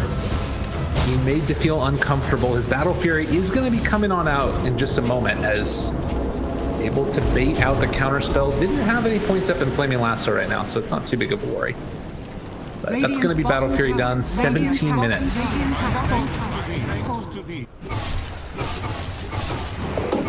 Mid. Mid lane. They catch Mac. Roll forward. And that is a dead Storm Spirit. Oh, Ooh, they get another kill. They can't even push out this wave because they don't really have the right hero to do it at the moment because none of their supports can really wave clear properly. I think definitely they can't let the Storm take the dangerous spaces right now, because they can just kill him too easily with the yields into Remnant setup. Radiant are scanning. Well, and this is the thing to me that, well, alright, Vengeance dead again too, I think. Yeah, just super duper dead. This game is gonna be See you later, always nerd. See you later, nerd. AM is not gonna have Damn. enough. Yeah, this AM is not gonna have enough space to farm. If they have to at least hold, like one area, like this area here, or this area here, like they have to defend some part of the map for the AM to farm. If this continues to happen, the Morph is gonna take everything and they're gonna get Roche and they're gonna get high ground in like maybe around 20 minutes. The high ground is gonna come and your AM is gonna maybe barely finish his Manta at that point. Like the bare minimum is you have Manta before you fight. Right. Well, it's interesting because like when we were talking about during the draft, we had both said like, all right, if they play this normally as Storm Spirit and Animate, it's not going to work. They have to play much more aggro with Mac in this game, and it looks like now they're going to decide to smoke up as 4 and make that move. But Fnatic, they're all spread out and they're not really that gankable. Like if you go on Ice, it doesn't feel great. If you go on Moon, he probably gets out. And he has a haste rune. I think he's still doing a very good job though. The Storm had a great start. He got the first blood on the Morphling to begin the game, and he rotated the bot like 3 times to get kills on the Venom to allow AM to snowball and farm. I mean, he died like a couple of times, but overall, I felt like he did his job. The Storm. Okay. Swap into Storm. Nice. You do blow him up right at the start. Stampede to run away afterwards. The power of the high ground lyrical. You have the high ground. I mean, if you walk high ground into no vision, you're just asking for trouble, right? I mean, yeah. Tell that to Darth Vader. He did that. What? Oh, no. I mean, he went into trouble. That he got sliced in half. I'm pretty sure the analogy holds. He had vision, though. He actually had vision. That's true. Catching on the Mac yet again. Is he gonna get brought down? Gets the zip away just barely. Now continuing to chase. Arrow coming out from the Mirana switchover, but can't quite connect onto the Storm Spirit. He gets the leap down to the low ground, swap out from Ninja Boogie, but Morphling still switching back over. Nice dodge. Dodges it afterwards. I don't think AM's gonna get the bounty runs, don't worry. He salvages something. I don't think the team should let 23 Savage play Morphling. I think you should ban this hero for him. The issue is there's so many things to ban, right? There's always going to be something that you feel like you have to ban, but then your drafter is going to say no, I don't want to deal with this. There's like so many heroes, inbound heroes, right now. Yeah. It's fair. You choose your poison lyrical. How do you want to die? Not by poison. That's my goal. Don't be poisoned. The map is like this, like so small for the Raiden. Yeah. Look at this Morphling, he's farming in front of their face. He really doesn't care. He really does not that much at all. Be off the mark. Has the E-Blade done. Almost dead. Mac jumps in, but the switch over on the strength form. And Mac comes out with no mana now. I don't know. What are you gonna do? Yeah, just look at the map. 2 here, 1 guy here. They're taking everything. And the Raiden team is like so huddled together because they don't have a choice right now. Oh, they got the root off. Chase, stampede away. So they're able to, I mean, there's bait things. I mean, the AM is in a similar situation with the Phantom Assassin, the last game, where if you die one time, your team just loses the game. He's in that spot right now. Yeah. And what happened to the PA last game? He didn't die even once. And he carried the game. So there is still hope. Now we'll have to see. I mean, Natsumi needs that Manta style done as soon as possible. The other thing, though, that separates that, at least from what it looks like, is the arrow is going to connect. You're going to be able to find the kill onto Veno. They've had enough of you. But oh no! The turnarounds and the roll afterwards connects. Wait, it didn't go through.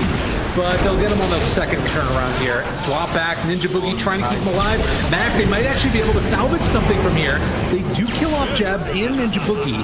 But the turnaround comes, 23 Savage seeing if they can get the chase down here. Boomy in a lot of trouble, he's gonna die. And now the turn on to Bach, getting the right clicks in. Eighth of Remnant pulls him back in closer. That's gonna be a dead Centaur. That was a very, very nice usage of the Remnant. Very nice. So, state of the game, AM survived thanks to Ninja Boogie. the course of the game continues for him to farm. He's still in the right course right now. What's happening? What did I not see? What did I miss? 23 Savage almost got brought down, but he switched into anti-mage and got his counterspell off before Storm could kill him. I mean, that's how you know you see a hero spammer, you know, when you see the small little details like this. But actually, I can't say that. Some people spam heroes, but they're not good at a hero still. He's just good at morphing, yeah. It's like the square and rectangle thing, right? Moon. Going to be off the mark. Good simulate away. Too close for comfort. Invis Moon. Yeah, but there's always the saying, right? You don't fear the guy who plays 1,000 heroes. Yeah. The jump forward, looking for the interrupt. They blow up too. There's a good fight from Adroit. They can keep it going now. Mac doing a little ring around the rosy with DJ is gonna have to TP out. Oh, Swap nice. to trinket. And they get the kill. I am avenged. You can't do that in front of me. Damn. So they smoke up immediately. Do they have vision? They want to catch. I think they know the morphing's around here. Do they have vision? Nope, no wards, but they just predict he's there. But likewise, it's going to be a prediction that they're in the area, so they'll find us at dice. Yes, ultimate. But the arrow, maybe? No, not quite going to be there. Arrow goes out afterwards. He was able to get the ulti off. Maybe the morphing would consider trying to fight. Maybe. Dire's middle tower. But Android with a string of good moves here, getting themselves back into the game. And AM, I think, got one of the kills in the last fight, so he's at a point where he has the Manta Battle Fury and halfway to his Basher. You can see the hope. See if they can capitalize on it. If the remnant comes down, and Ninja Boogie going to be a quick death. I mean, AM definitely has the potential to outskill the morphing later, because you can burn all his mana. And he's quite useless without mana, you know, morphing.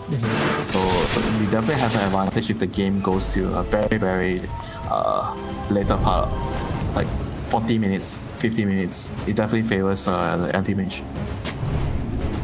Well, and that's what they need to do. I mean, it's also the Storm Spirit too, right? Like that hero gets into items. They kind of have two win condition heroes. Arrow lands. Can he steal the Roshan? Would be nice for them, for sure. He's just going to keep farming. I mean, they should know, right? Something's up. They don't have a ward nearby. Yeah, I mean, the arrow hit them. They definitely know. Arrow goes in again. Wow, okay.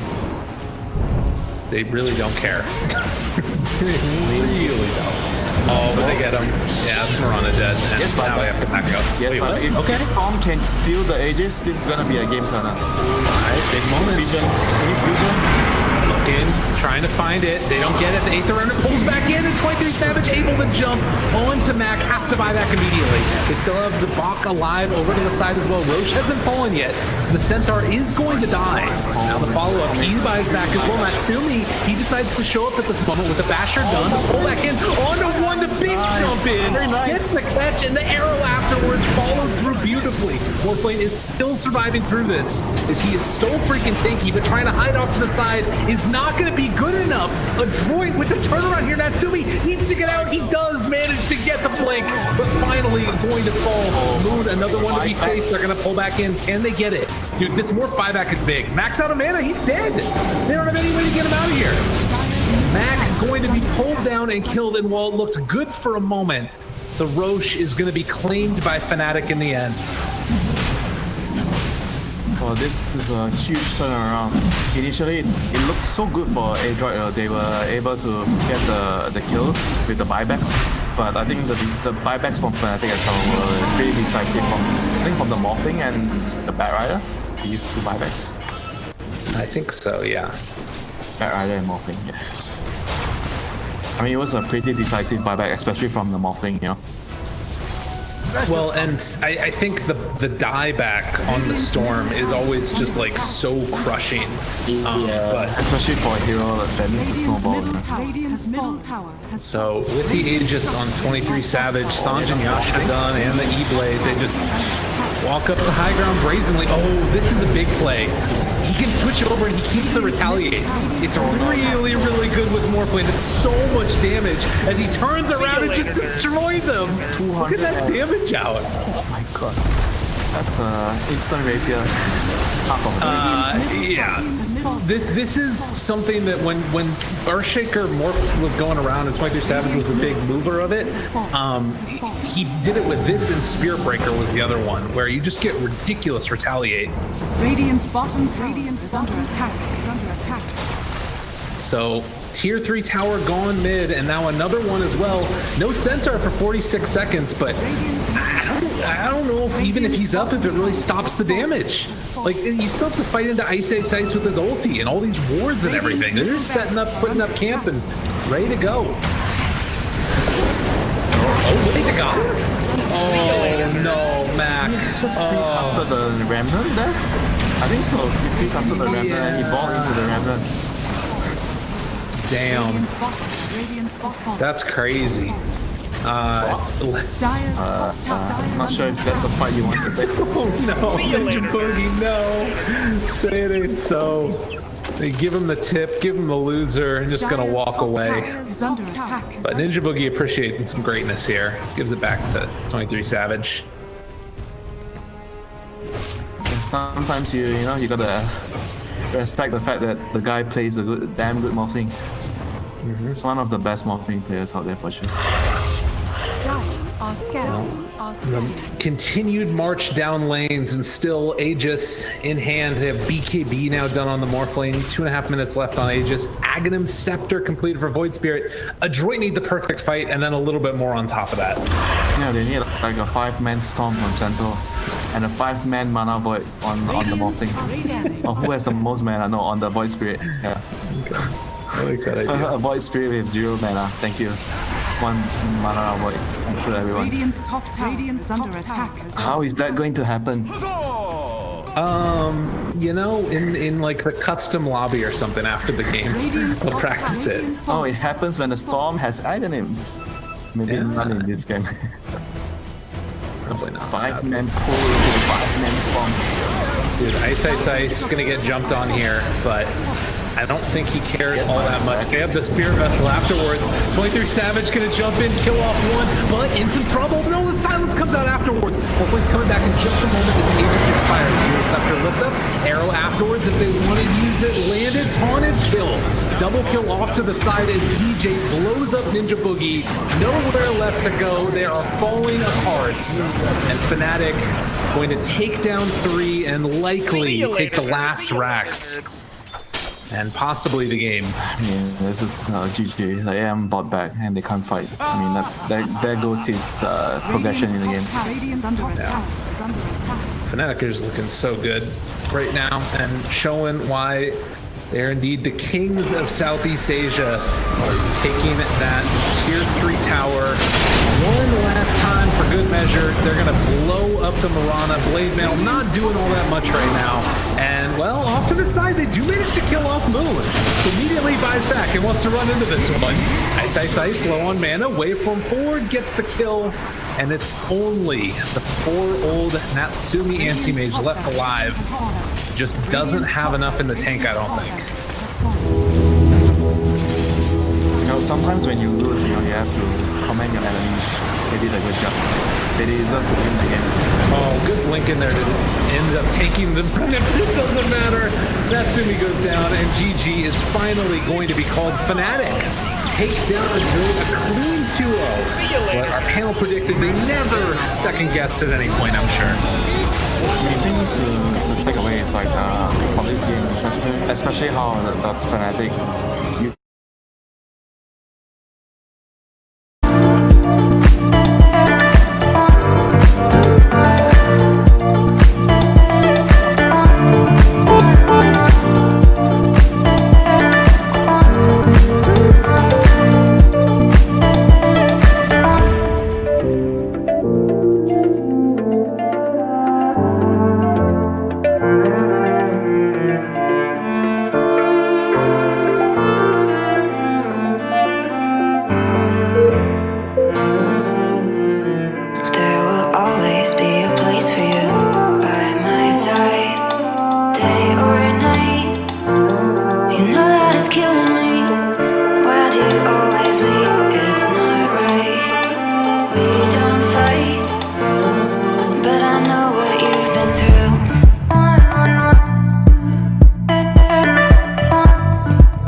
Wanna dance?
Nature's Prophet, they're like, alright, that's a free hero for us, we're gonna take it, thank you very much. But Neon, they'll respond immediately with the Trent Protector.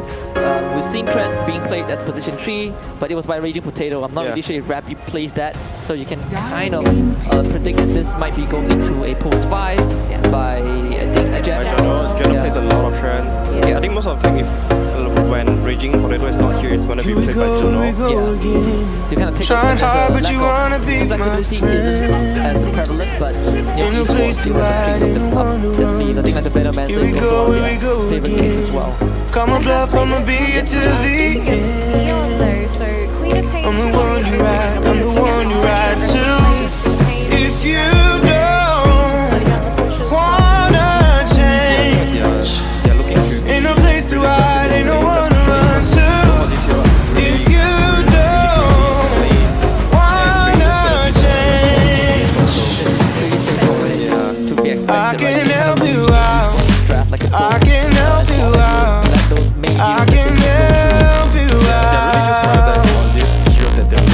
I can help you out. I can help you out. I can help you out. Neon might run this tree Queen of Pain, but we definitely time is up and I'm calling up my friends. Ain't no wonder why, ain't no wonder why. Here we go, here we go again. Call me up and you wanna be my friend. I'm the one you ride, I'm the one you ride to. If you don't wanna change, place to hide, ain't no one to run to. If you don't wanna change, I can help you out. I can help you out. I can help you out. I can help you out. I can help you out. I can help you out. Cannot withstand. You start running at them. That was a perfect example of TNC Predator against New Esports last week, where they ran this gyro, IO gyro into their Ursa lineup and just completely rolled over New Esports. If you don't wanna change, ain't no place to hide, ain't no one to run to. If you don't wanna change, I can help you out. I can help you out. I can help you out. I can help you out. I can help you out. I can help you out. Just anything that is really aggressive in the early game without too much of allows. Yeah, like what else? Void, Ember. In the off lane, Nick McCandy doing Sand King can also accomplish that. I think Sand King was only played by 4F so far on T1. New Esports have kind of diverted away from that hero. Yeah, most of the time third pick will be Yamate's hero, so... What kind of heroes can we see from him? Oh, never mind. They'll go with the Voice Spirit. No, they actually went for Voice Spirit, okay. Interesting, because most of the time when this hero is only played by DDZ, we haven't seen anyone else from New Esports play this hero yet, so are they looking at someone else to play the Furion and DDZ on the Voice Spirit? I think we'll see very soon. Yeah, and because the Void can also be played as a tree, Yeah. so it's possible we might see Nick Cannon. Generally, he's been playing like Beastmaster. He did play Phoenix 3 once. That didn't go so well. He was saying that it doesn't really feel like a hero that he would normally play. But Beastmaster is so highly contested, you have to give him something else. Like a Centaur will kind of fit his repertoire, kind of like block, give him something that can really be active. I think the Centaur will do the job. Well, a Mirana, Seems like a Mirana core. Yeah, seems like a Slam Mirana here. Chances of maybe Yamate taking the reins of this I think the only push for magic we have seen is from Hanskin from Alliance. But it's generally a slow hero, right? It's like running like a post for Nigma, post for Dano. You just don't accomplish. You miss your power kill most of the time. And once you fall behind, you just don't become effective. Like the core takes profit, you can TP, run on nature, and start man fighting someone. But if you're a support, you can't do that. You TP in, you might just get killed immediately. Yeah, because you do the exact same thing as a core, but you do it with lesser resources. So you might as well get something else to function without too much of a network. Yeah, which is why like Enigma is also played as a core because it's way too slow. You wanna like he's reliant on islands, so you need to get him online as fast as possible. And I think that applies for Nature's Prophet. What are the chances of maybe seeing the global strat coming in from the esports? They were the first team to run Zeus thus far, so maybe running the Nature's Prophet Zeus global presence. The last time they run Juice is because of the Parablade. So I think it's a very distinct game that they only run just because of illusion-based heroes. They played part of lane before, once. Yeah, Candy didn't love that hero too.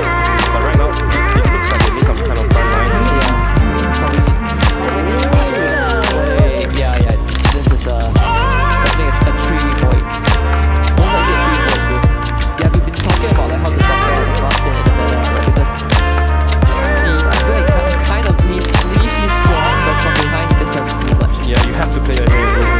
Yeah. His lane is a little bit wonky as well, right? He's very strong when it comes to chasing, but in a head-on-head team fight, he's very weak.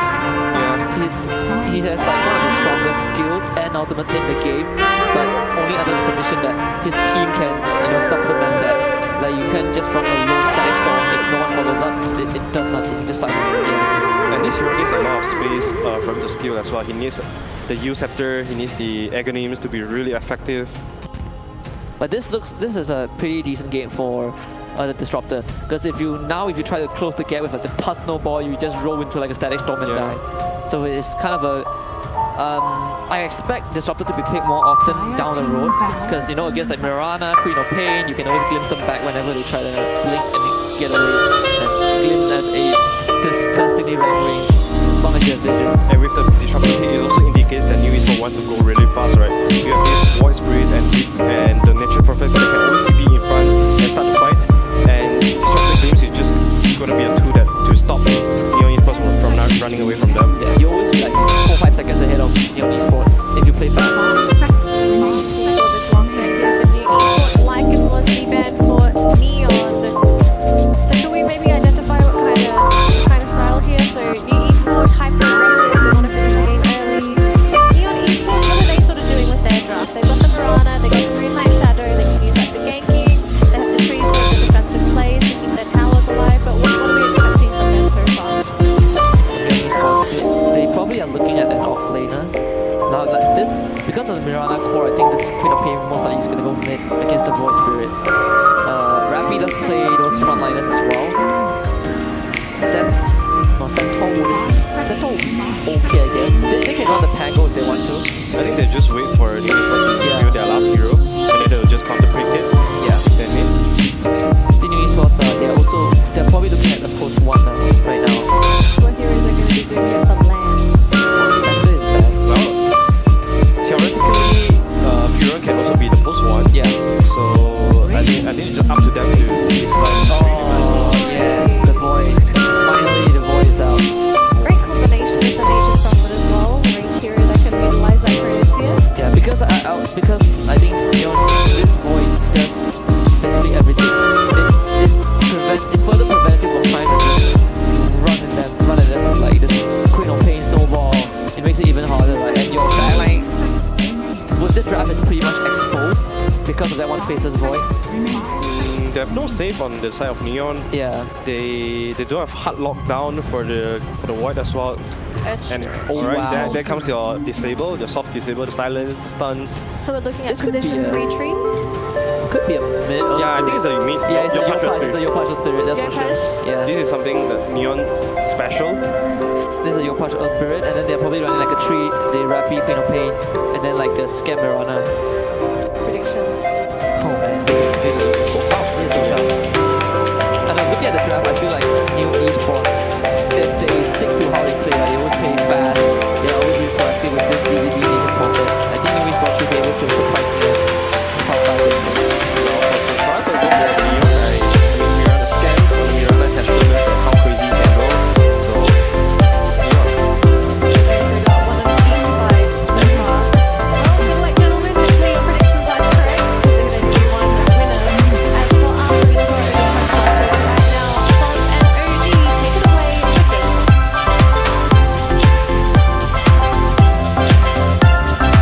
Thank you very much, down the yes, Neon versus New.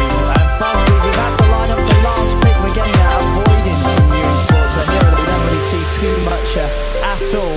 That response as well from Neon as the panel touched on is indeed going to be playing the Earth Spirits. Also an interesting sort of selection of core heroes that they have at their display. What do you reckon from these two lineups? I haven't gotten to see so much of Neon, to be totally honest. I only know a couple of their players. I know Cypher and Scam the most. I like their lineup actually quite a bit here. I think it's really aggressive. They can play super fast pace. The tree is the only hero that I'm a little bit iffy about because I've seen that hero just do nothing in a lot of these games. But the other four heroes they have in their draft is really, really strong and aggressive. They just miss, I mean, both sides are missing some power push. New has some, so Sure, yeah, I mean, it feels hard to sort of believe in the face of sport. Like, we've seen this hero struggle and we just haven't seen this hero talk for the most part. But yeah, I feel like that gets on it again. We'll get ourselves into the actual game one.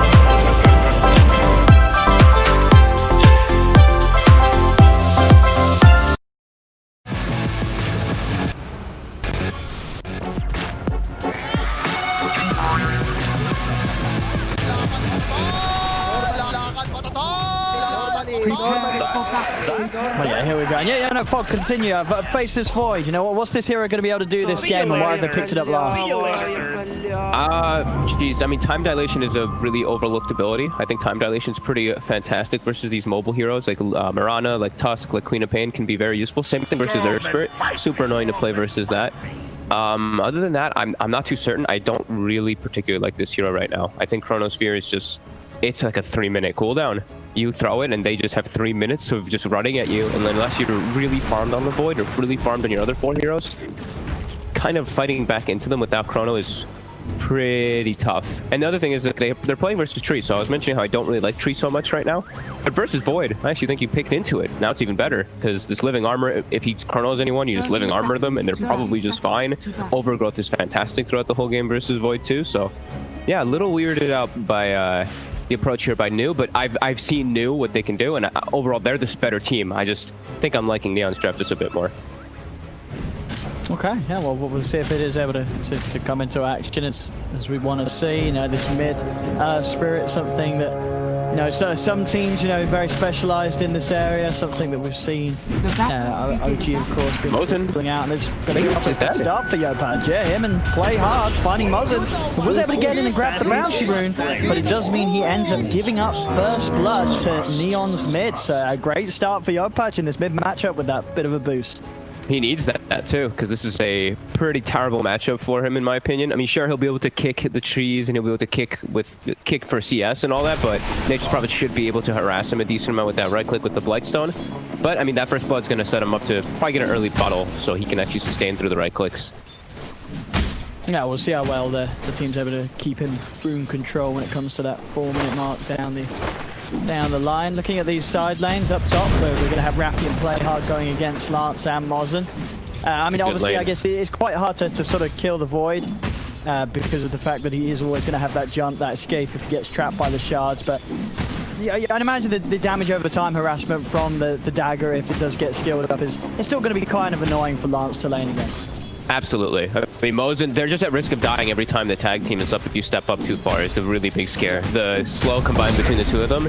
Lance can't, you know, he can time walk off some of the damage, but you can't remove. I mean, unless he does it like perfect, right? It's like he's screwed. He's always just going to get hit by that Shadow Strike.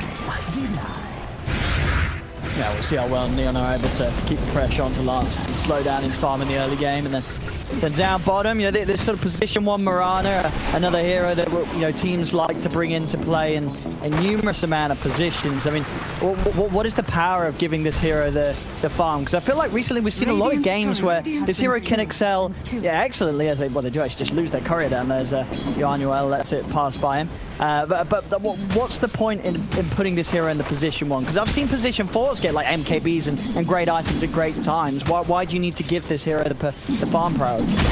See, Owen, if I had a direct answer, I could, but I've been playing Mirana like every game in pubs with you too. Dude, I don't know, there's something about this hero that just feels good right now. You just, like, having the 3 leaps, it's just like you have your own save, and you can actually farm at a decent pace. Arrow is always good versus summons. I don't know, something about her feels really good right now. Radiant's we'll see what Scam's able to do. That was a great little... Oh, Yamete, look at him go. The second courier. All right.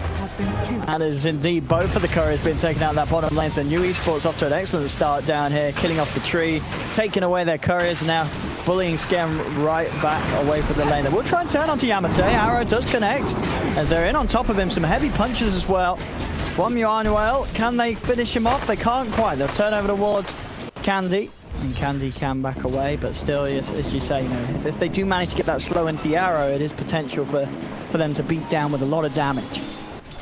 Yeah, I mean, it's still a pretty strong lane. Though if he goes for the Leech Seed build, then this lane is unbelievably strong. But I actually like that he went for Living Armor, because if you look at mid, look at Yopaj's CS. He's actually even with the Nature's Prophet because he's just getting armor the entire laning phase. Yamete to bottom. Ooh, they got him. That last right click comes in, but Scam may die for this. Candy's in on top of him with the Resonant Pulse, and New Esports will manage to find that trade. So losing their position 1 there. Again, Neon not having the better trades down here in this duo lane. As elsewhere on the top, Lance still farming fine. Of course, Rafi as well, also getting some CS out of it, but not necessarily slowing down Lance too much. Gonna jump forward onto the bait. And this is the problem. If you're sort of out alone, once these two heroes get on top of you with that tag team Shadow Strike combo, there is no escape for you. You cannot run from this. Yeah, surprised that he went boots instead of just going some stat items, because he knows that they're going to collapse on him anyway, right? So a little surprised to see Mosin do that. But I mean, Mosin's job in this lane top is die. That's unfortunately, it's you're just pulling and dying and soaking the spell damage and the mana that they're using on you instead of on Lance. So he's doing a good job up top actually, since Lance is free farming. We see these runes being checked out from both sides. Neon very, very adamant about checking those runes. Tusk and Tree set up for them.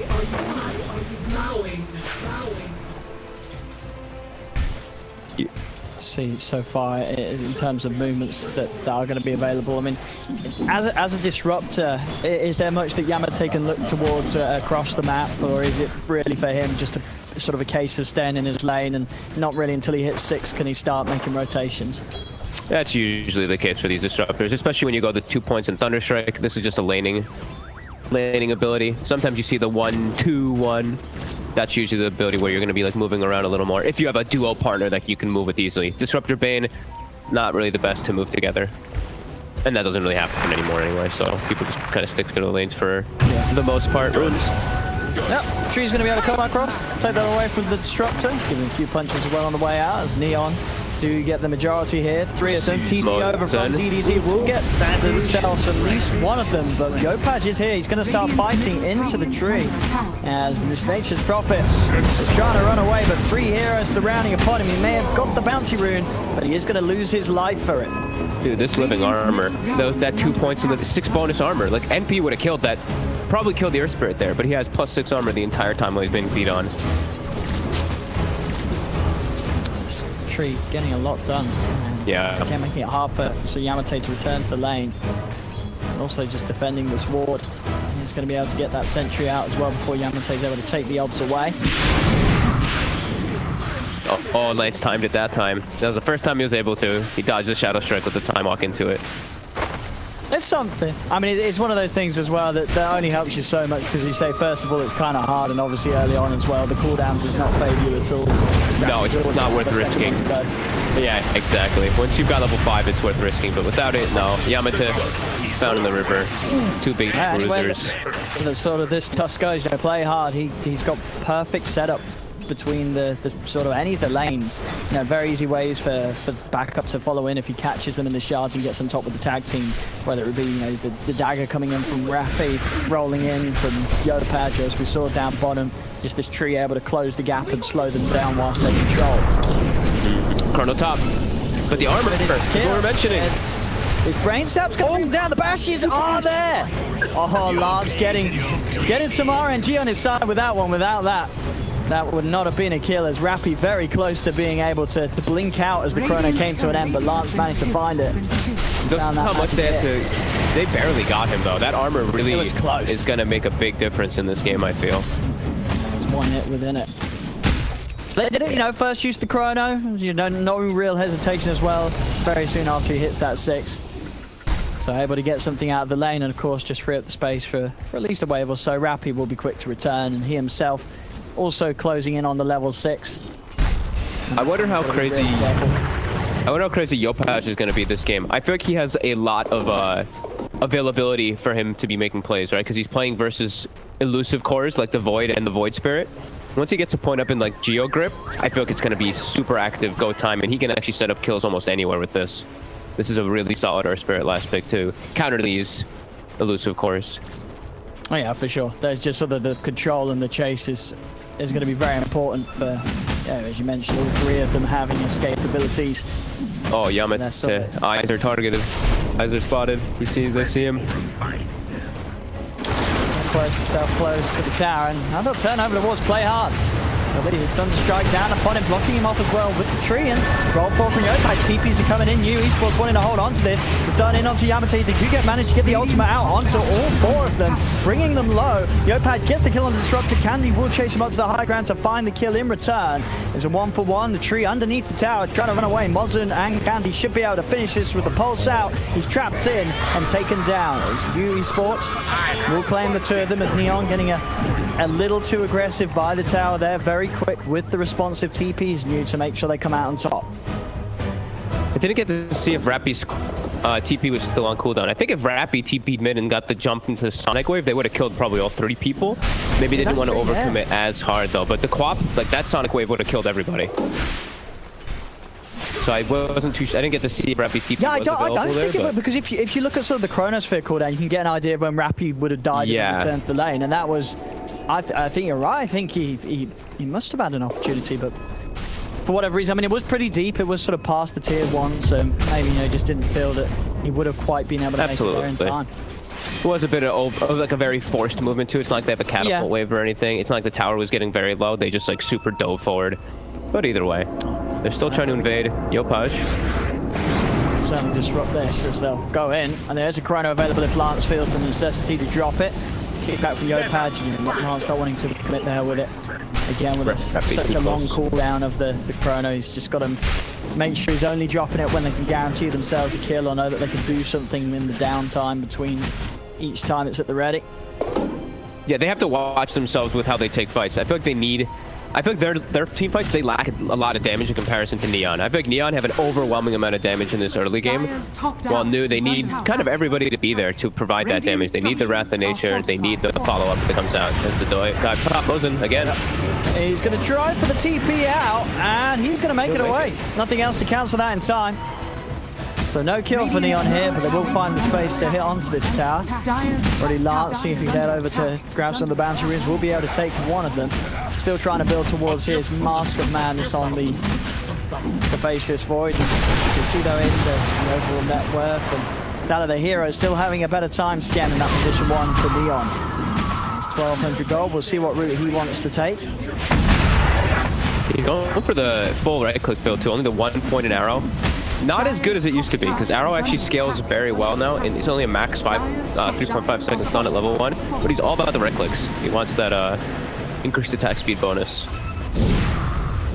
Maybe see if they can do something about Lance down here on the bottom lane. They've popped the Moonlight Shadow, but he will show himself. Kanzi's also here by Lance's side, and so the chrono is there, so if New Esports do want to try and take a fight, Lance has got the ultimate ready to go. Diving in under the tower, DDZ is just going to TP out from underneath their nose and he'll get away with it. Back to the base he goes, and again, they have that initiation, but they don't have that follow-up sort of catch to deal with it. Bottom lane, at the same time, Lance did expend the chrono to kill off Scam. Another chrono, another core, they're getting the big kills, and they may even find the tree here too. DDZ popping out the sprout to get vision amongst the trees, and New Esports, they'll get the double for Lance. So kills are plenty. Push on to this tier 1 tower, especially knowing the tree's gone and there's no sort of save from him. Rappy is starting to make the move down here, and we are still yet to see him use the Sonic Wave. Maybe he could try and fight into this now, knowing that there's no chrono, but it's not going to be easy, as there are still 3 of them here. Yopaj is going to go for the roll forward, but he's already been glimpsed back preemptively, so no connection. DDZ infantries, Cypher, Rappy trying to find him, and they do get the vision. The arrow is there. Scam will be able to set up and make sure that Neon find DDZ in return.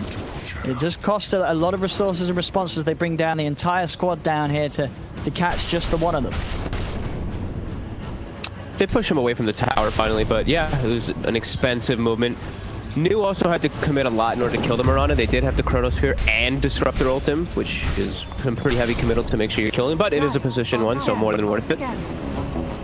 Mid lane, though, I can't believe that they missed that kill on the NP earlier. That's a huge mess up. Between Walrus Punch, Snowball, and Earth Spirit with level 3 Rolling Boulder, they should have had that kill before. I just wanted to mention that one. So it looks like Scam's going to be going for drums. So I guess just one of them early game stats that we've seen sometimes here. And they failed to be picked up by Yopaj, so okay. A very sort of old school thing, especially on a position 1. Because, it's just one of those auras that, you know, it's not one of sort of the commonplace ones that you feel you need at every game. And even when it is, it's normally the playmaking mid behind you, rather than your position 1 in the game. So an interesting tempo and sort of approach that Neon are going to take with this sort of item build from each of their teammates. Fail is already done on Yopaj. They already have a ton of damage coming into them. That's why I'm like, you know, I would normally be like, I really dislike this drum, but I feel like them just being balled up and able to just fight constantly is going to be the way that they can actually just win versus New Esports. So I think if that's the approach, then that's fine. And then he's going for Deso next, so that's cool. Moonlight out. Neon moving into their jungle. They know that New were hunting in here. See if they can try and catch them potentially. Chrono is back up again for Lance, and he's around. He'll drop down a sentry. Neon, they won't feel confident enough to head up to the high ground, so they won't be caught out by this trap at the moment from New. I'm still surprised he hasn't gotten... I'm still surprised he went for the drum, though. Especially when you're going for the max leap build. Usually that's when you see the javelin or something, because then you're benefiting the most off of that bonus 100 attack speed. With the drum, you're not... Sorry, I'm going to get really nitpicky and see that one. No, it's definitely a little different. Well, you know, we'll see if it pays off for Scan. And see what he's able to do with it. But as you say, if anything, it looks like it's going to be sort of these drums, and then, for the most part, just continuing to just farm jungle until he has the Deso, really. He's still going to take a bit of time mid lane. They get the drag back with the glimpse into the Static Storm and the Fiend's Grip. No need for a Chrono here for this one. As Lance takes another, he's even thinking about going for more, as he knew that Skem was around, but didn't want to commit blindly up into the tier 1. He'll hold back on the Chrono for now, but again, having a very clean game, Lance on the Faceless Void. 4-0-0, Mask of Madness, Javelin done, making great progress towards that Maelstrom, and once that is out, the speed that he's farming is going to continue. He's moving towards top. Good arrow. This bouncy route. So if they want to go for this, they do manage to find the connection. Skem and Playhard moving over. Lance has got to start backing out of it. Now that they've lost Candy, this is not a fight they want to get involved with, especially with Yopaj also teeping up to this top area of the map. It's him and Playhard look to be on the hunt once more. I think they have to set up for mid tower. I think they have to open up the space on the map for themselves to use what their lineup wants to do. Use that Moonlight Shadow, invade into the enemy jungle over and over again. They have to go for mid here.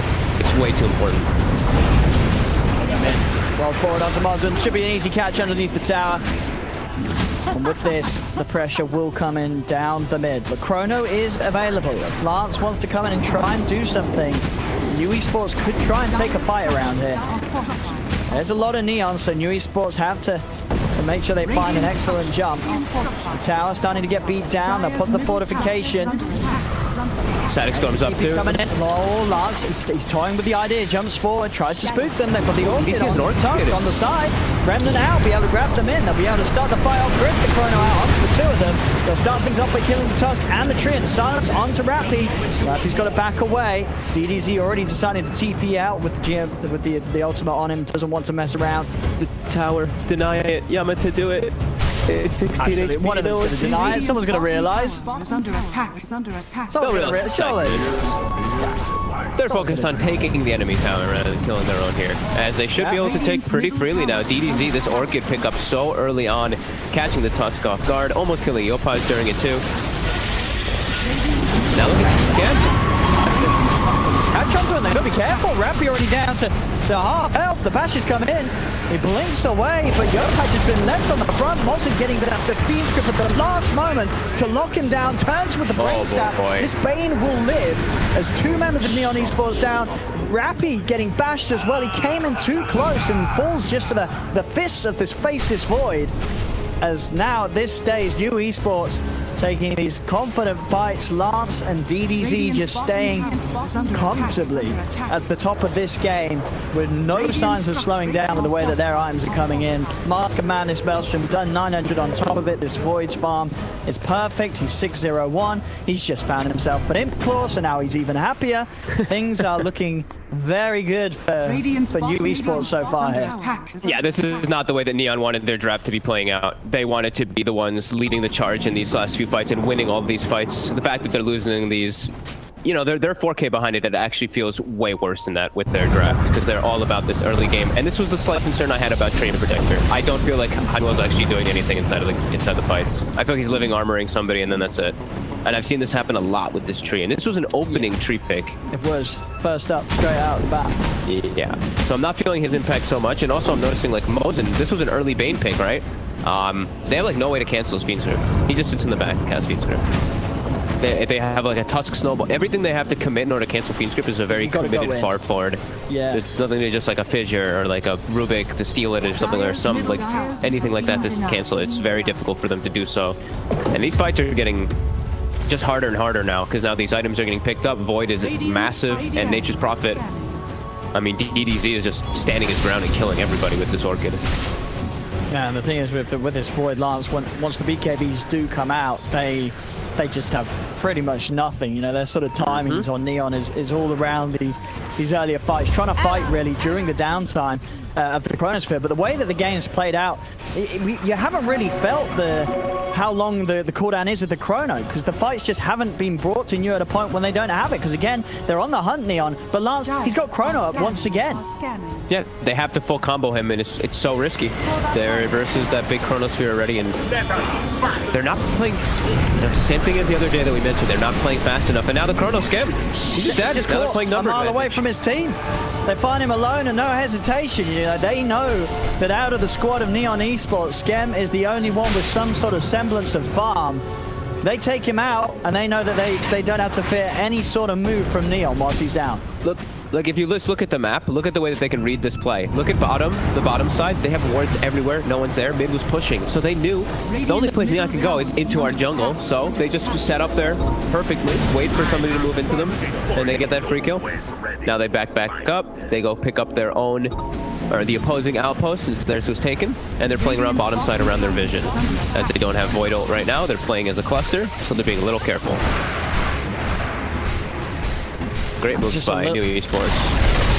And look at this as well, just so the difference in, well, really this Disruptor, the fact that he's starting to shoot ahead Yamate, he's already got half of an Aghanim stun. Oh my god. So this is going to come out very quickly for the Disruptor this game. Oh, DDZ, he's a bit far forward.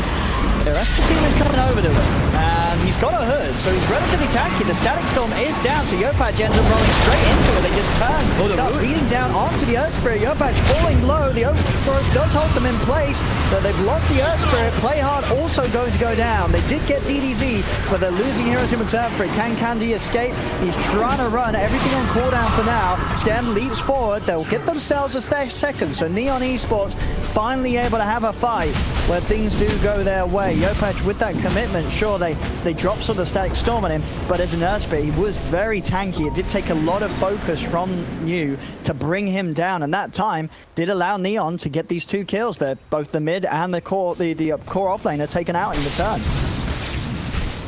Small gains, but not enough. A 2-for-2 trade in your jungle when they don't have Chrono, you have to get like 4 heroes there on Neon. Sure, you have to get 4 or 5 and get into something else, because it's on your side of the map. You can't turn it into anything. That needs to be a bigger win for them there, but it's a start. It's something. But obviously, all this time, Lance, 3,500 gold. That BKB will, without a doubt, be there before the next sort of play comes out from Neon against him. Man, I don't care about Lance anymore. Now that you told me Yamate, it literally is 3/4 of the way to an axe. He's level 13. He's like, he's gonna like solo kill a core pretty much. It's gonna be insane. So now the BKBs that will be probably queued up for as the next item on Neon are already gonna preemptively countered pretty much. Candy. They're stalking in bottom. I mean, the thing is as well, yeah, he's going to get this ag so quick that they don't really have any major items that it's going to be clutch at muting, you know what I mean? It's sort of just going to be sending a message of like, hey, don't buy any actives items, by the way, because I've already got you covered. He's getting it that quickly. Well, what do they have? They have a mech and a veil. I mean, sure, I guess it's nice to stop the mech, but most of the time it's going to be unlikely that he's dropping it on Rappy, who's not going to be on the front. So it's just scary for Neon to just look at this Disruptor and be like, well, we want to buy BKBs. We want to get these bigger active items later on, but they've already got a method of dealing with them. Yup. Yeah, it's definitely going to be really tough. And they're immediately smoking. Yamate goes mid. He smokes. He wants to set up. They have all their ults at the ready. I love this DDZ purchase, by the way. You were talking about the hood. Finishing into the pipe. We mentioned how much overwhelming damage Neon has. This will mitigate it heavily because they are pretty much all magical until Skem starts to build up more, as he does have Deso now at least. But yeah, we see New. They're on the aggressive here, looking to set up for something. Mosin in the tree line, and I believe, is that a full BKB? Oh my god, that's a full BKB for Lance. Damage is covered, survivability is covered. Look for the fight. Neon is a good smoke positioning right now, though. Got the high ground, I would say. Pop in the dust, but no one to be caught. They stay up there, hidden in the smoke. Go Page and play hard. Radiant are scanning. Might still be able to get something going. Still obviously very hard to do so, though, with New having 4 of them down here, and of course DDZ ready at the moment's notice to TP. TP's in, clears the trees out. They won't find the tree. Good old Screen Protector still could be super obnoxious when you're trying to, you know, make a smoke movement near trees. They even wasted, what, 2 sentries have been used. A little bit of space there, a little bit of breathing room for Neon to push out.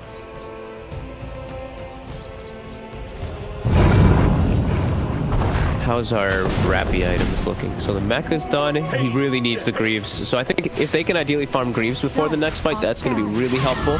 Then he can at least remove if he gets Orchided, as he has been in the majority of the fights. A little bit of extra health too, but the fights are still looking like they'll be pretty difficult. This Chronosphere, this Lance BKB, they just have pretty much nothing to deal with him now. He's going to have a lot of freedom in the fights. There we go.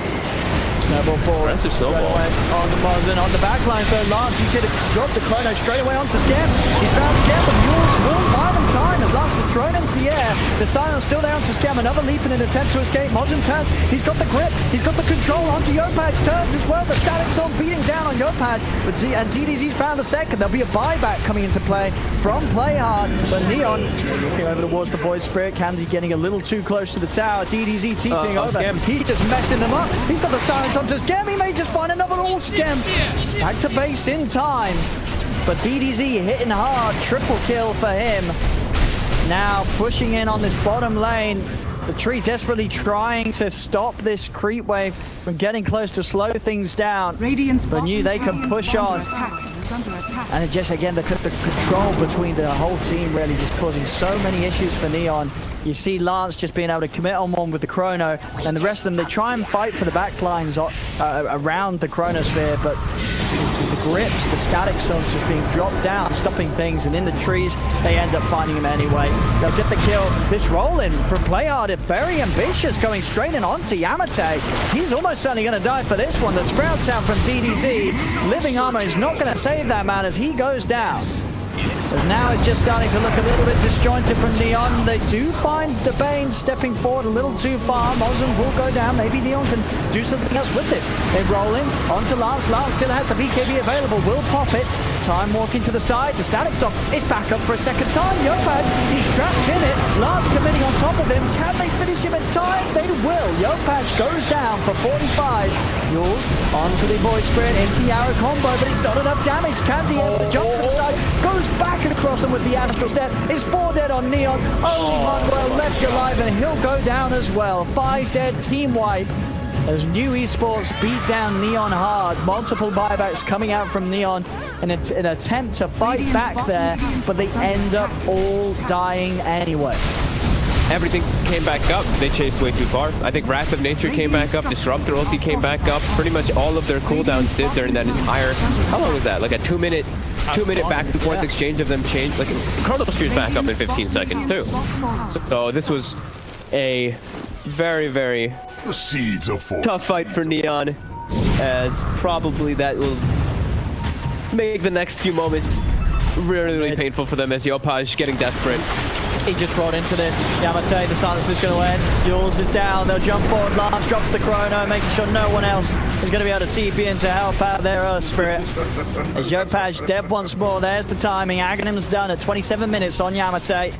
And very close to hitting level 18 as well. They'll hold back from pushing on the tier 2 for now. They'll look for the easier objectives. They've still got tier 1s to take up top. Roshan, of course, up as well. They know they can go in.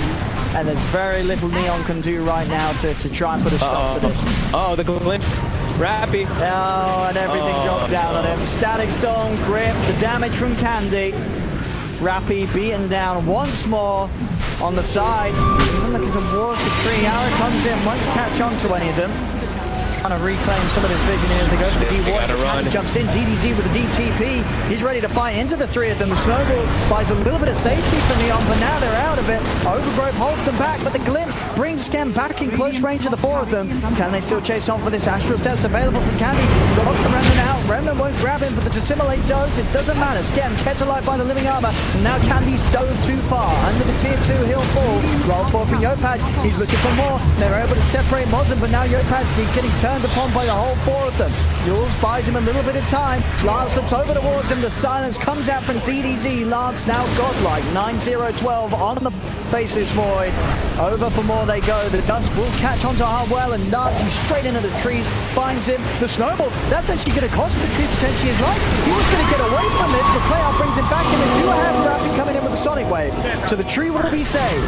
The snowball paid off and does set up for them taking down the Bane. DDZ able to hide in the trees though, and TP out with no way of Neon catching him out.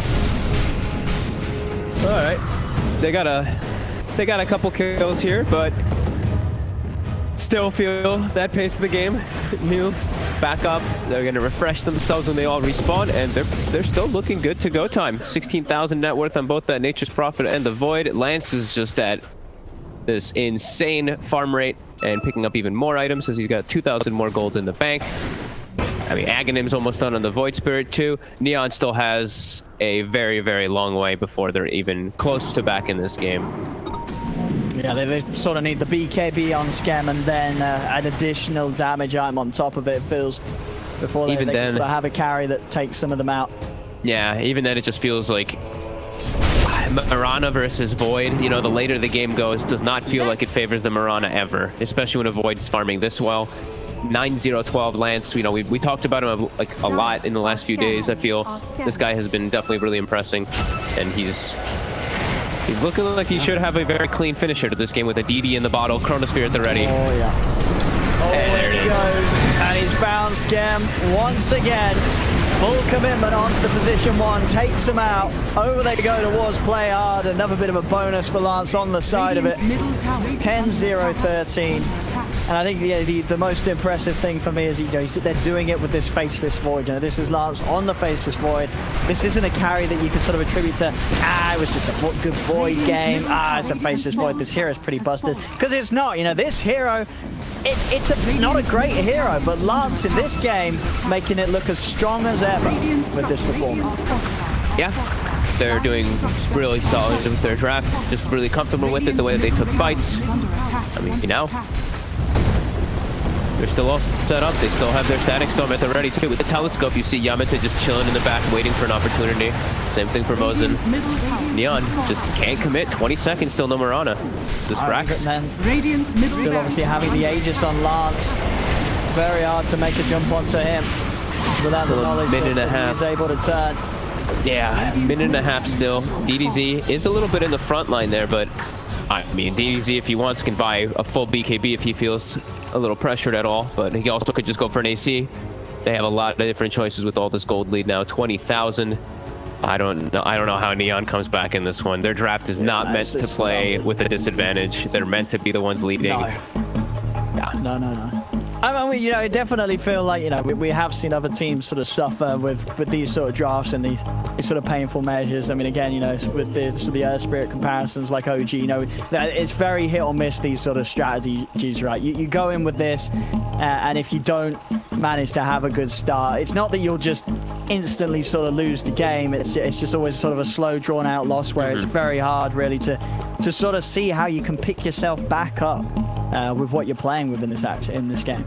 Yeah, this was a game where I feel like when Tusk is moving from lane to lane, if you look at the three cores of Neon, right, the Queen of Pain, the Earth Spirit, and the Mirana, very mobile. Like, these heroes can teleport to a lane and they can gank very easily. They have great setup and burst in order to do for that.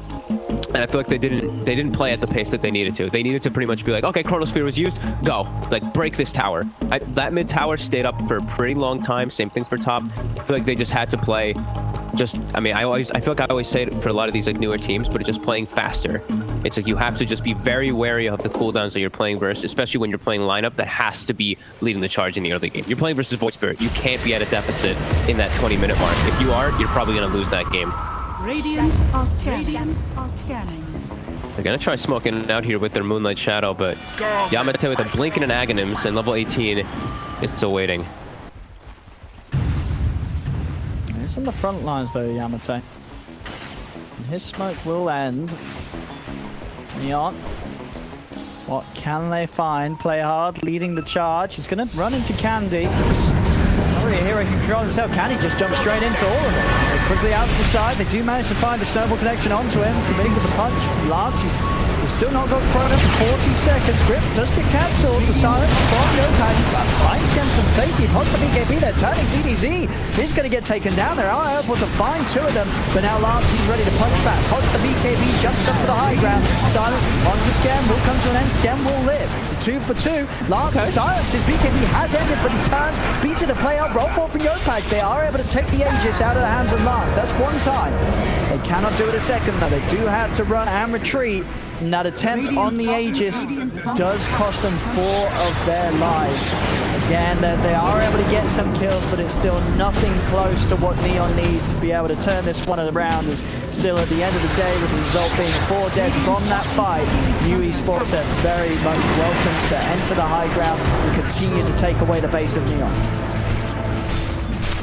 It wasn't that bad of a fight from Neon, but this is where that goal discrepancy really comes into play. And Lance, of course, didn't have Chrono until the end here. But yeah, they did an okay job fighting it, but you can just feel it. Like this game, New It just has way too much for them to actually just push forward through. Just that 22,000 gold lead. Lance, I mean, he still has a BKB here on the front lines with Chrono. They can't go for this. Very hard to push them off this. TP's coming in, but what can Neon do already? The Remnants set up immediately onto the task as play off will go down.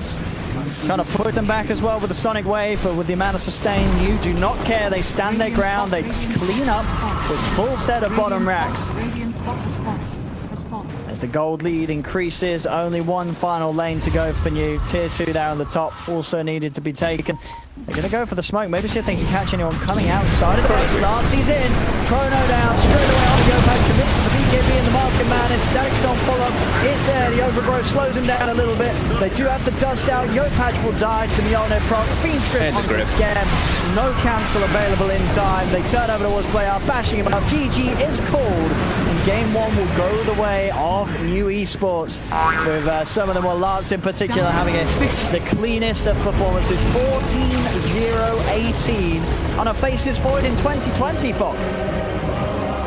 Yeah, then he went for like the Mask of Madness build, and look how much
and I, there's some strange evolutionary process going on. But mankind won't be destroyed. The fact that you and I are working here today is evidence of that.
Luna has 30 armor.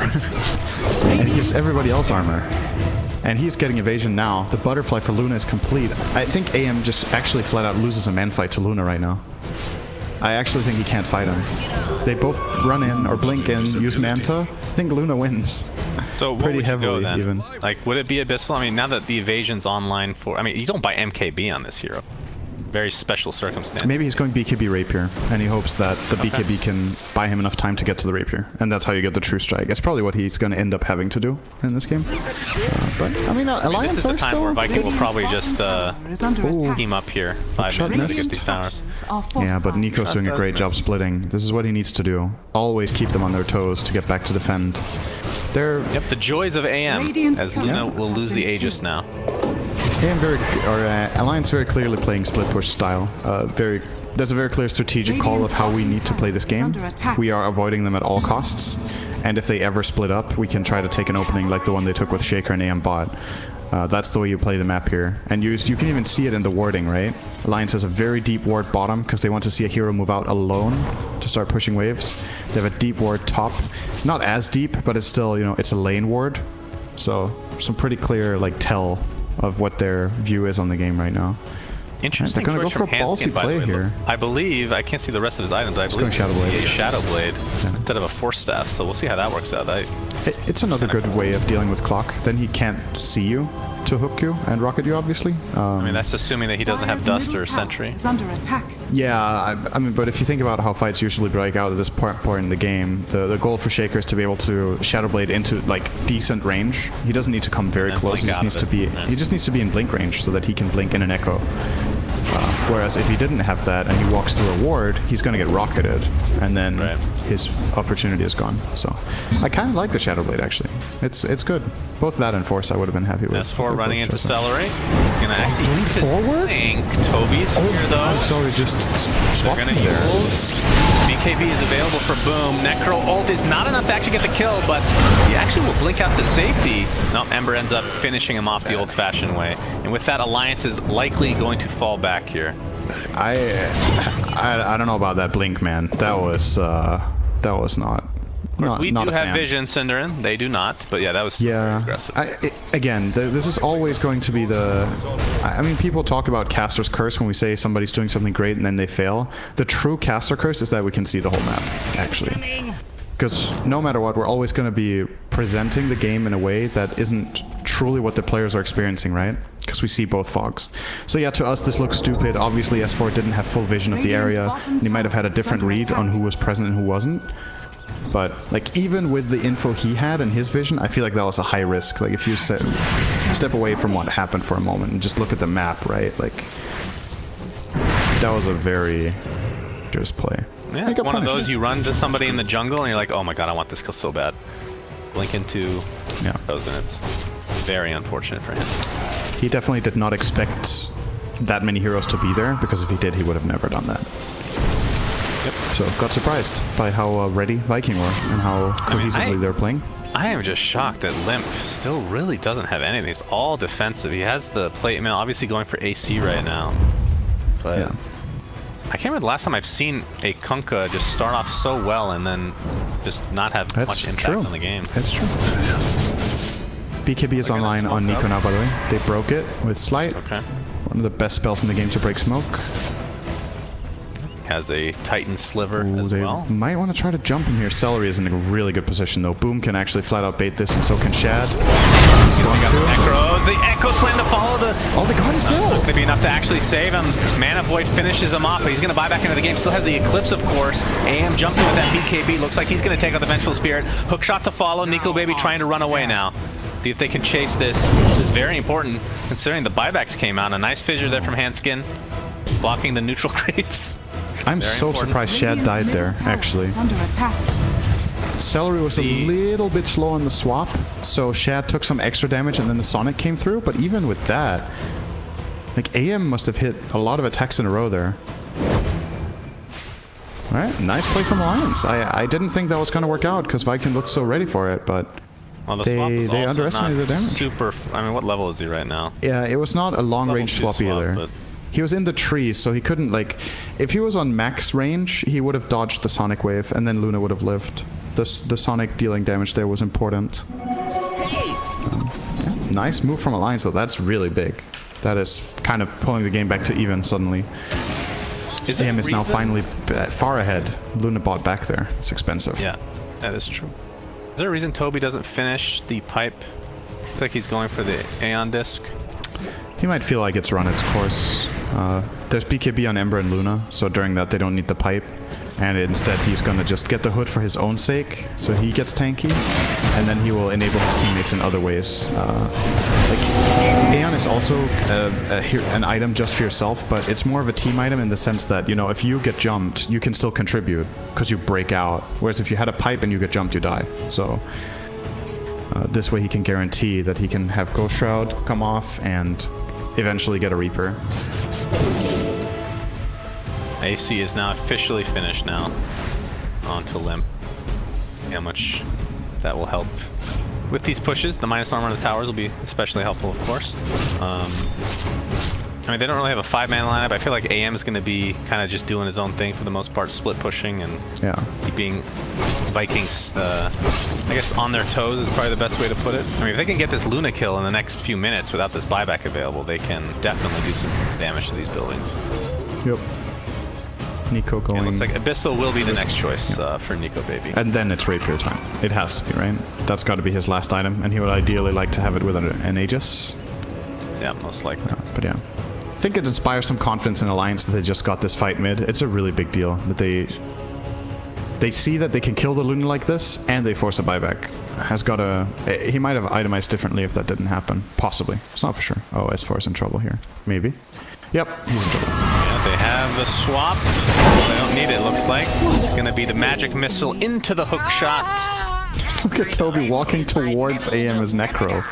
He doesn't give a shit, man. Alliance. Like, I have Aeon disc. I don't know about this one, Hanskin. And he's going to use his Shadow Blade. He actually uses Echo Slam to very little effect. It does activate the Aeon disc.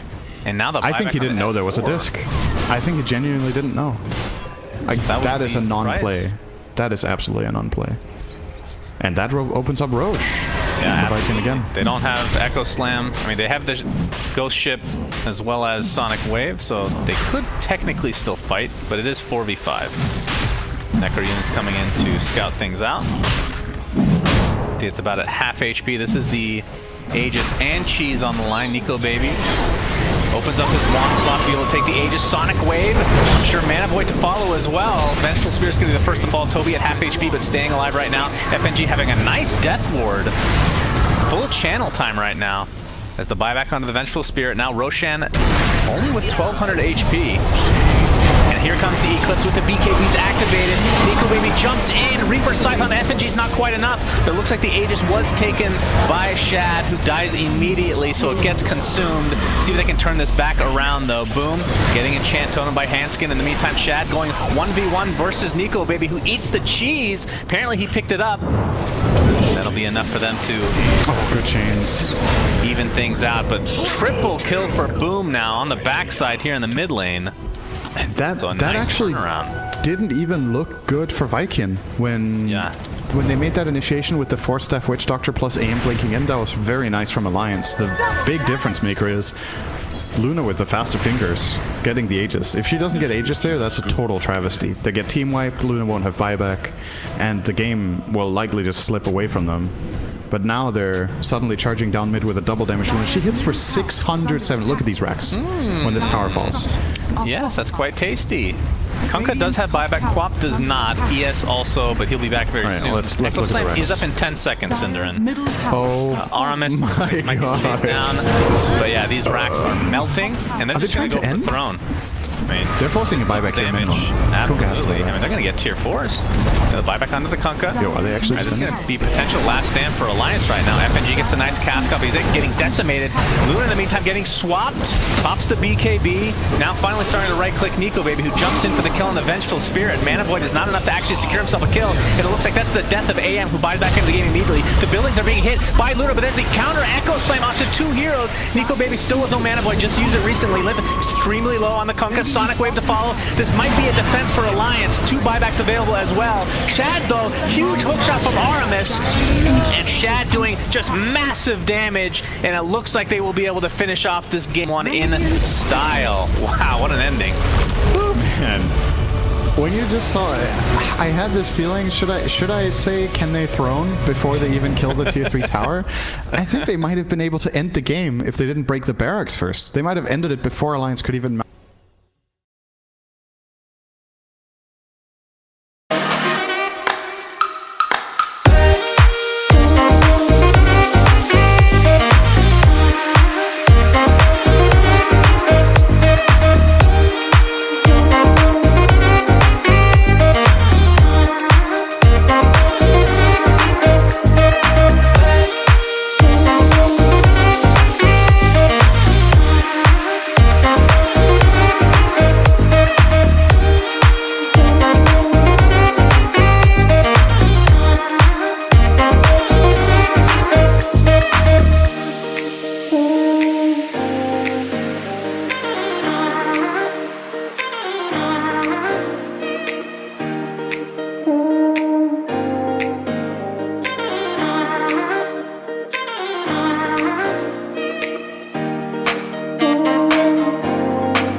Get you out of my mind. It's like I feel it for the first time.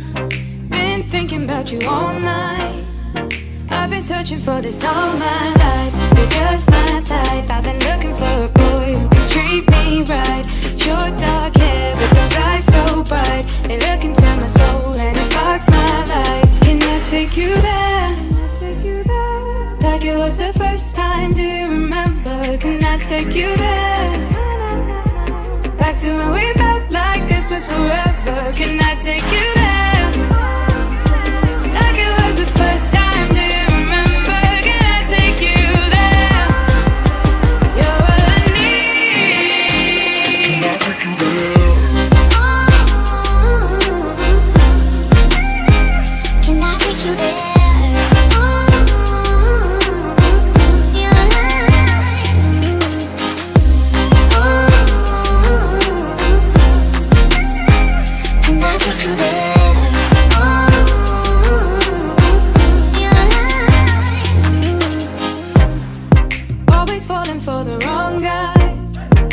Keep telling me it's alright. How could I be so blind? I've been searching for this all my life. You're just my type. I've been looking for a boy who can treat me right. Your dark hair with those eyes so bright. They look into my soul and it sparks my life. Can I take you there? Like it was the first time, do you remember? Can I take you there? Back to when we felt like this was forever. Can I take you there? Like it was the first time, do you remember? Can I take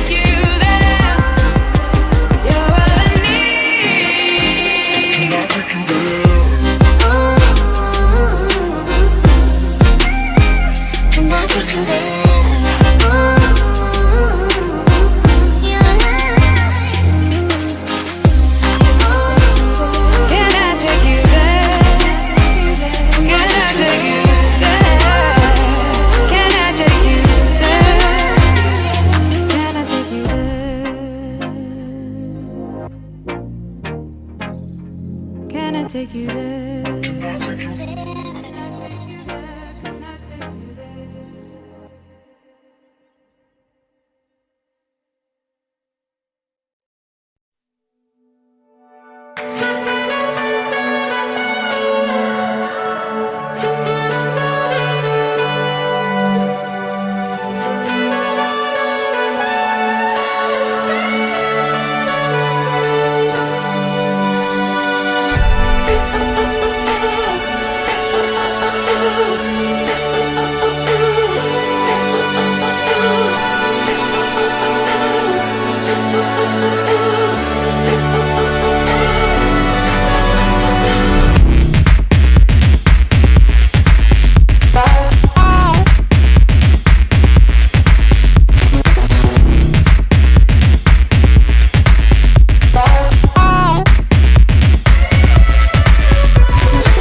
now the numbers are different, so I don't know them by heart anymore. The last pick of the first phase. Turn to pick. Yeah. Enigma first pick. Wow. They like this on Hat and Skin a lot. First pick, though. Wow. I'm not sure if they consider this really good against Beastmaster. Can you convert the boars on all levels? I guess you can. So they might play it as a support against Beast, as like a pseudo solution when you can't have Ench or Chen. This is a hero that can somewhat deal with the pressure. Maybe that's an idea. The issue is if you convert the boar next to Beast, he might be able to trade 2 Eidolon kills in return. What is going on? Winter Wyvern second pick. Alliance is kind of... It looks like they have... Obviously they knew Beastmaster would be picked, but it looks like they're going into this with a set strategy in mind, a set 5 or 6 heroes in mind for whatever strategy they have chosen to go 6 heroes? They got major team fight right now. Well, they have 5 or 6 heroes in mind because one might be banned. Understood. Okay. At this level of play, that happens very much, if at all. That you have a pre-tailored lineup and you don't care what the enemy picks. Like, you have to respond to what's happening. And this response is 2 heroes that are good against Beastmaster, right? You have the Winter's Curse against the Necrobook hero that is very single target heavy. You have Cold Embrace against the Roar plus all the minions hitting. And then you have the Enigma for what I imagine would be the conversion play. They need to be careful not to layer their ultis poorly, though. These 2 heroes can really sabotage each other. So that's, again, an ease of execution thing that is against them, where they need to not Black Hole during Curse. And it might sound easy, because you're like, these are pro players, it's the top level, but a lot of the time, 2 players see the same play at the same moment, and they both are in position. They're gonna go for it, you know? It's like, I'm holding, I'm cursing, and then you're like, fuck, we just wasted 2 ultis, right? So I gotta be careful with that. Always something to keep in mind with Wyvern, always. You can't always prep your team that you're about to do something. Sometimes it just happens. Yeah, all it about does. The instinct. It definitely does. But yeah, great Rubik a lot pick. Of wave clear with Wyvern. They do. Rubik. So Rubik is one of Steel those... Black Hole, obviously. Yeah, go ahead. And then Splinter Blast, just continually steal that. I mean, there's steal Curse. anything, you'll be pretty happy. Curse is a great steal, obviously. too. I mean, you typically go Aether Lens on this hero as well, right? As a first item. Yeah. Not the most difficult spells to take, especially the Black Hole. Black Hole is mega easy. Yeah. I'm liking how Viking started this one out, and Luna did not even get banned, so they can still go in that direction with their Beastmaster strategy if they want to. Now they're going to be less incentivized to do it. Ursa, very good hero against Luna. He's fast.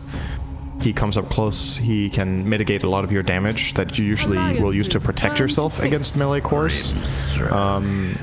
And I would say he's a relatively good laner against Beastmaster as well. I think Enigma Ursa can stand up to Beastmaster Rubik. I've never seen it played, but just conceptually I would imagine Ursa does fine in that lane.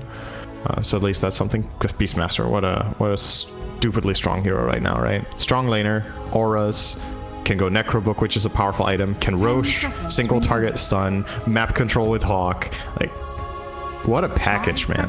What an absolutely god tier hero. He's got a fat package, I know that from experience. He is, yeah. He has to cover it up really well with that big shield in front of him. That's... What is that? No, I don't know. I'm actually not sure. It's like, doesn't Juggernaut have something similar? It looks kind of low poly, you know what I mean? Like, it kind of... Not for the collector's cache, Cinder, and I'm sure they went super high poly on that. Doesn't it look a little bit misaligned to you as well? Like the depth, it's taped on. Am I the only one seeing this? Yeah. Out of you and me? Guess. It looks like, you see how he's breathing? It's not really, it doesn't look realistic. It does look like it's kind of just slapped on there. They're gonna go with Axe. You would imagine it would move a bit more with his body. Which he might get, you know, his Arcana from last year. Hopefully, so we can get even more bare-chested, beautiful Axe. You'll love to see it.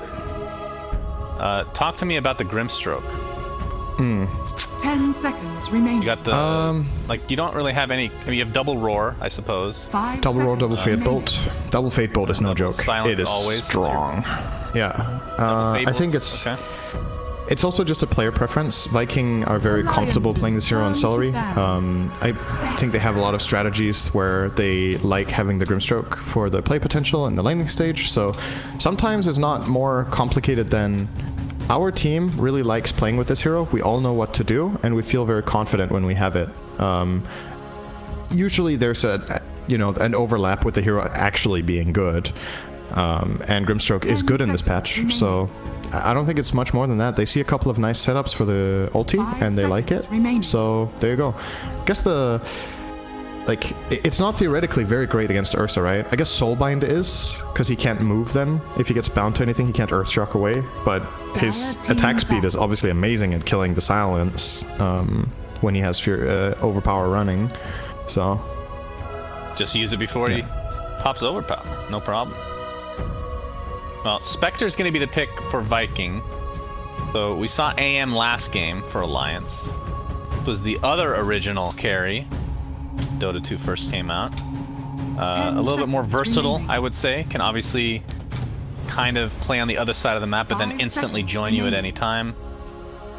What are your thoughts on Spectre meta? It's good more often than it was in the past. I feel like the team's ability to control the tempo mid-game and Spectre's, how to explain this? I think a good way of thinking about it is comparing it to Anti-Mage, right? Not because the heroes are the same, but it gives you a bit of understanding of what this hero can that he can't. Because in many people's minds, wow, it's a greedy late-game hero that needs to farm, right?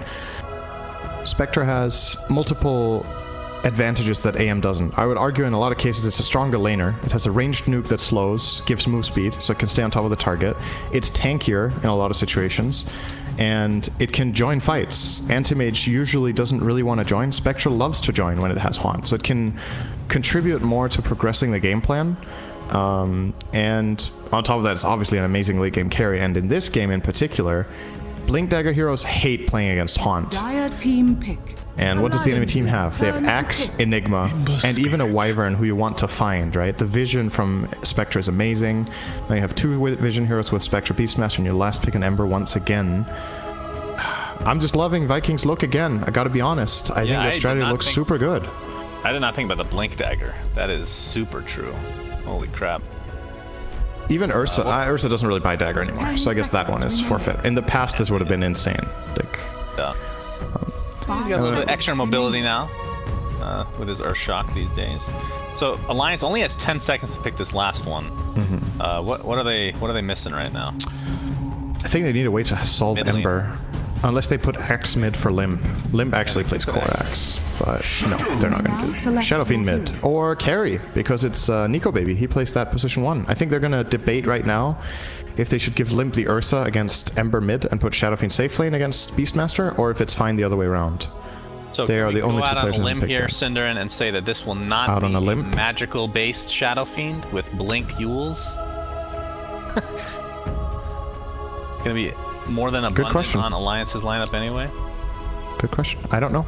I don't think it's unreasonable to still go Blink Yules. I know it might sound surprising, but I mean, Haunt is such a long cooldown, so it's not like it's you can still play. You can still play around it, and it's also about the timing in the game, right? Like if Shadow Fiend goes Blink Yules, he gets it really fast. If you compare that to Enigma having Blink BKB or Axe having Blink Blade Mail, there's like Shadow Fiend has a more natural and faster way of acquiring the key item. 5 seconds remaining.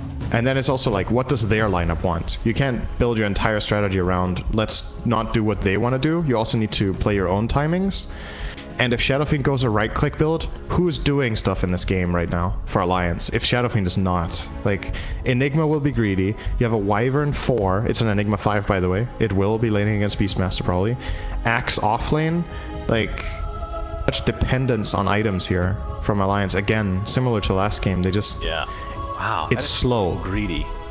And I'm worried, actually. I'm just worried that they won't get a foothold on the map. If they do, and they stabilize, the lineup can be obviously amazing later on. But I just see Viking having so high pace. Rubik Grim supports, they get levels. You give Inkswell to Ember, he's a boss. Beastmaster is, as is well established in this patch, just kind of a god in the early mid portions of the game. And Spectre can join globally. So for Viking, the idea is probably just let's play our lanes, and then as soon as we feel online, let's go do shit. Like, run at Alliance at all spaces of the map, don't let them farm, and we don't think they can fight back. At least that would be my read on the game for them. Even though I know FNG plays the 5, is there no way that he's just playing the 4 this game? Because How do you play Enigma position 5? You deny creeps in the lane and you try to get an aura item. You will not get Blink BKB, obviously, like that. Maybe like a Crimson or Vlad's or a Pipe or Mech, whatever you feel like you can afford for your team. You could get Necrobook as well as a 5. It's still an impactful item. But yeah, I think 5 Enigma is actually genuinely very good in some games. I just think the framework for it here is too greedy for my taste. I would have liked a different 4. Like then, I think your 4 should be Earth Spirit or something then, right? Like somebody that... Oh, sure. Yeah, of course. ...does stuff. But we'll see. My question is, why choose Enigma 5 when you have a Wyvern that could also play the 5 and it's more common than it? I think it's maybe player preference. This is one of the lines, or Hanskin actually loves both heroes, so maybe it's FNG who wants to play Enigma, or maybe it's just, you know, from a laning perspective, we want FNG to lane with Nico, or whatever it is. Could just be comfort. Lots of possibilities, but... So you like Vikings lineup more? I do. I definitely do. I like the lineup more, and I like their chances more as well in this game. Now, in terms... Usually don't talk about itemization this early, but I haven't been keeping up, as you know, with Spectre these days. Is it any different variation? Like, I know they went Necro 1 for a while. I don't think that's a thing anymore because of the mana cost. Yeah, it's not that common. Right? So is it a Radiance? Is it a Fusel? Is it Manta after? Is it basically the same? The most common builds is getting a couple of stat items like 2 Wraith Bands and then Treads. Oh yeah, after that. Or Phase. And then you get either either Manta or Radiance. Usually one of those two. You can get the Manta first because it is a high impact item on Spectre. You obviously get illusions with Desolate. It's very powerful. I think in this game, Radiance looks insanely good. It's even more Blink Dagger cancellation. It's evasion against Ursa and Shadow Fiend. And it's just the late game secured as well, right? Like, look at their team, how much AoE damage they're going to have with the Radiant Spectre and Ember. How you deal with Spectre late game. Radiance to start. Very, very difficult. Well, top lane, we're already going to see the spam coming out of both Shad and Celery, but the counter spam now from S4 Hanskin. So it'll be a lot of harassment for sure on each respective side. Of course, Celery has the lowest cooldown with Stroke of Fate. Constantly up, it feels. In mid lane, didn't really talk about this yet, but SF versus Ember Spirit. Great Shadow Fiend lane. Great Shadow Fiend lane. That's the reason they last picked it. They saw no hero that Viking can put mid will beat Shadow Fiend. He's favored in all of the matchups. Ember it's actually a kind of... I don't know if we can call it classic at this point because it's probably like a year or two old, but this is a counterpick to Ember that has been used a lot. Just you have overwhelming magic damage, so you break Flame Guard, and if he comes up close and your raises can't hit, you still pack a punch, so you can kind of fight him back most of the time.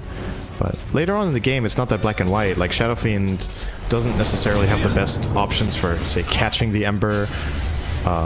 Doesn't deal too well with getting constantly poked in fights from range. So it's a lane counter mainly, I would say. Already, I mean, the CS is pretty even at this. I mean, the favoring Limp, but I'm sure it's just going to amplify as the levels come for him. Souls and whatnot. Celery top lane. Battle Hunger is applied. He has 8 HP and he lives. That's about as close as it gets right there. That's a good tango. Yeah, very value tango. He's gonna walk all the way back to base though, it looks like. It's great from Alliance though that they put pressure here. I think it's really crucial in this game that their laning stage leads to an advantage because it needs to compensate for the time they have to wait later on while their things build up. So if they at least put a little bit of taking a lot of damage, but now that he's close to the tower, he can dish it out himself as well. Couple raises and already low HP. Bottom lane, we'll talk about this lane very briefly as well. Rubik, Beastmaster versus Enigma, Ursa. Like you talked about, Enigma can just take over that board anytime. Top lane, Shad, taking a ton of damage. Battle Hunger just ended. Like he will live. But what do you think of the bot lane setup right now as a 2v? Obviously, Alliance are going to have a bit of an advantage in the start on experience, just from conversion. But once Beastmaster hits level 3 and Rubik hits level 3, I think it can fight back a lot more. But Alliance have built themselves a good advantage here to start. Fate Bolt obviously amazing against Enigma. It cuts the Eidolon damage in half. Look at them. 20 minus 10. Look at how they look like Bounty Hunter, all of them as well, by the way. Very nice. I know. I was actually so surprised when they got in the game, I'm not gonna lie. Like, they literally took the Bounty Hunter model, essentially. Very unique. Very good. Oh, Toby. Damn, they're so strong still with this lane just because the Eidolons are not a factor. Now Rubik cuts their damage by 13, so 20 minus 13 damage on the Eidolons. They hit for 7. It is nothing. Damage. Definitely the tickling. Shad in the top lane with 11 CS right now. Yeah. It's not only him, it's also S4. Like, this game, it looks like S4 is being enabled. I think in his last game on Queen of Pain, he had some pretty tough conditions. But this time they've made sure that he gets to shine. So all of Alliance's heroes this time around getting very good farm, and that's a good look for the future of the game, obviously. Shad, like you pointed out, doesn't have the highest CS, but there was also 6 creeps waiting for him, and he pulled into a big camp, so he's gonna end up on like 25 here if he gets everything in the tower. Down it goes. That was actually the chainmail for S4 as he's working towards his phase boots right now. He's gonna have to wait another minute or so. Could stick TP. Is being chased. He bought as much time as possible before doing it. Very nice, actually. I thought he was going to do it earlier, but he was like, how much space can I buy my Spectre here? And Alliance kept running after him for a good, like, 15 seconds there. That was very good for Shad to just get that free space. To come back for the CS, but like you said, S4 is just getting, like, every creeper. It's getting big. Well, delayed on the phase was just a tad, but not by that much considering he didn't have enough quite yet for Radiant's courier has been Blades of killed. Attack. Artemis bot lane. He's gonna get 2 Radiant's courier kills. Has been killed. Oh, no. Man alive. We've been. I feel like the games that we watch, there's just so many more courier kills than usual. Yeah. And there's no puppy in this game either. Very strange. Not every day you see the Rubik just waddle on over and get 2 creep kills. It feels like everybody's just so focused on last hit they don't even look at the mini-map for the couriers. I mean, it's also not very common that you look at the last hits, right? 38, 31, 30 to 26, 21, 21. Vikings still has the gold lead. Like, yeah, that is Alliance have actually got so good farm in the lanes, but the couple of courier kills and maybe the extra region they've had to buy whatever it is, Viking are basically matching them here. And this is an Alliance draft that wants to lane win, right? FNG, okay, they do get the first blood here. Nico Baby is low, but he's safe. Ends up a big kill for Enigma. There. 300 gold. Seeing more back and forth. A lot of damage was done to this tier 1 in favor of Alliance. Dire's middle tower is under Invis attack. Rune is on limp. Not sure if he actually wants to go. Probably will. Just continue to farm the lane, push it out, jungle, or just take out that tower and eventually accelerate.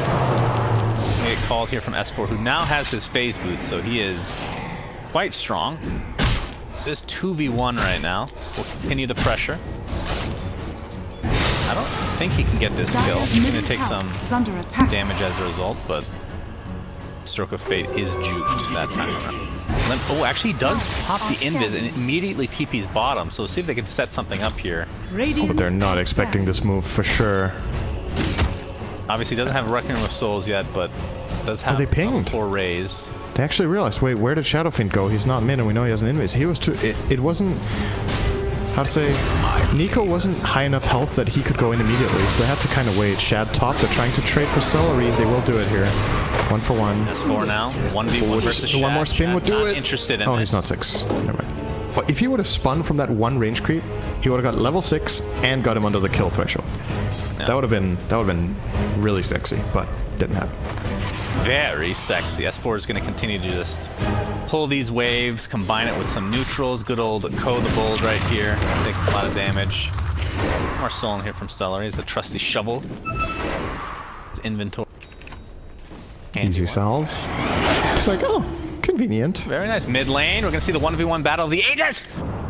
Remnant away. Wow, that was truly epic. Thanks for that. A 1v1 battle for the ages. As S4 continuing to be a nuisance here. But this allows Shad to, I mean, now that you have 2 Wraith Bands with Quelling Blade, you should be able to last hit pretty easily under the tower. But S4 just continuing to get a ton of farm. Actually top of the net worth of the entire game right now. The rune of haste. Get that fast blink next. as he looks to be chased here. Boom with that haste rune right now. Searing Chains is online. Looks like they might go for Handskin instead. Inkswell will set things up, but nice cold embrace. Dire's middle tower. Keeping him safe for now. Under the tower, of course. S4 is going to call.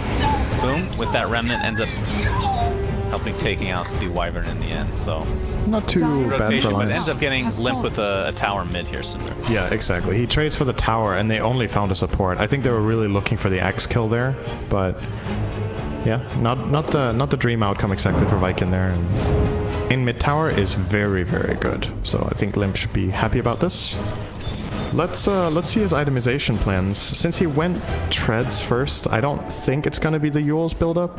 It is still possible, but he might go a different route. I think a lot of the time we see Yules, we see it with brown boots, and you just really get that Yule super fast. This might be a combat build like you predicted. Maybe Silver Edge against Spectre. Oh, yeah, that would be interesting. It's a possibility. Don't know. It's not a very popular build anymore. What are your thoughts on Nico Baby building a Drum of Endurance?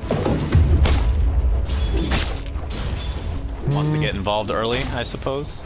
Yeah, I think again, it's like Alliance are identifying that they might need to itemize a bit for staying afloat at that mid-game timing, and then he'll probably buy Battle Fury after this drum, I think. But it's just some sort of value where they can group up with their heroes and take a fair fight where they feel like they have a good shot, and then obviously scale very well later on with both their supports.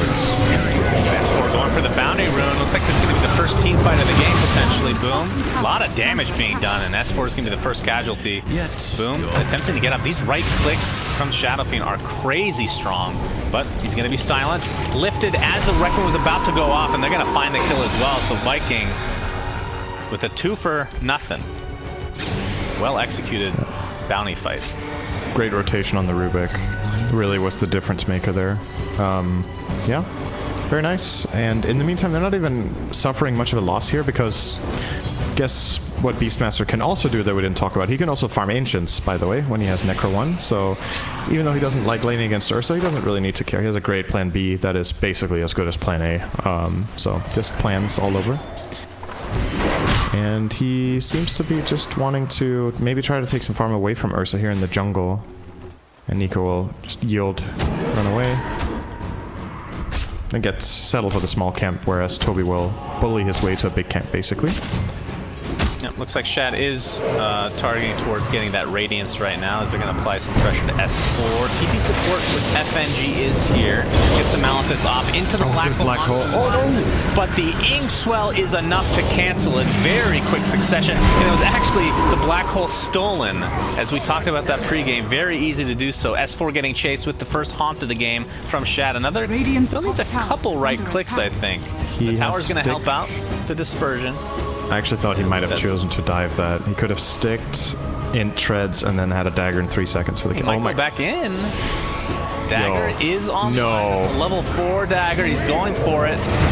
But there's TP support for Alliance coming in now. Looks like Ember Spirit is going to help finish him off a little bit too late on the ult from Handskin, but they might be able to get Shad either way. Inkswell is going to be on 2 heroes. Oh, no. This is a tier 2 dive at minute 12, and they're going to find 3 heroes, and no one will die on their side. Oh, complete disaster for Alliance. Man. Oof. They're not bringing the hero that needs to be there, right? It's the Shadow Fiend and the Ursa that can take this fight, but Ursa had TP cooldown, and Shadow Fiend had TP cooldown. So they brought the ones that they could, but it's just not the right heroes. Like, the Enigma Wyvern duo don't take fights like this very well, especially when they have Black Hole on cooldown, right? Great Black Hole immediately. He cast it super fast on the Ember, which was very impressive, but obviously didn't account for the Rubik spell steal and didn't account for the fact that Ember was Inkswelled. I don't think they actually even saw that going in. So yeah, just solid stuff from I Viking. even saw that. I saw it when it went off. I didn't see it either. I don't think I had the audio cue, but I heard the audio cue when it exploded. But yeah, good stuff from Viking again. They're playing good Dota. That was about a 2,000 net worth swing, I want to say. They were about 1k behind. Which, obviously, as you're working towards this Radiance, that's when Spectre truly comes online, even though he's still useful in these fights, unlike an AM, as you were talking about. It's kind of like, think back a year. And now I tell you that Spectre is having a huge impact, minute 13 being part of tons of kills, and Ursa is standing in lane hitting creeps. Like, it's how the tables have turned. Now, was his... do you know if his TP was on cooldown for Ursa or something? It was there. Oh, it was, yeah. But, like, obviously I'm painting it very black and white. Like, Spectre has always been able to join fights, but it's really... I think the pro players have just got a lot better at utilizing that small advantage to turn it into something big. It's like Handskin is going to sacrificial lamb here for Alliance. And the gold doesn't look that bad, right? Like, the gold doesn't look too bad. They're only less than 1k behind. But it's just, like... This is when the hard part of the game begins, in my opinion. Viking have the threat on you of getting Radiance. Their Beastmaster is getting Necro 3 in 1 minute. And the Ember is online, and they have levels on Grim to make Ember strong. He has 4 levels in Inkswell. I do like this. This is a really good road. That's good. Yeah. That's very good. They definitely needed it. Aegis now on Nico Baby. They can get ultra aggressive if they want.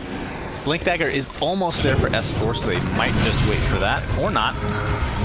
Grimstroke presents himself. I guess he'd take it. Yeah, not really. I think Celery was kind of uncertain what he wanted to do there, and ends up actually losing a dominating streak to SF. So Limp kind of munched that up. Went for the Yasha, by the way. I'm not sure if you mentioned that. So probably going to go for a Yasha BKB, maybe?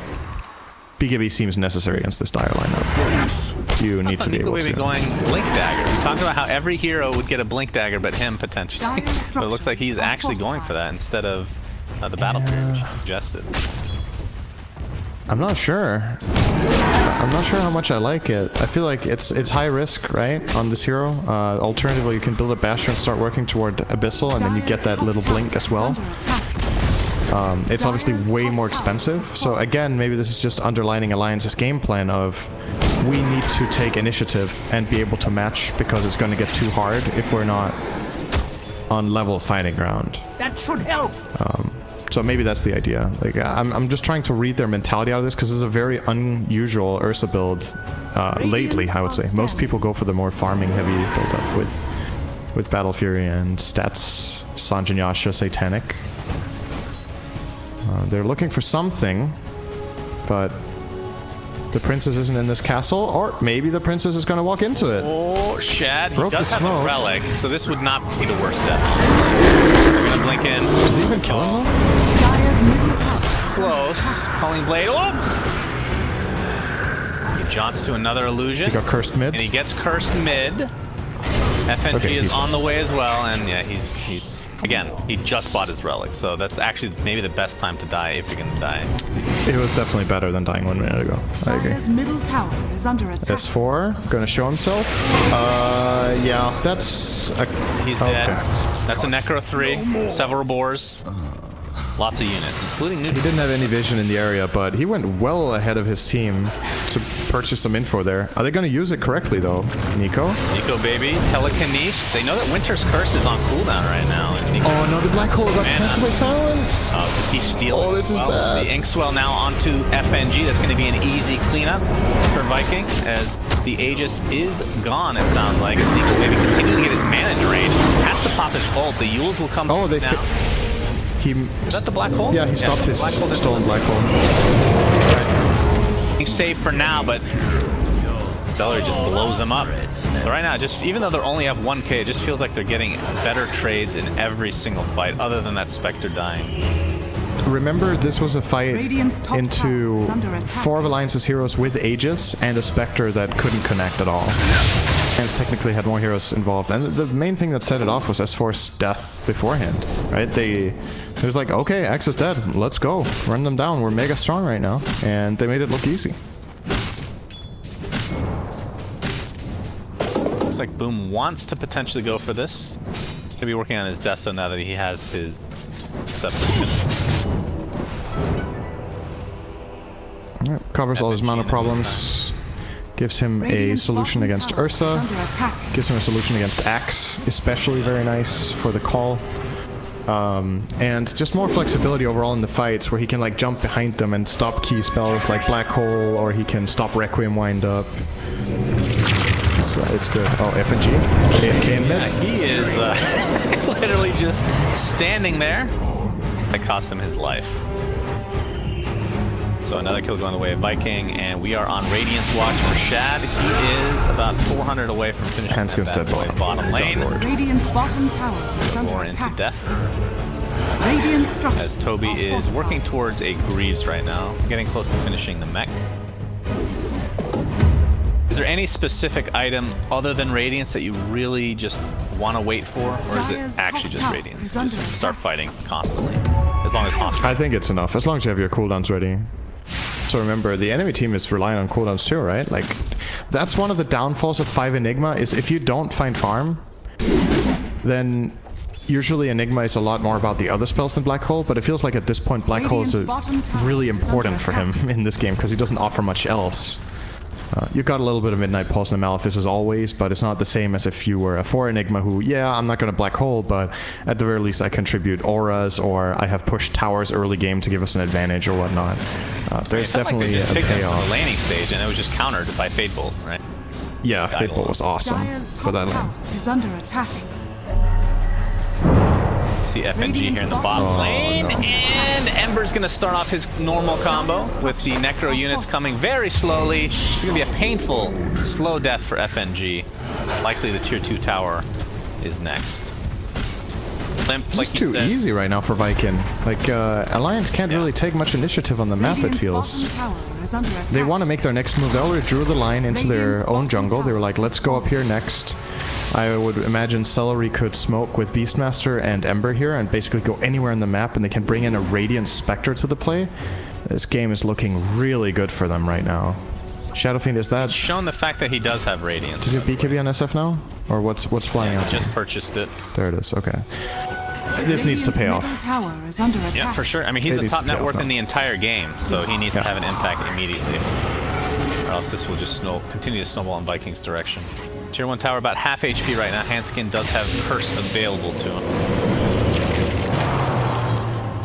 Looks like no fight will start things. S4 actually does initiate onto Boom, or the other way around. Boom has his Yules available. RMS is relatively close by. Does have the Aether Lens as well. There's the Telekinesis. And he actually stole Arctic Burn, making things even more annoying.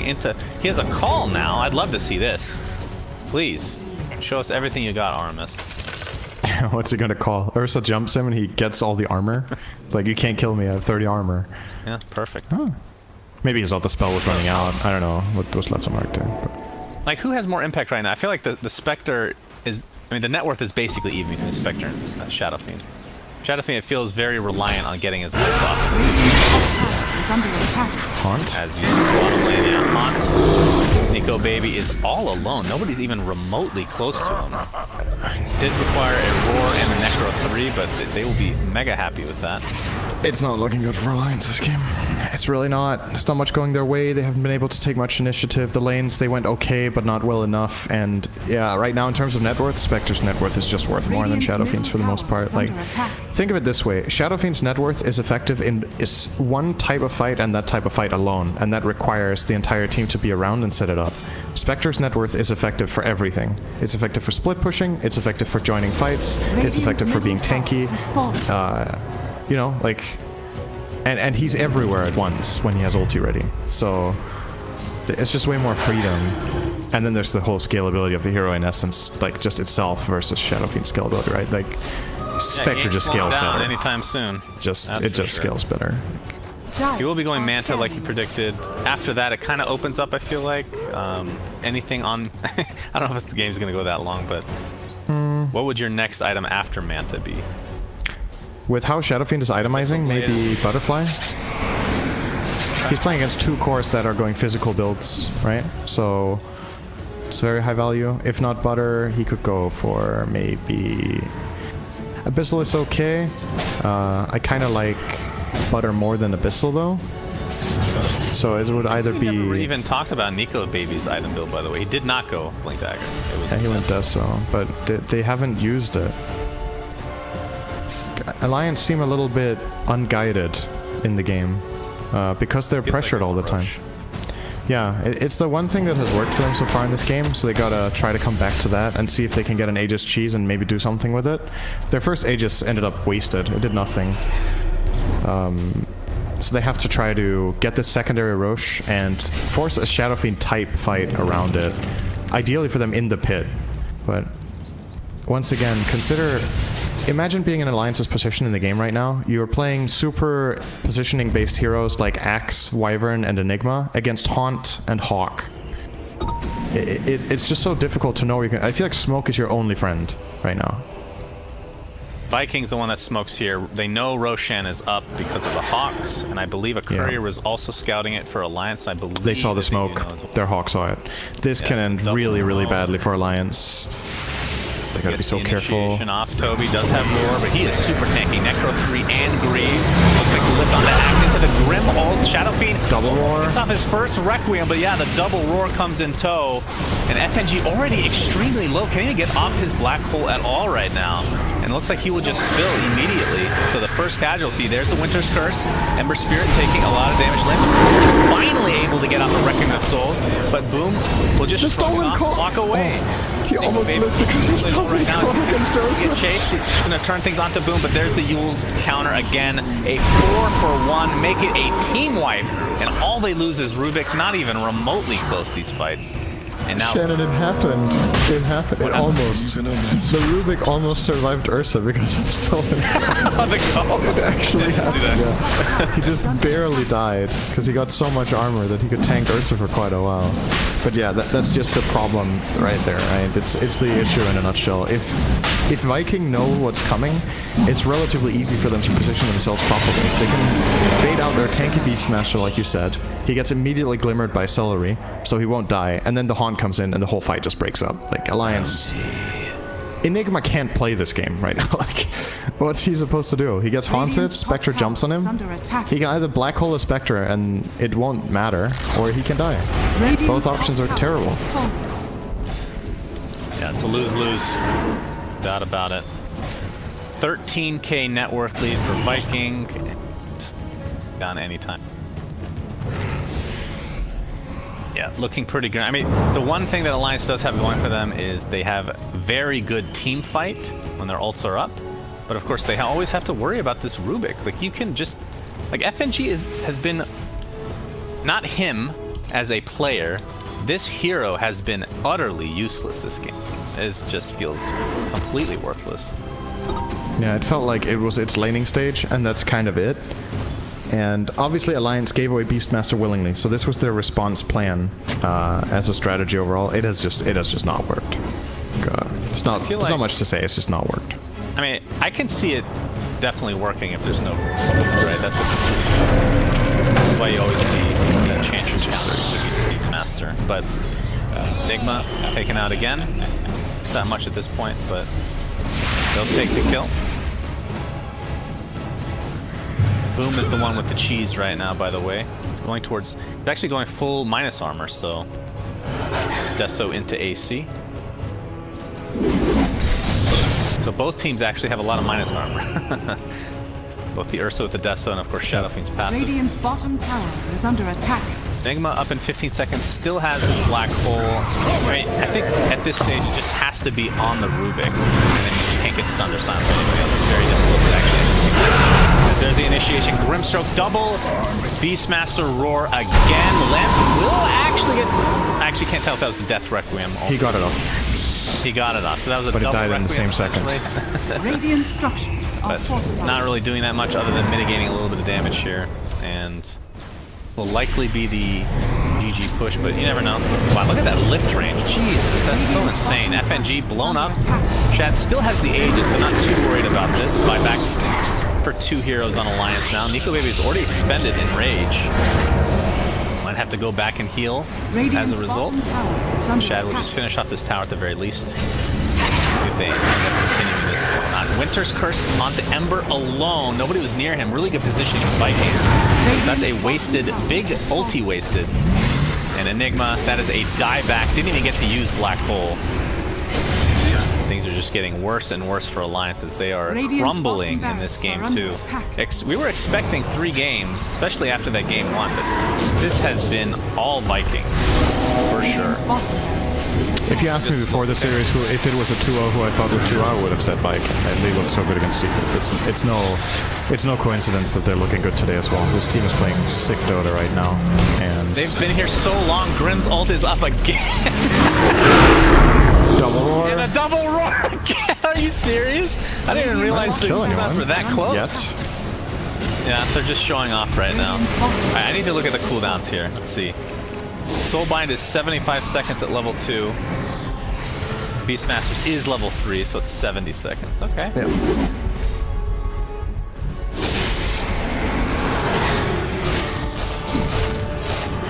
I don't know. They have the Roche taking capabilities, even more minus armor now for Viking, that Orb of Destruction. But just, it's hard to fight to this Rubik. Rubik was such... How late was Rubik picked? Second pick. Okay, so it wasn't like a super late. First pick Beastmaster, then it was Enigma Wyvern, and then it was Rubik. This could be the last fight. He has to find well He has to finally do it. Oh my god, he gets off for a little bit, but the damage has already been done. It's a 2 for nothing. And a stolen black hole onto the Shadow Friend. And that is going to be 4 dead in favor of Viking as GG. Finally. GG. Wrong. Is that what he said? Yeah, Spectre has a voice line that's wrong. Wrong. Yeah. Well, that was a mega stomp. That was a trashing. I feel like, again,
gonna tell me where you went? All the messages I sent with no reply.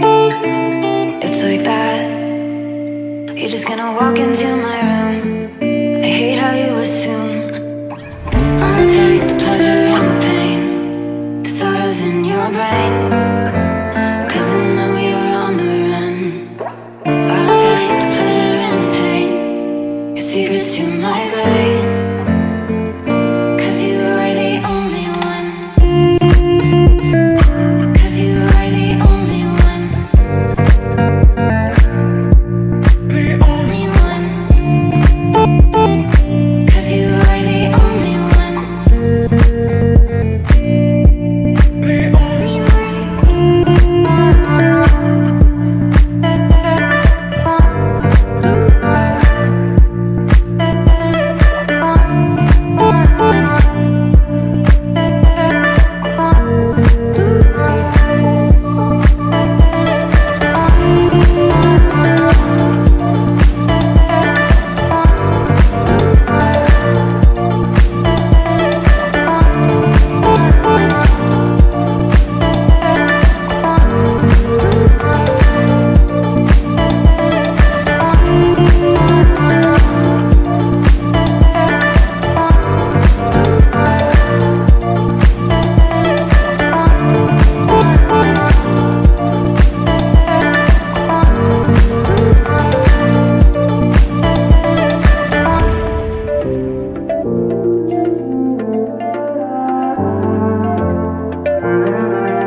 10 seconds remaining. A little bit, so it's easier to breathe, easier to cast, easier to play dotes. So it's better. It's getting better, yeah.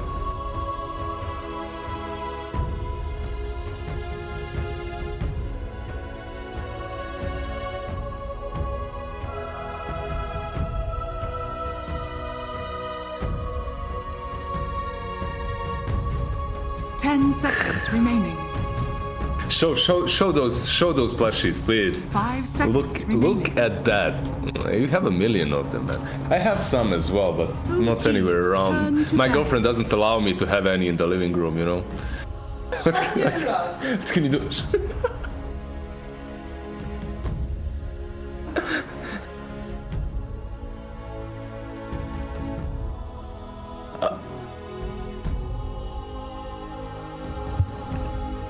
Yeah, I feel you. I feel you. 10 seconds. Tell me, have you been watching any of the Beyond Epic series so far? 5 seconds VIRTUS remaining. Pros turn to ban.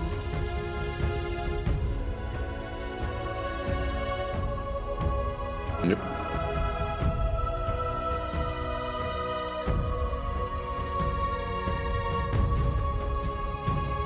Mm-hmm.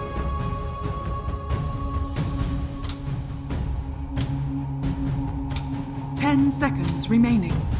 Yeah. 5 seconds remaining. OGs turn to ban.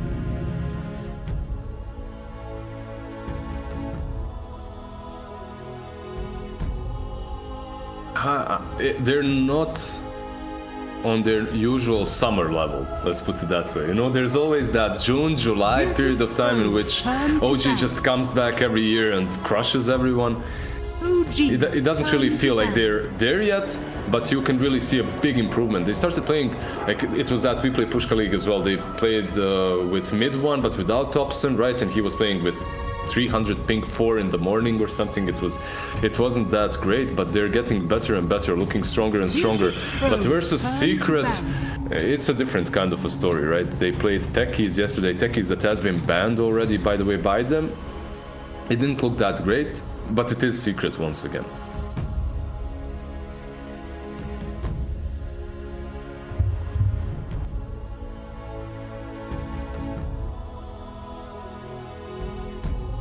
Seconds remaining. 5 seconds remaining.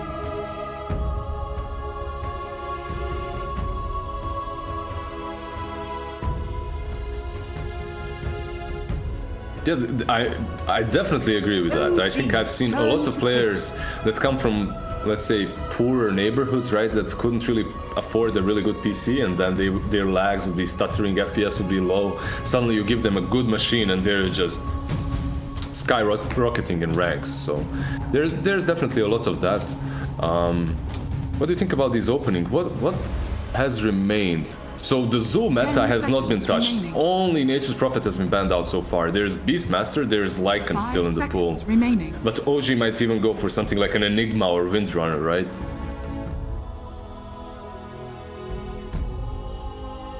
VIRTUS Pros turn to Beastmaster. VIRTUS Pros. Enchantress, right? Enchantress. Yeah. So VIRTUS Pro is definitely a team that starts games off a little bit differently when it comes to the draft, and they're willing to risk this Enchantress versus Beastmaster matchup in a way in which they'll still go for the Enchantress, and they'll just try to crush Beastmaster in the lane. Now the thing is, though, I have seen many games where that just backfires. So they pick Enchantress, they do well versus Beastmaster in the lane, but then he still takes over, he gets Necro 3, and then Enchantress feels useless. So, no, it has its ups and downs. Queen of Pain as well. This is very versatile from them. It could be your offlane queen. Rezo plays it a lot. So we'll see.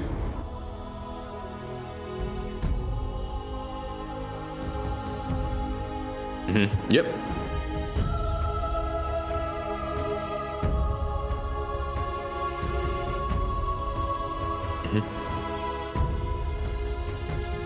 The hero has been buffed up.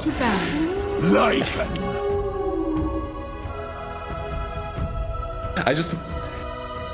Virtus Pros turn to battle. Man, I literally played versus the same two heroes like an hour ago. Wasn't fun. This combo is just so ridiculously strong. I honestly think these two heroes are top tier picks right now in the meta. If you want to boost your MMR, if you want to get good ranks, play Beastmaster and Lycan. It's his game. Remaining. You can counter it a little bit with some things. They're obviously both getting a lot of these summons, right? A lot of, I don't know, Helm of Dominator, Necro Tree, Boars, Wolves. So Shaker looks amazing. Shaker is also very good with Queen of Pain on the offlane, so maybe that's a good hero for them. The only problem is they'll come at you so fast. Will you be able to get that dagger on time, right? So.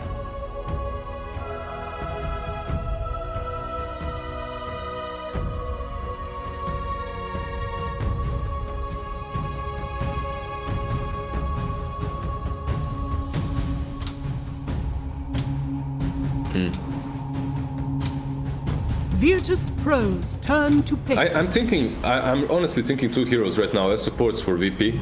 It's Shaker and it's Winter Wyvern. They go with Shaker. Okay, so I think Wyvern might be a little bit easier to execute with because it's a hero that just does not need a lot. He just needs his level 6, right? Blink Dagger is great, and it's a little bit easier to farm it as well. Plus, Splinter Blast is really good versus creeps, versus all the summons. The problem, however, is your lane with Queen of Pain, if it's offlane, is not nearly as good as Queen of Pain Shaker, and they can outplay you. You just create all these summons, and you send them at the Wyvern, and then you're kind of stuck. Do I ulti, or do I die? You know, it becomes a bit difficult. Virtus Pros turn to pick. Enigma. 15짜리 900원에 15짜리 900원에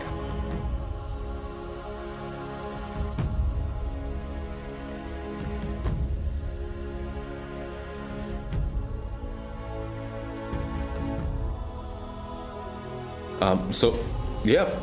10 seconds remaining. Yeah, and this is... So, yesterday they played it as well, and the day before, or 3 days ago. It's usually your no-tail, right? You get this Enigma, it's position 5, you go safe lane with the Lycan, and you just secure his lane. You create a lot of Eidolons, you go for the Queen of Pain or the Shaker, you trade hits, and eventually you get a lot of farm, because you are still converting those creeps, right? You're getting some farm with the Enigma. Sometimes he goes for Necro 1 as well. I really think it's an overkill. You could go for a blink straight here, yeah.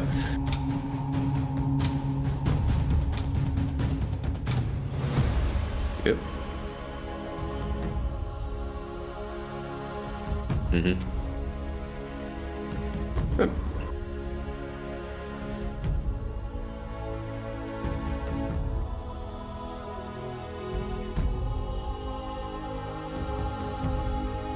And so far, they have absolutely nothing versus Blink BKB. The only problem is that Blink and that BKB will come a little bit later on, as it should be your position 5 Enigma. So even though he can get farm, and if he gets Necro 1, that farm is even faster, it won't be easy to get it. OG's turn to pick. That might.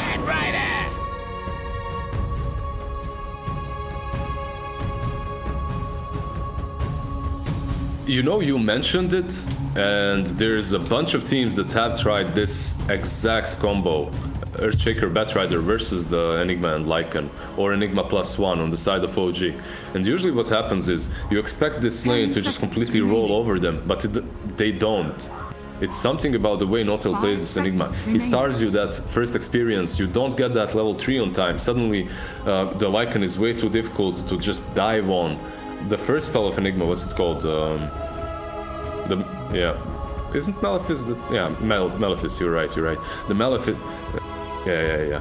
Midnight Pulse is the third one. So Malefice also messes with you when you want to dive quite heavily, so... this Batrider lane failed multiple times versus OG and their safe lane Enigma.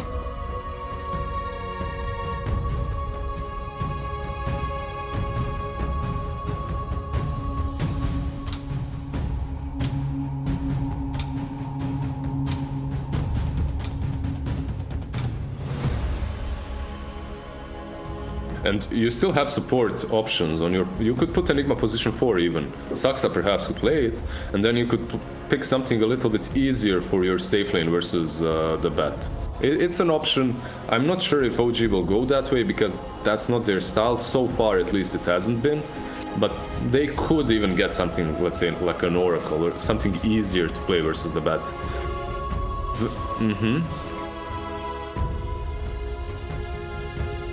Virtus Pros turn to battle. They go with the Nyx. It's a hero that just dominates Batrider through the game. You have Carapace to use versus Firefly. You can break up his pretty much every initiation just by Carapacing in the Firefly. And in the lane as well, you're kind of difficult to deal with. But that Venge that you just mentioned, I still wouldn't be surprised if they do get it, but they put it mid. Because Thompson has been playing... 5 seconds remaining. Out of 3 series, I think I've seen like at least 5 games of Venge. He's been playing that hero quite a lot. Turn to ban.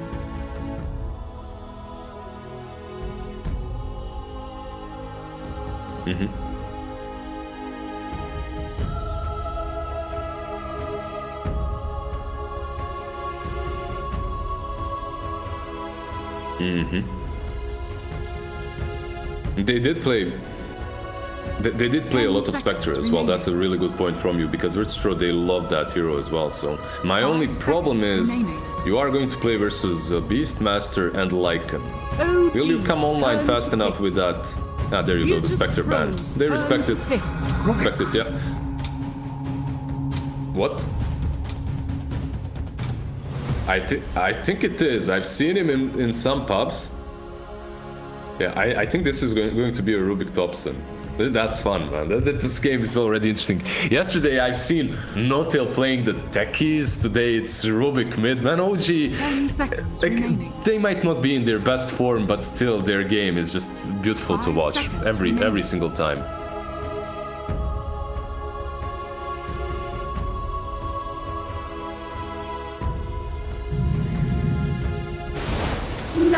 Choose your hero.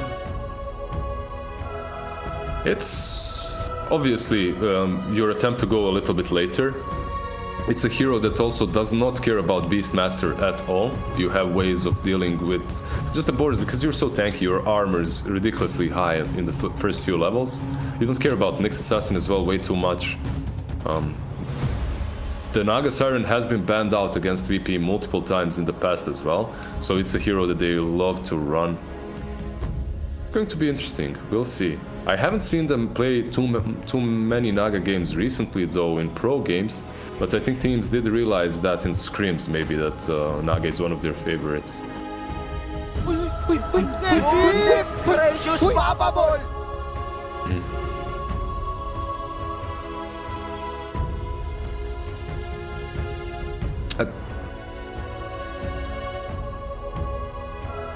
She's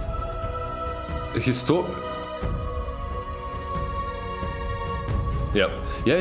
Net is really strong versus him, but the hero does come online a little bit faster than before.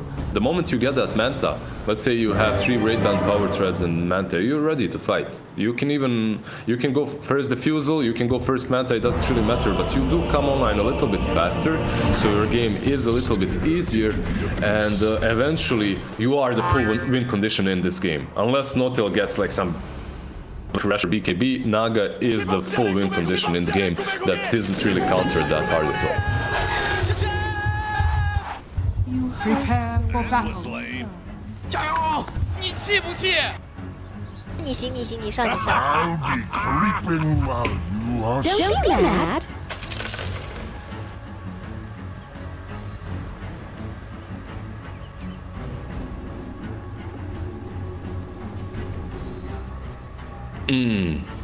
It's waves after waves. You have your Enigma, you have your Lycan, you have your Beastmaster with the summons. It won't be easy. I completely agree with you on that point. It won't be easy, specifically because not only is your Naga a very greedy core, you also have a Shaker, right, who will need some space somewhere to get that blink.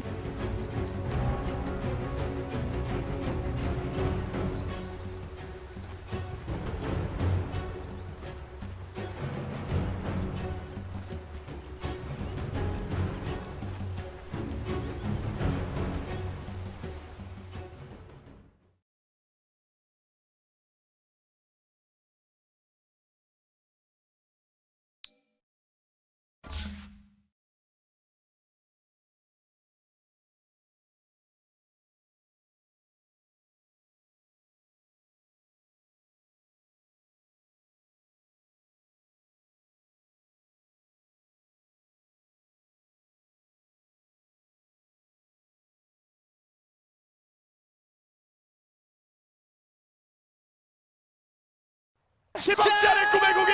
15억짜리 꿈의 고리! 你上，你上。 Wait, you're not kidding. You're serious? He played UK tournaments. Okay, interesting.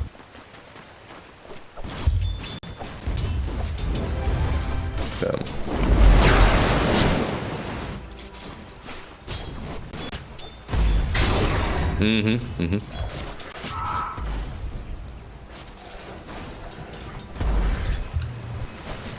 Yeah, I remember. I remember a lot of Slavs going to UK to earn their yearly salary in one tournament and then come back and just chill, you know, feel like kings for a year. You guys are very nice to have your lands open, you know, to the whole region and not only UK. That's literally charity right there. Oh.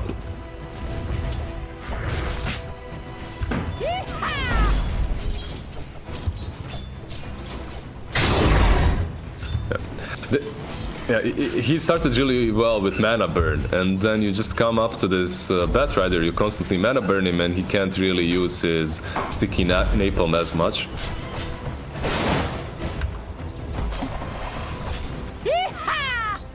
It's awkward for anyone, right?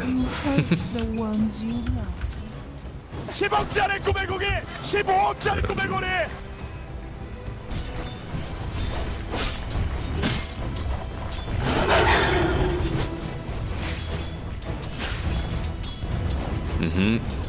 Nothing to it.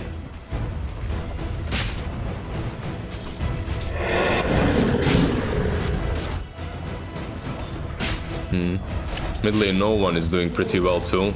He has a full creep wave pushing in, plus he's out CSing the Rubik.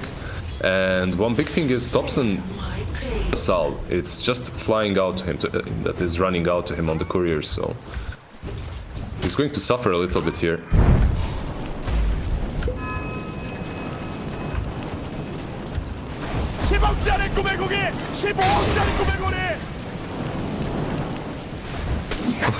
Look at, unless Sucks, yeah. He's trying off well.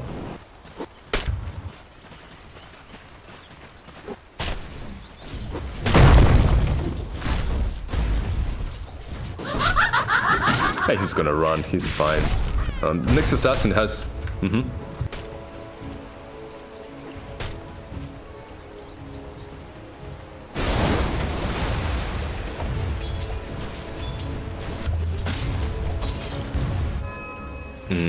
That's actually a very interesting point as well. We didn't discuss it. So, not on this offlane, he has a little bit of an easier time finding farm himself as well. Because he can always rotate into the triangle if he deems necessary, farm a bit, then come back, like a normal position 4 Enigma would do.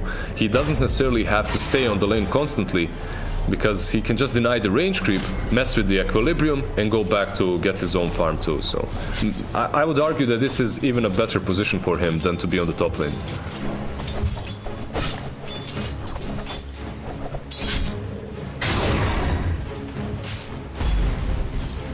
Look at...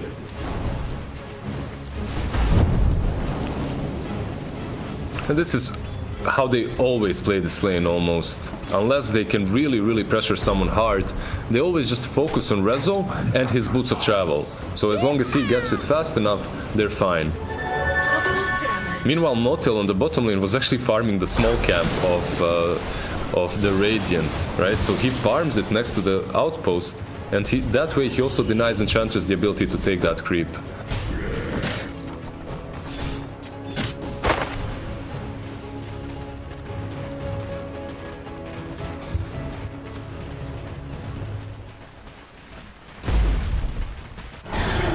Mid lane.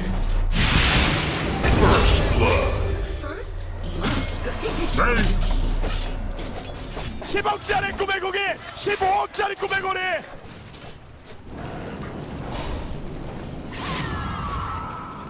No one is about to out-level him by a full level right now. And it's rough. It's rough because he has 11 denies, 26 CS versus 17 of Thompson. Dire's middle tower is under attack. Yes.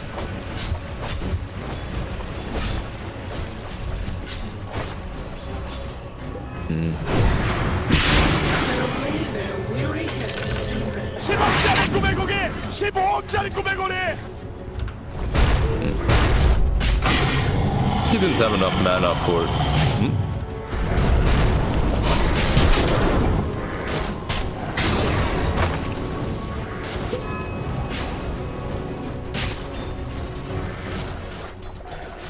No, that's actually a very peculiar ulti.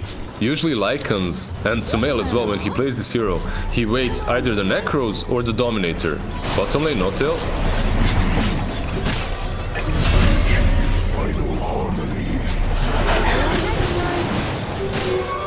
He understands that they have a ward here now, so that's a little bit of an upside.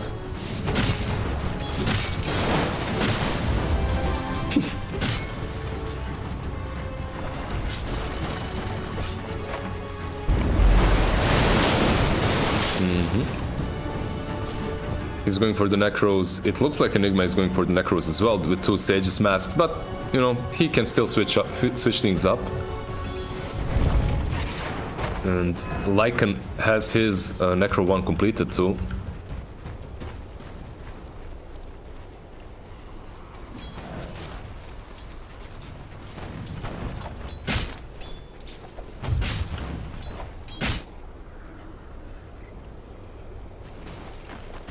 Radiant are scanning. So far it's been good. I think you can wait out Necro 2, farm the lane and farm the side camp, and then TP down bottom, where Solo is about to die. Or is he?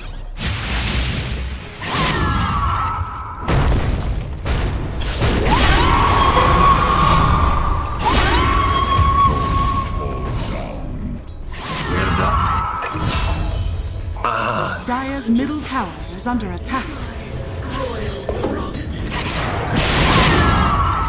Yeah, that was so sad for Thompson. So basically what allowed him to live so much for such a long period of time are the raindrops. He has 2 null talismans, they bulk him up a little bit, but the raindrops really came in. Fade Bolt obviously is level 4, so you don't really hit as hard, nearly hit as hard as Queen of Pain, but all the magical spells dealt with him. There is a smoke though from VP again.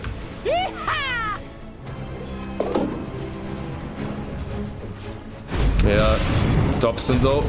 Radiant's middle tower is under attack.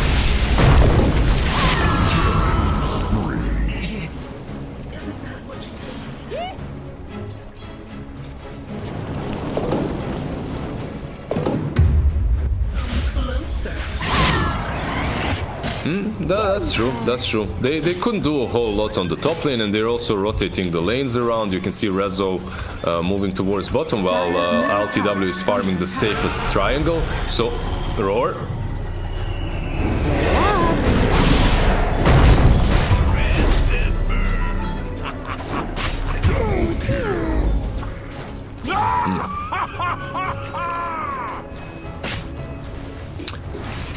Radiant's bottom tower is under attack. And that's it, right? The Necro 2 into the push onto the bottom tier 1. But very well read, yeah, very well read by Virtus Pro still, because they did manage to dodge it with their carry. So Naga is still uncontested. LTW is farming the top lane. When it comes to the CS, at least he is on top of the charts, but net worth a bit lower than...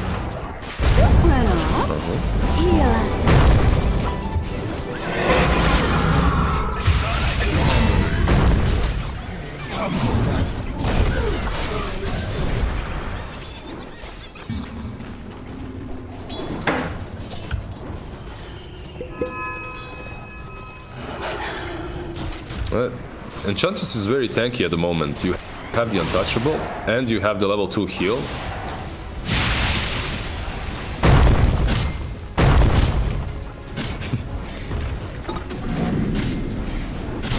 Come get healed. Radiant's But look at his... is under attack.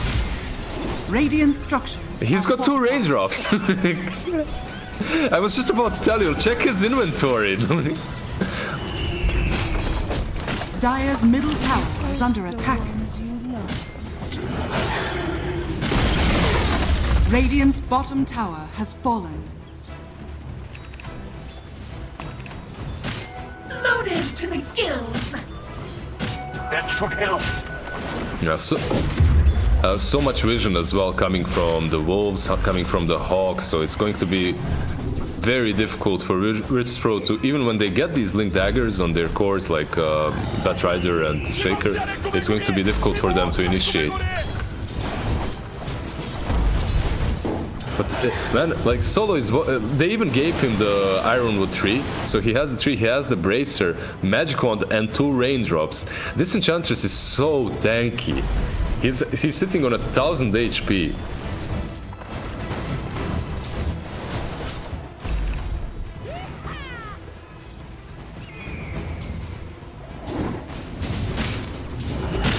Dire's top tower is under attack.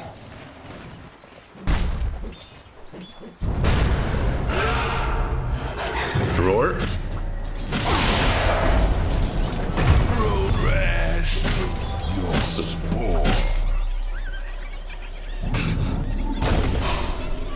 Dire's top tower. Ah man, you don't get her. I'll tell you right now, you just don't go for that kill. There is a wolf form used on the mid lane though, and this should be the tier 1 mid as well. There's the fortification, but Radiant's middle tower is under attack. Dire's top tower has fallen. Zayt has to be careful. Has fissure. Radiant's middle tower He's blocked. has fallen.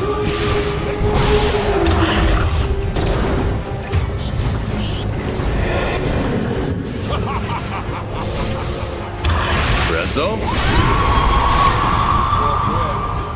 Dire's top tower is under attack. It got a couple of creeps at least, and it shooed them away. That's something. But all of that happens because you have this Beast Master, and he uses the Hawk. The Hawk is exactly where Zayt was. So you, as Rubik, it's very easy to move in and use the fissure that you've stolen earlier, blocking the Shaker and forcing him into dying without actually contributing at all. It's Beastmaster. No, it's just Beastmaster. I have my frustrations with this hero. It's just so strong. He contributes so much to your game.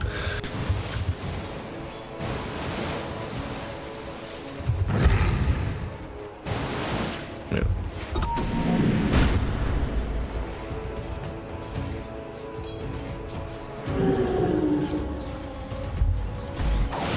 Dire's top tower is under attack. Rezo.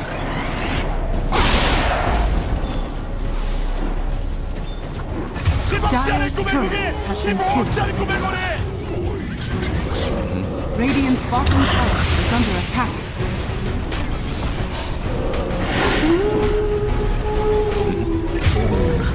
Radiant structure. Okay, let's go first over the Batrider. The Batrider dies because Nyx Assassin sucks that he uses Carapace on the Firefly, but Notil is following him and uses the Midnight Pulse to see him under the trees, right? He clears the trees as well and pretty much solos him. And then Saxa contributes again because you mentioned it earlier, Vendetta gives you break, and he pretty much broke Enchantress because of Untouchable. Untouchable stopped working. Top lane, mid one.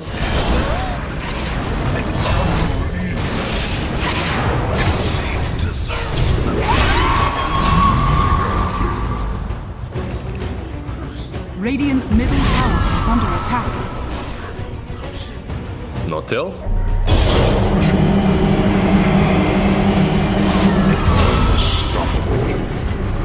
Dire's top tower is under attack.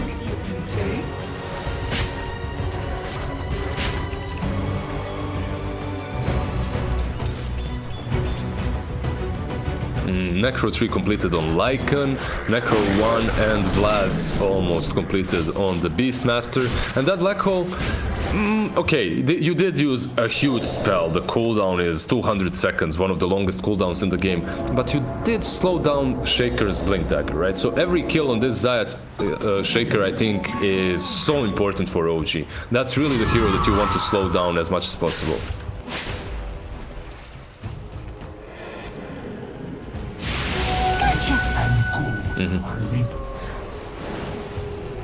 Gold for me. Rezo.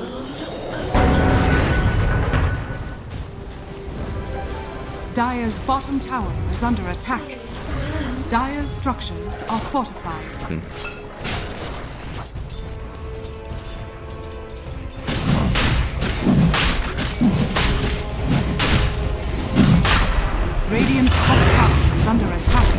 they're in that pit, they're taking it down, and you can't really contest this. You're just missing your key ingredients to make this draft work on the side of VP. You don't have the dagger on Shaker, you don't have the dagger on Rezo. Rezo actually did complete his Boots of Travel at least, but that's not it, man. You need more versus these beasts. Dire's bottom tower has fallen. Come on, Radiant's top tower is under attack. Dire's bottom tower is under attack. Radiant's top tower has fallen. Radiant's middle tower is under attack. Radiant structures are fortified.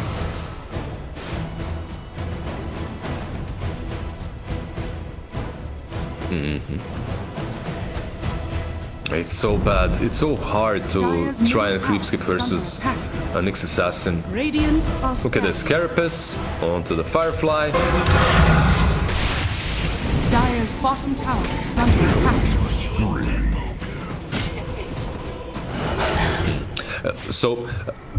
Playing Batrider is difficult versus Nyx Assassin because of multiple of things. Not only is the Spike Carapace so good, but Batrider naturally wants to creep skip and split push in a situation such as this one. And a Nyx Assassin with a Vendetta will always be there to stop you, because you can't scout him. Well, form bot. My sprites are with us.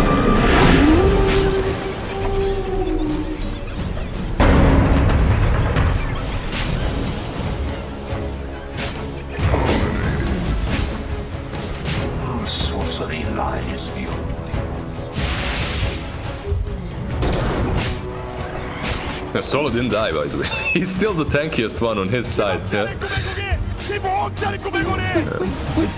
He actually managed to steal one of the wolves. I don't know exactly. Okay, so maybe he will die here now, though. Healing power.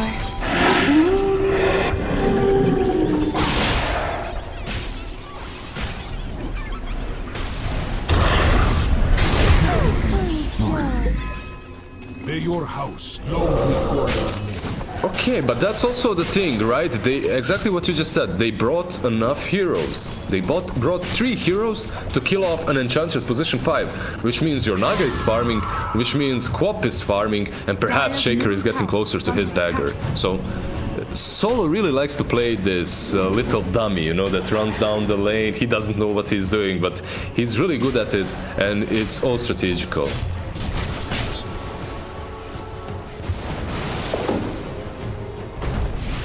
That's what I do in pubs as well.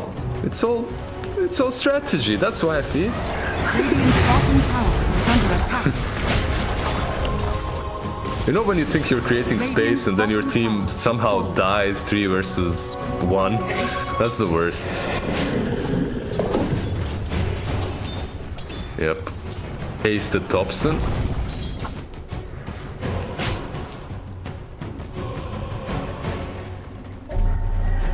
Dire are scanning.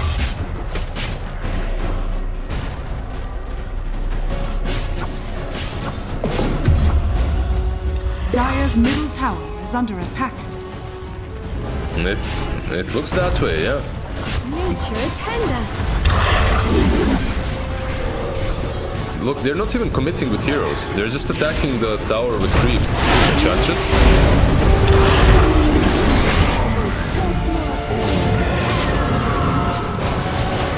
There is Diffusal completed. Diffusal Manta on Naga, so this is a huge power spike for him if they can wait the Aegis out.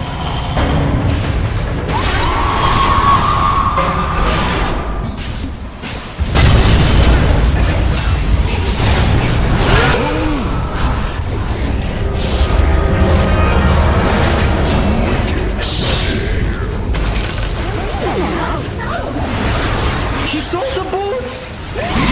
Monster kill! He sold the boots!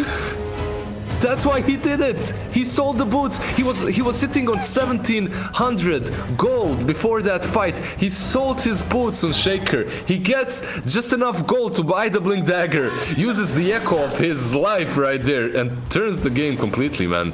Jeez, damn. From the core of the universe, A treasure. Yep.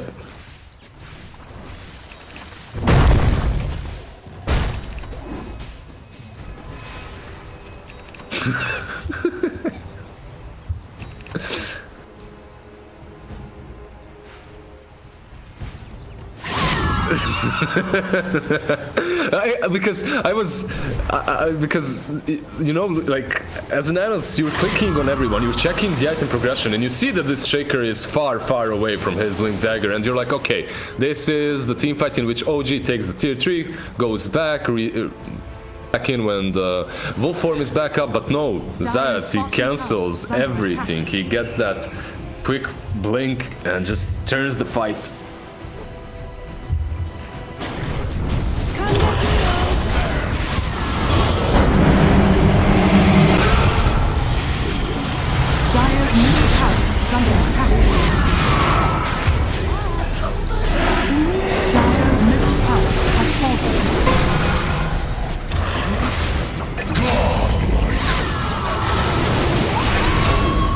Is that?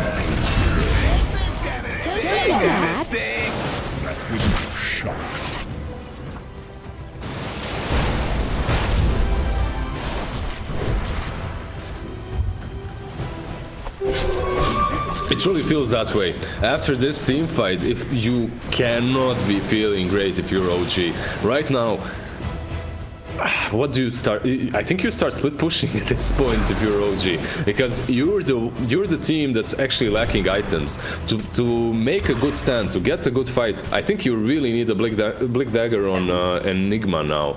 If No-Tail doesn't have that blink, it's going to be very difficult for them to take any fights. And even then, yeah.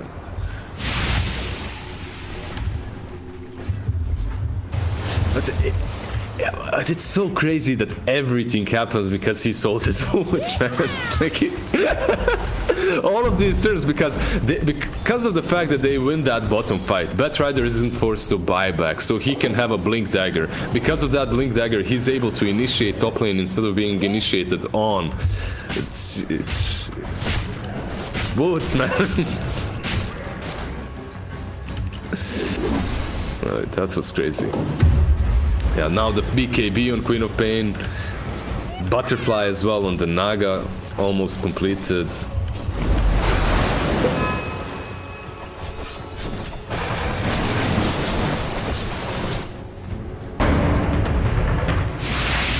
Look at it. Sorry. Yeah, exactly. I'm just looking at Saxa trying to hit him. So, long time ago, you could actually hit him even if he moves far away. Bottom lane Sumail, he's actually caught.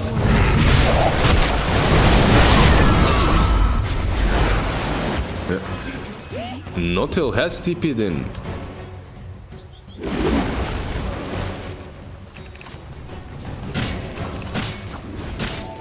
Dire's top tower is under attack.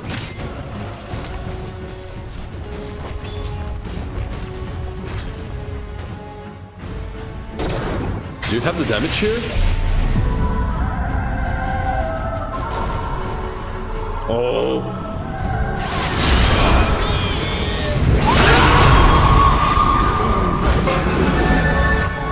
Where are you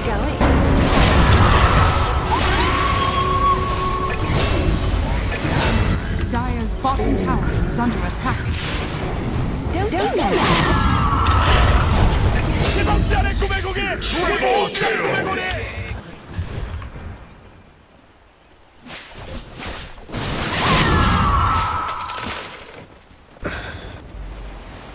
Man, OG played the lanes so well, they did everything right. I don't want to say it again, but the moment these blink daggers came off for VP, the one on the Batrider, the one on the Shaker, everything turned, and now they were desperate. Like that move towards the bottom lane was also desperate because they did scout out the Naga and they still go and try to go on the Queen of Pain, even though there's Song, right? So you kind of understand that that Song will come, and the turn was so easy for Virtus Pro. They use the Song, they set everything up, there's a BKB from Co-op, and even though Thompson does steal that Sonic Wave, there's no follow-up because your Lycan just died. He couldn't even beat there. Dire's middle tower is under attack.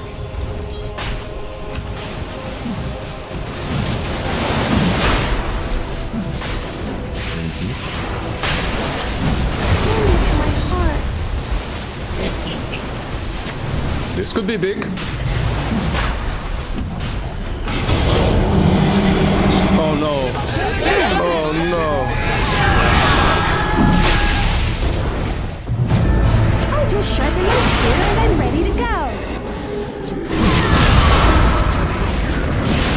Naga?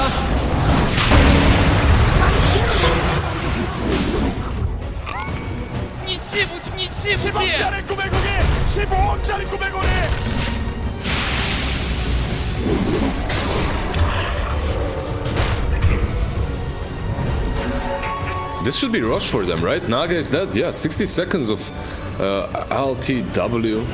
So if you're OG, you just go into the pit. 50% Roshan, you can take that.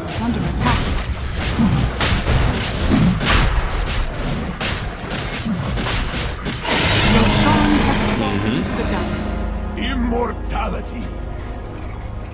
Dire's top tower is under attack. And it's crazy how easily they killed him. I think LTW felt he felt that situation was a little bit comical, right?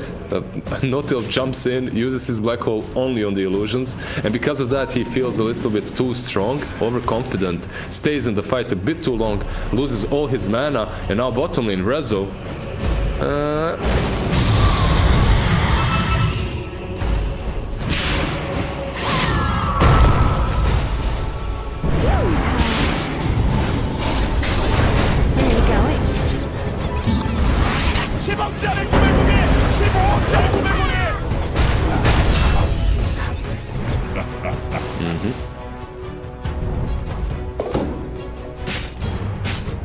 Good stun in the end by Saxa as well, preventing them from killing Rubik. I think Thompson was fine there. They didn't have any stuns, but Rezo, bottom lane, should be fine as well.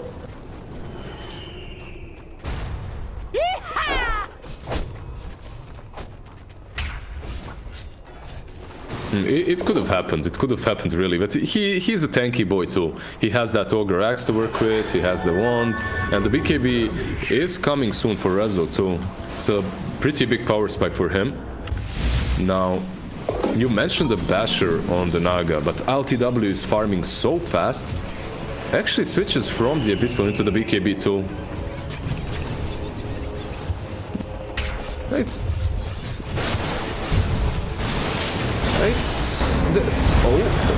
Thompson.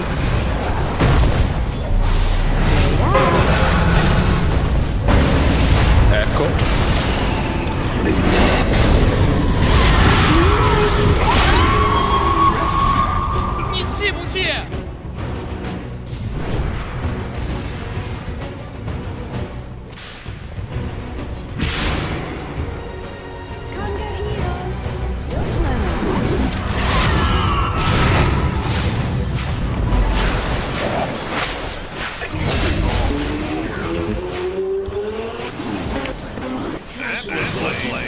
He had the cheese there to use, but he opted not to, and I can definitely understand that. But we're talking about all these items that aren't really that weird. Your BKB or Naga is in response to many different stuns that OG have got going.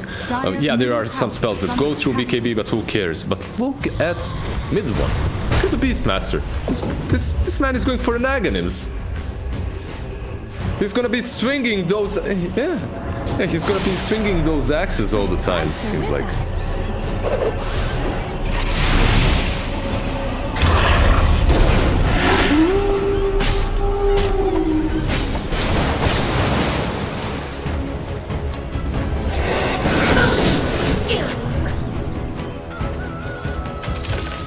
It's done. He also...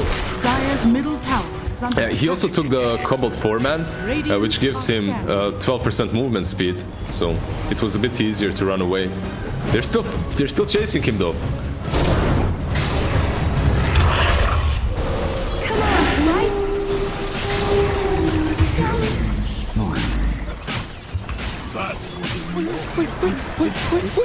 I'm surprised that they aren't trying to counterplay this on VP. I guess they don't have Echo, you don't have Sonic Wave, and because of that you can wait a bit longer. It's pretty much 20 seconds off of both those spells, so you wait that fight. But usually when Solo is doing something like that, at this point in the game, Virtus Pro, they're ready to strike, they're ready to attack from some angle. Radiant structures are fortified.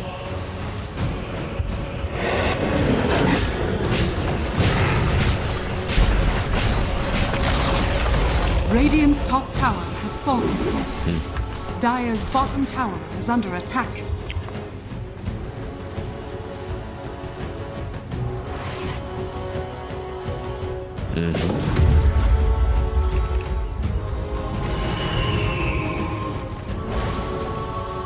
Radiant's top tower is under attack. Dire's bottom tower is under attack. It's a really good time for OG to strike right now, but Aegis will be reclaimed in about 10 seconds, so they are losing that. And that's why Virtus Pro? Exactly.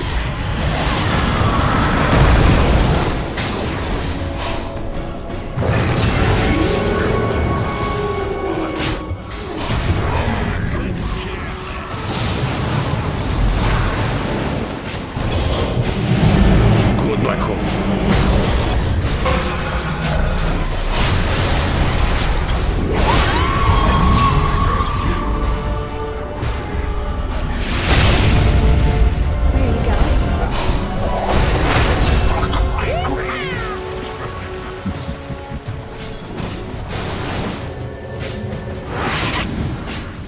Yep. The heart is completed on the Naga. He moved away from the BKB as well. So you have the heart, Diffusal, Manta, Butterfly, and Basher. He's just so strong right now. In that last fight, Saksa just completely negates any impact Naga can have just by spamming Mana Burn. He sits on him, Mana Burn 1, Mana Burn 2, Mana Burn 3, and LTW is without any spells. He can't contribute way too much. The Black Hole from Notil was pretty good, but the Fissure was even better from Earthshaker, because Zayats, the moment he uses that Fissure, he instantly totems. And you can see that play every single teamfight. If you watch Thompson, he's trying to steal the Fissure, but he can't because Zayats uses the totem afterwards so fast. It's a pretty big spell to not give to Rubik. Once Rubik gets that Fissure, the game is much harder for Virtus Pro.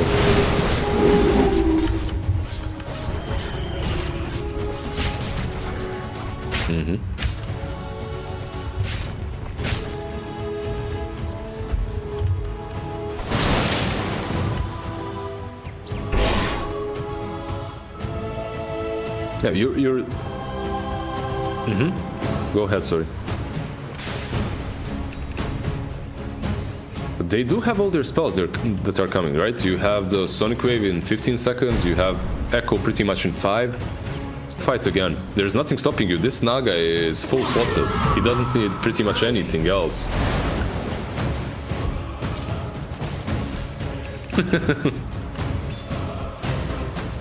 There you go, the smoke is there. And look at Solo, he's the only one not smoked. Nature attend us.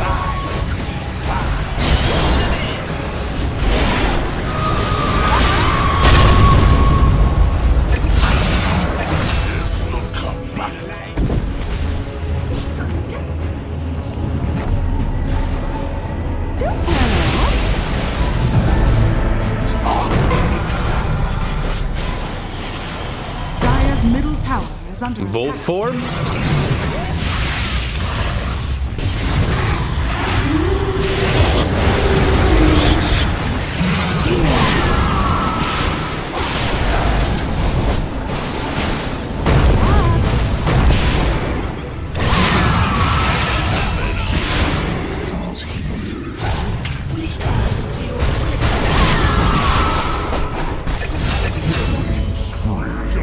Dire's middle tower is under attack. Dire's structures are fortified. It's the same problem that OG is facing with this position 5 Enigma every time. You really want to have this blink BKB, but it comes so late that every single black hole he has is interrupted within a second, right? And he doesn't contribute as much. Plus, the fissure in that last fight didn't really contribute them at all. Thompson uses it, and he actually blocks the wolf away from the Naga, so he needs to circle around the fissure. Dire's middle barracks has fallen. Dire's bottom tower is under attack. Dire's middle barracks has fallen. Abyssal.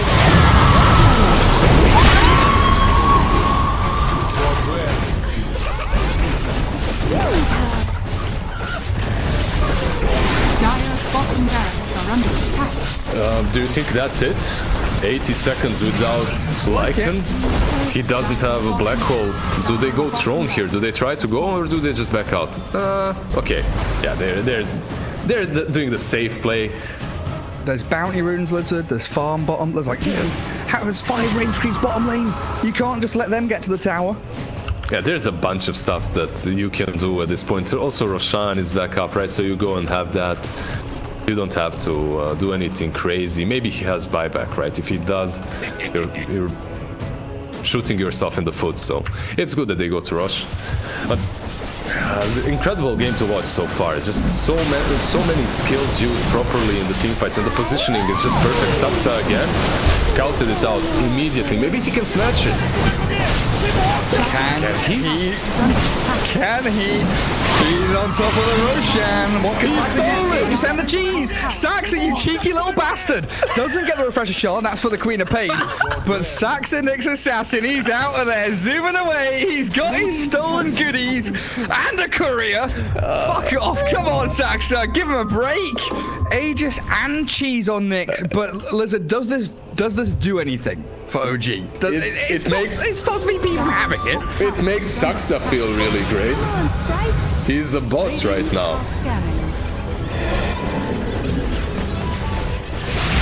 The onslaught of the base is still coming though. Mid one and No Tail down south trying to push out waves. No Tail has BKB. He's completed it, I think.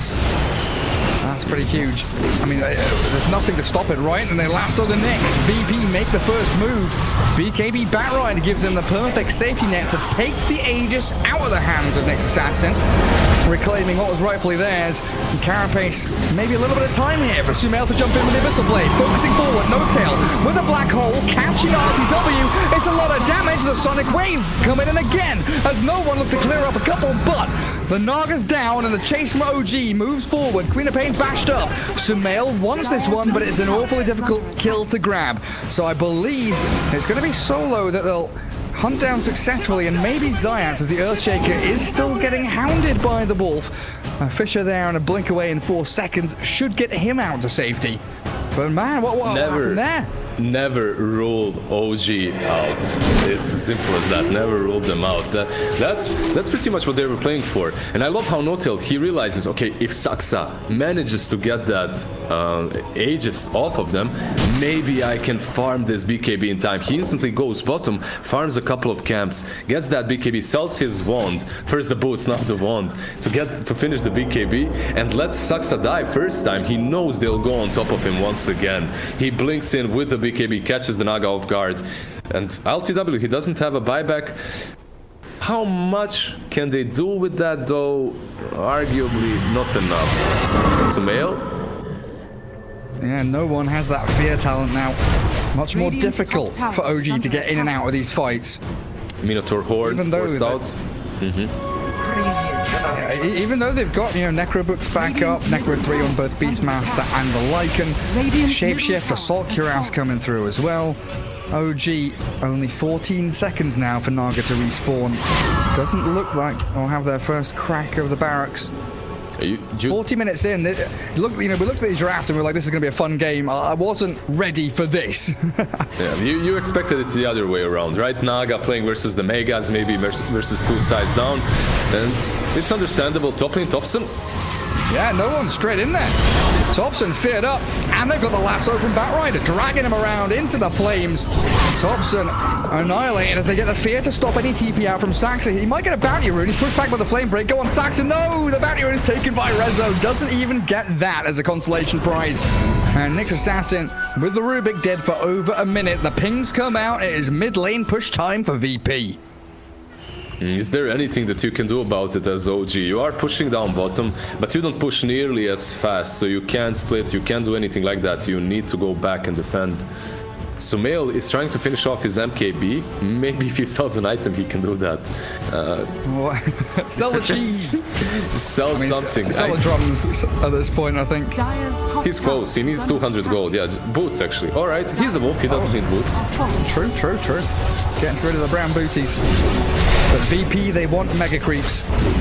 Tier 3 glyphed up, but very quickly dispatched with.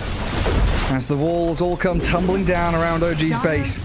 Smoke from No Tail.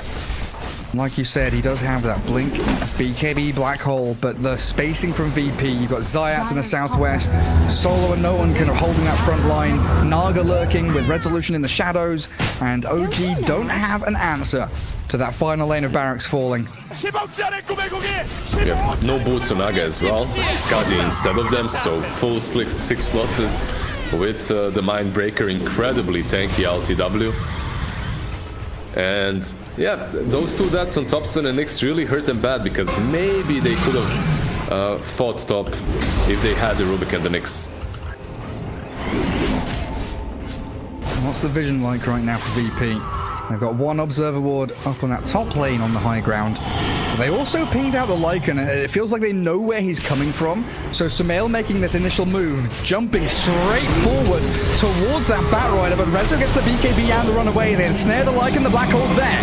No Tail finds the Naga, that's the one target he needs to get. The Sonic Wave, the pushback, Naga's still alive, 4 stabbed away, and the Fish will block them out with a great 2-man Echo Slam. Zayat has saved the day for LTW to turn around, and now the G's have got to be coming, because OG, they've got nothing left in the tank. Queen of Pain is going to find No Tail, and Enigma will be the 5th and final kill of this game as Virtus Pro take game 1. It's just some incredible dotes right here, man. The skill level from these two teams, it's always fun to watch. VP versus OG. I was looking forward to last night's series, OG versus Secret, but this is just as hyped. This last fight though, if you want to analyze it a little bit, the